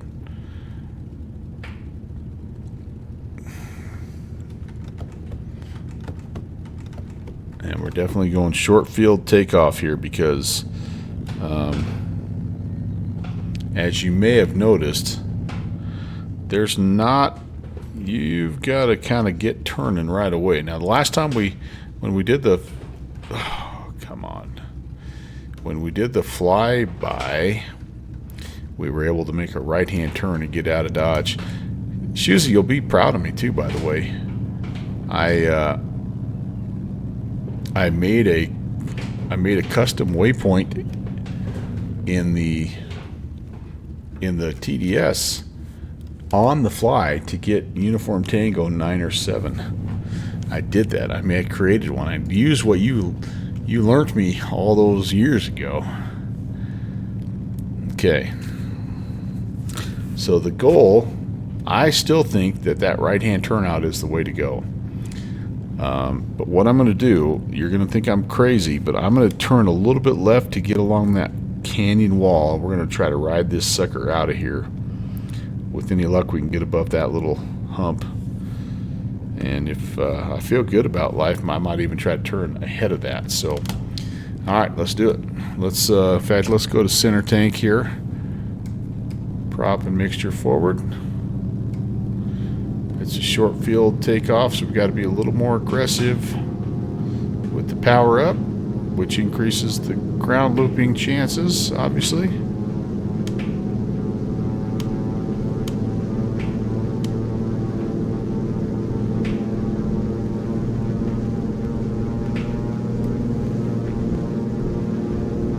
Okay, we're flying. Let's kind of come over here just a little bit. Try to get as much power as I can here on this initial climb out. Not exactly a box corner, but she is pretty tight. Oh yeah, we're going to be way short of that. Cool. We'll be good, actually. We'll be good. We'll be good. Okay. Plot a course back to Hanksville. We're going to shoot that runway 17, that little dirt runway, so we know that's going to be the wind that favors us.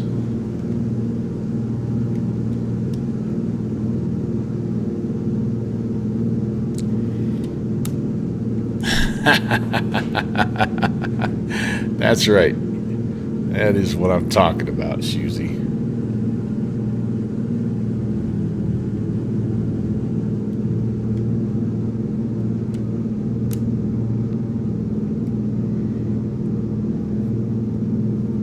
Old people, we still have some things left to give. I'm going to point, I think this is Mexican Mountain. I think I'm going to point this old bird to Mexican Mountain, and I think that's going to get us pretty close to where we want to be.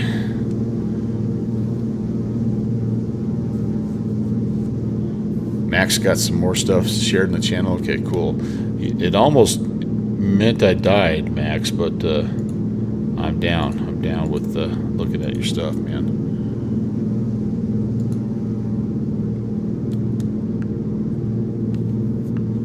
Oh, yeah.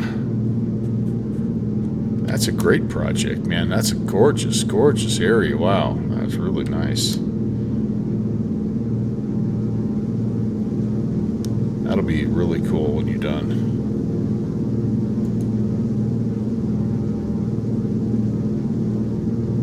Winnipeg has a Freight Frenzy event coming up here. It started a half an hour ago.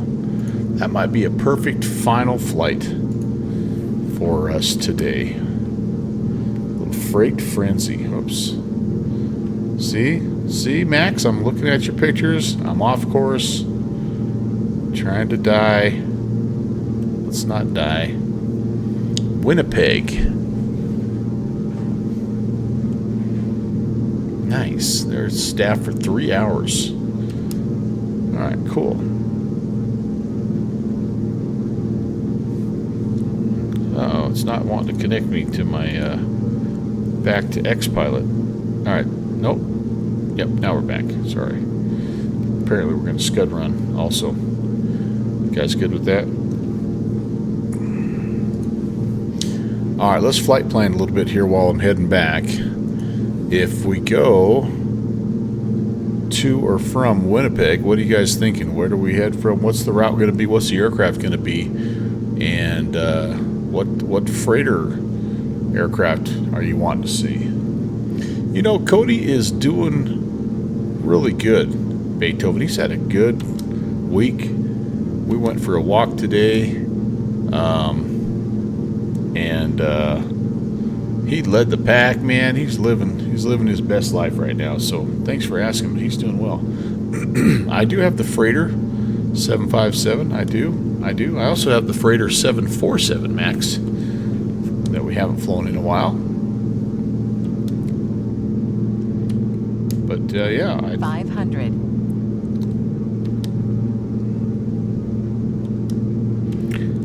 So anyway, we're making some adjustments, you know, to his medication, and trying to get some weight off of him, trying to make sure he's more active, you know, and not getting stressed out, too excited. In a way, it's a lot like me. But you know, ooh, all right, we've got a potential route in an aircraft there from Max. We'll take a look at it once we get kind of stable-ish here. Let's see. We haven't used this guy all day long. What happens here? Do we go? Can we go nav? Can we capture an altitude? Will it track for us? I wonder. Oh, you know what? Probably wants to know where we're going. Let's go direct Hanksville. Activate that guy. There it goes. All right. And then I just want our altitude where we're at right now.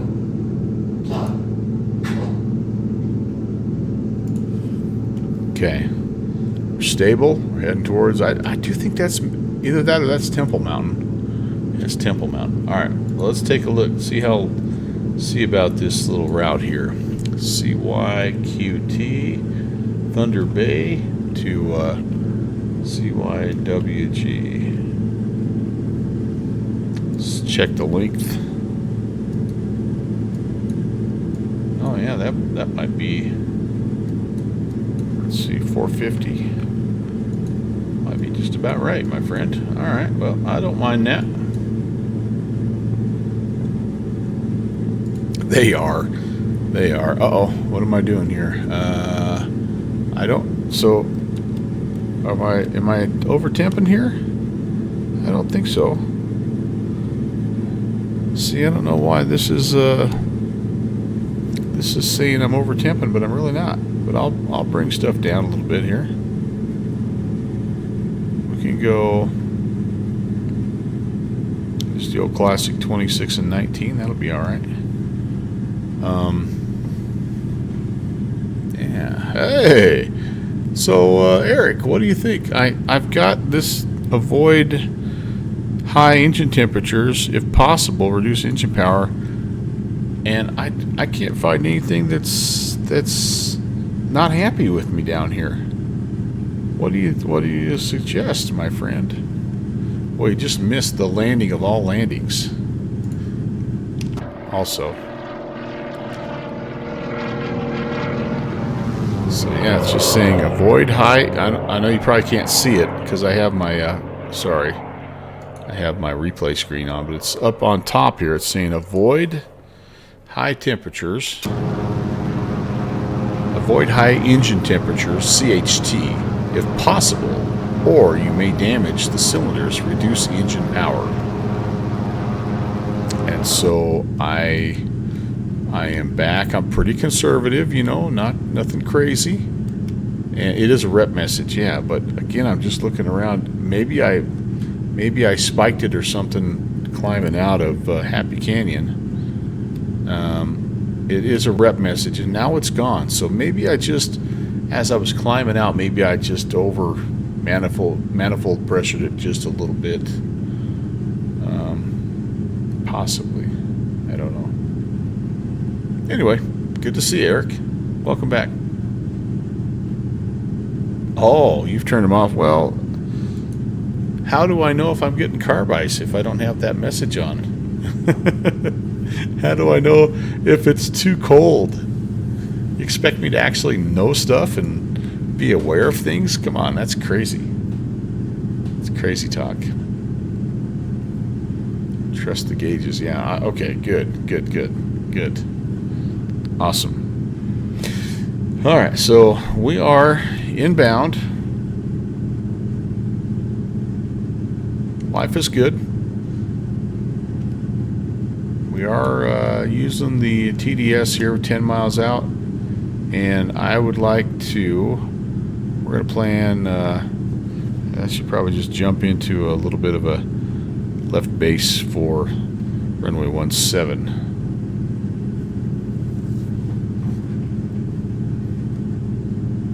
Okay, we'll look at the maintenance report when we get down to, because that always gives me some insight as to what I've mistreated. But welcome in, dude. The Red Rock area has defeated us tonight. We did a touch and go, well, a bounce and go at Angel Point, and then we flew around for what felt like hours trying to find Happy Canyon. Finally had to break down and actually put the Latin Long into the TDS. Let's take a look at the map.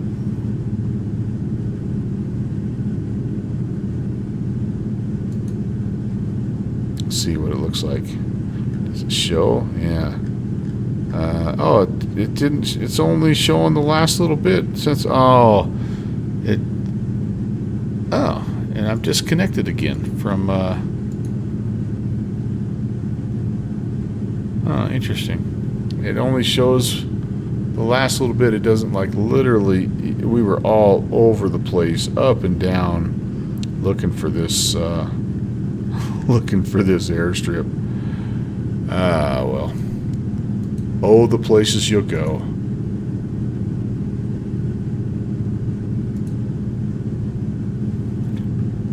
Hanksville traffic, Beaver 11816 is 10 miles to the southeast of the field. We're going to be joining a left base, runway 17, Hanksville.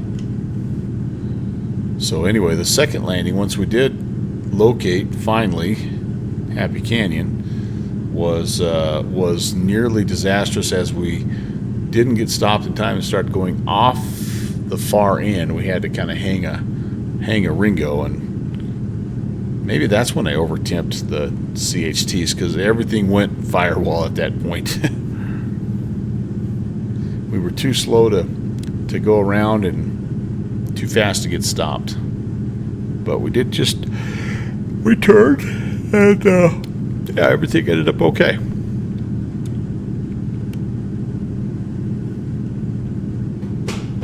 Okay, I see Hanksville. We're actually jumping in the left-hand downwind here, aren't we? And Hanksville traffic, November 11816 is left downwind 17, Hanksville. It's warm. I mean, it's, well, I would say pleasant. I don't know what it is, honestly. I probably could figure it out, but I don't know what it is.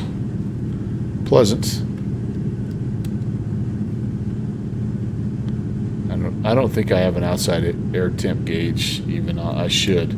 I got to put that in, and I've got to put I need to put a DME to get both of those things installed in this bird. That's an imperative. Am I far enough away from the field here on this pattern? Eesh. Oh, it's on the roof. Oh, hey, look at that. Yeah, quite pleasant. 20 degrees. What if I could put my DME up on the roof too? I'm running out of real estate down here. I got to find a spot for it. I'm going to do true slant alpha stuff.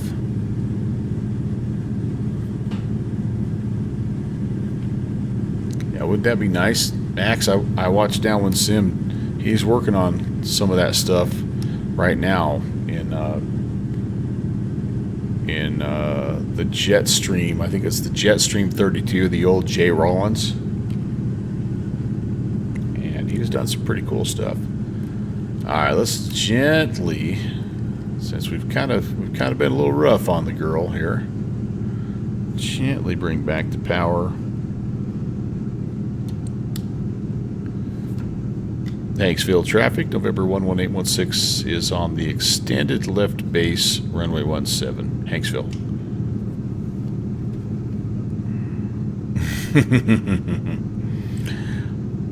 Well, Max, you know, that's probably what the TDS guys said at 1.2, and then they just, or the working title guys, man, we're starting to get some late day sun in our face.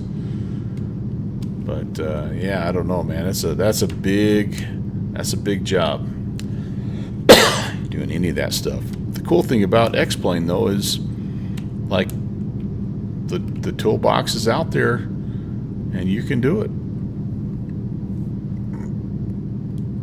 We're so high up, goodness sakes. We're so high up. Even my extended downwind and to base is not saving us. Hanksville's like, I'm 2,000 feet up right now.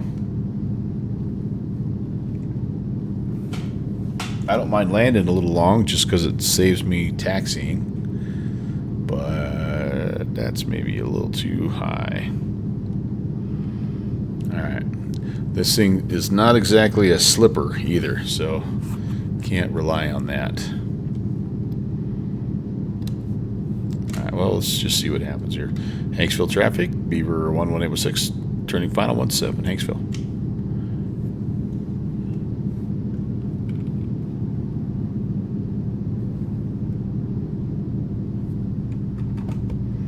Throw some more flaps out, right? We need more flaps. There, maybe we're not too bad. I don't know. We're getting closer to where we need to be. I like 80 right now. 80 to 70 to 60 if we can. Beaver, is it true that they don't generally like to descend more than about 500 feet a minute in this aircraft? Was I reading that somewhere? Does that sound accurate to you? Just to try to keep... Is it a shock cool thing? I don't even know. I've never known you to be a let's see what happens kind of guy. Yeah, where does that come from, right? We're not bad. This will be a pretty good profile. I can take it down the runway a little bit. That is the plan. I know sometimes I float things, but this one is an intentional float. And our winds are down to 9 knots. First time we've been below 10 all day. Oh, that's just more of an overall GA thing. Okay. So I'm not totally crazy. I'm a little crazy, but not totally crazy. 500. Oh, it's more about, really, more about the pressure equalization for the passengers. Oh, how about that? Okay, well, there you go. Yeah, did you, man? Get ready. We're going dirty. I almost would have been better to land on the pavement with the wind here, but we got to do this. We got to do the dirt. Do it. Let's take it down there a ways here. We're a little fast still. Let's let it bleed out. A little low fly. Coming down, looking good, looking good. Hold it, easy. Alright, there's a little Beaver bounce. Come on, girl. Come on, tail. Come on, rudder authority.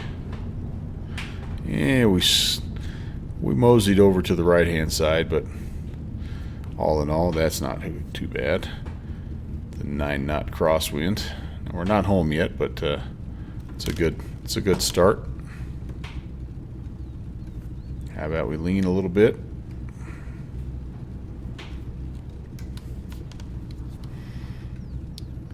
Give it a little power. All right, so it does look like we're gonna go. We'll head up to.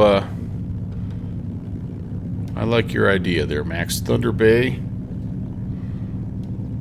However, I might change aircraft since we've already flown the 757. Digi, it's so good. It's so good, man. It is so good. Fixie. Hey, Brett. Since we've done the 7.5 already, I think I may change up and we may go with a different cargo plane, which would be the 747. It's one less in regards to the numbering. It's a little less than the 7.5, but in terms of the number of engines, it's 2 more. So cargo jet has the 767. I don't have the 7.6, unfortunately. That would be fun to fly, but I think it's been a while since I've been in 7.4, so I think that's going to be the chariot of choice here. And we're just trucking along here, guys. All right, there we go. I love it. Sounds like a freaking muscle car. You didn't see anything here? Didn't see anything? Didn't see anything.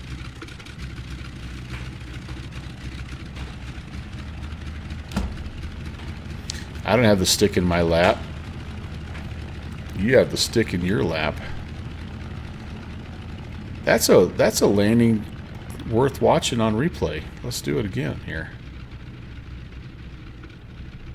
Tolist. Oh, well, you know, Digi, that's an option. You're right.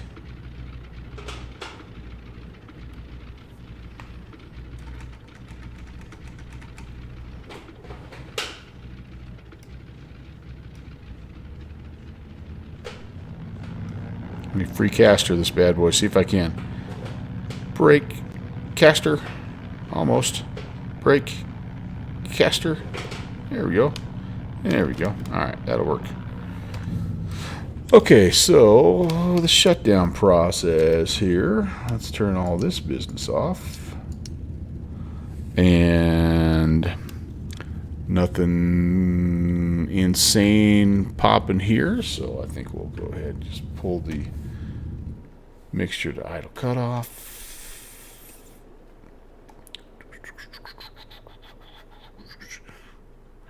So we're thinking Thunder Bay to Winnipeg, which is about an hour and 20 minutes in a you know, 737 or something, 7.5, 7.6, depending on what your preference is. I didn't realize that they had an event, a little cargo event.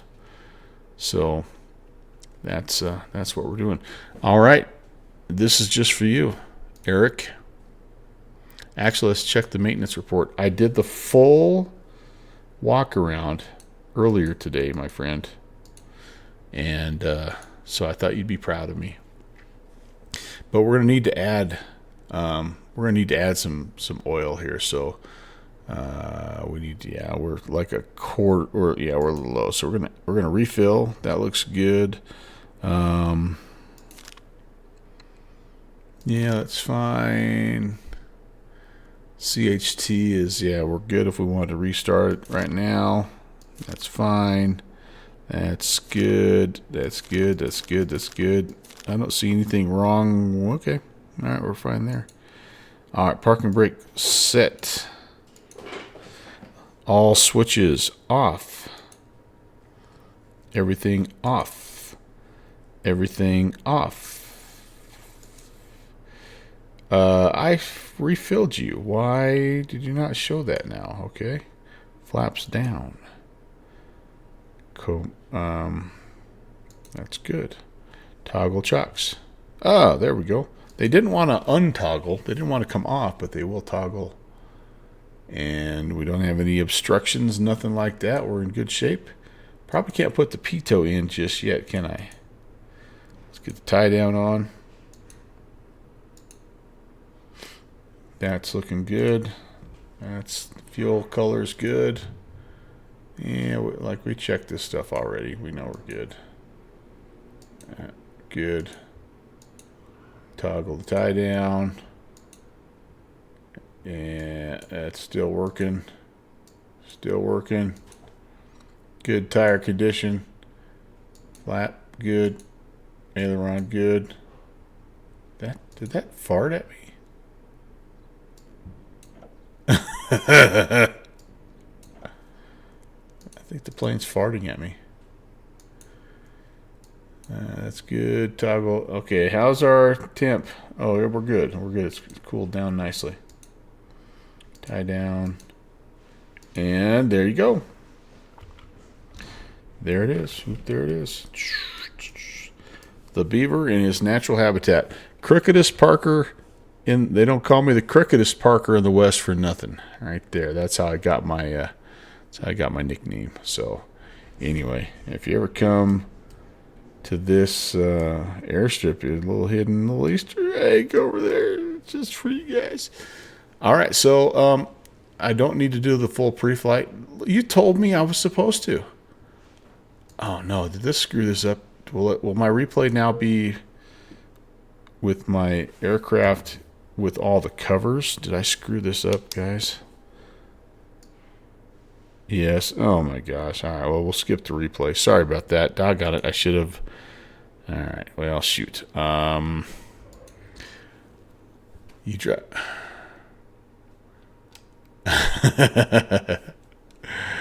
All right. So it's time for a little wardrobe change here. So take a couple of minutes, stretch it out, do what you got to do, and meet me up in Thunder Bay in whatever cargo aircraft you see fit. You know, we could do.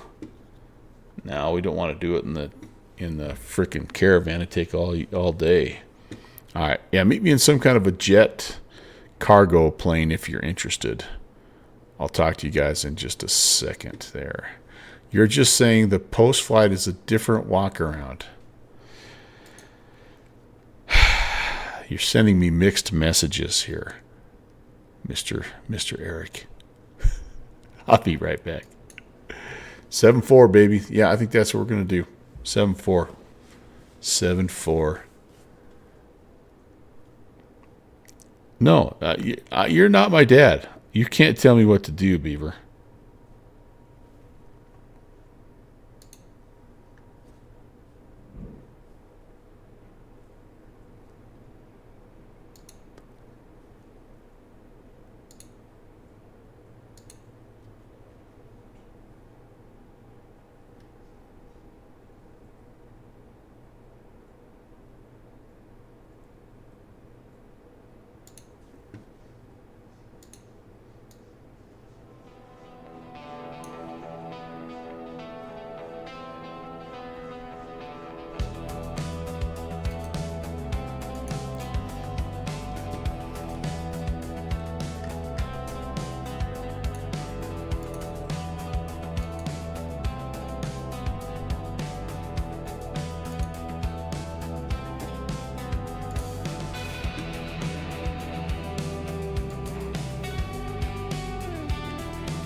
Oh, the Marchetti.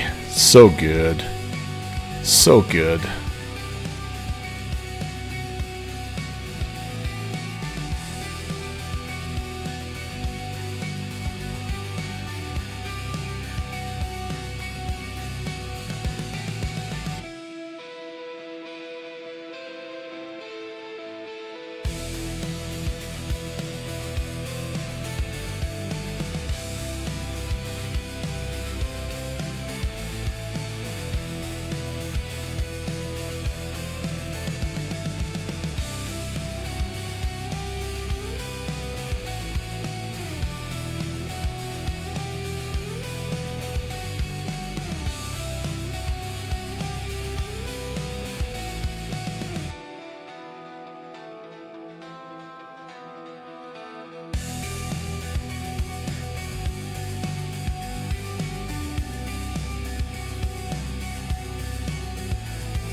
Man, that's a short hop for you, Zilix.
Sorry, I had to do a full-on sim restart here, so I'm loading in and getting close.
Okay, folks, I hate to do this to you, but I am also going to call a little bit of an audible.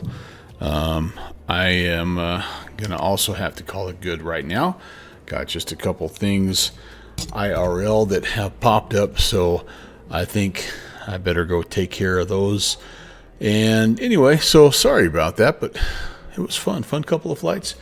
I appreciate you guys being here. I think we will raid out to... Let's do a little Conti raid. Thank you very much though for being here, Beaver. Appreciate it. Really, all of you guys. Thanks for coming in. In fact, let me do this so we don't have to be in that much of a hurry. Let's do the right goodbyes. Thanks for watching my papa. I know, right, Fixie? Always happens, doesn't it? So yeah, thank you. We had Little Beef Bowl with the follow Captain Whip with the raid coming in. That was really awesome. Max Games, I know you hopped over onto the Discord. Thank you very much. Zilix, appreciate you flying as well, meeting us on the ground there in Amman. And thanks for that follow, Max Game. Looking forward to hanging out with you. Beaver, always good to have you here. Shusey, Fixie, the usual cast of characters. Guys, thank you so much. I will be back, by the way. The plan here is to be back on Monday night. Now, here's the kicker. Yeah, having a little something. Well, I'll let you know. But the plan is to be back Monday night. We'll do a little Moncton Monday. And actually, no, I take it back. It's a BVA showcase on out there in Manchester. So we're going to be flying a little GA stuff. So anyway, that's enough of me chit-chatting. Enjoy the rest of your weekend. Thanks again for being here, and we'll see you on Monday. I'll meet you over at Conti's.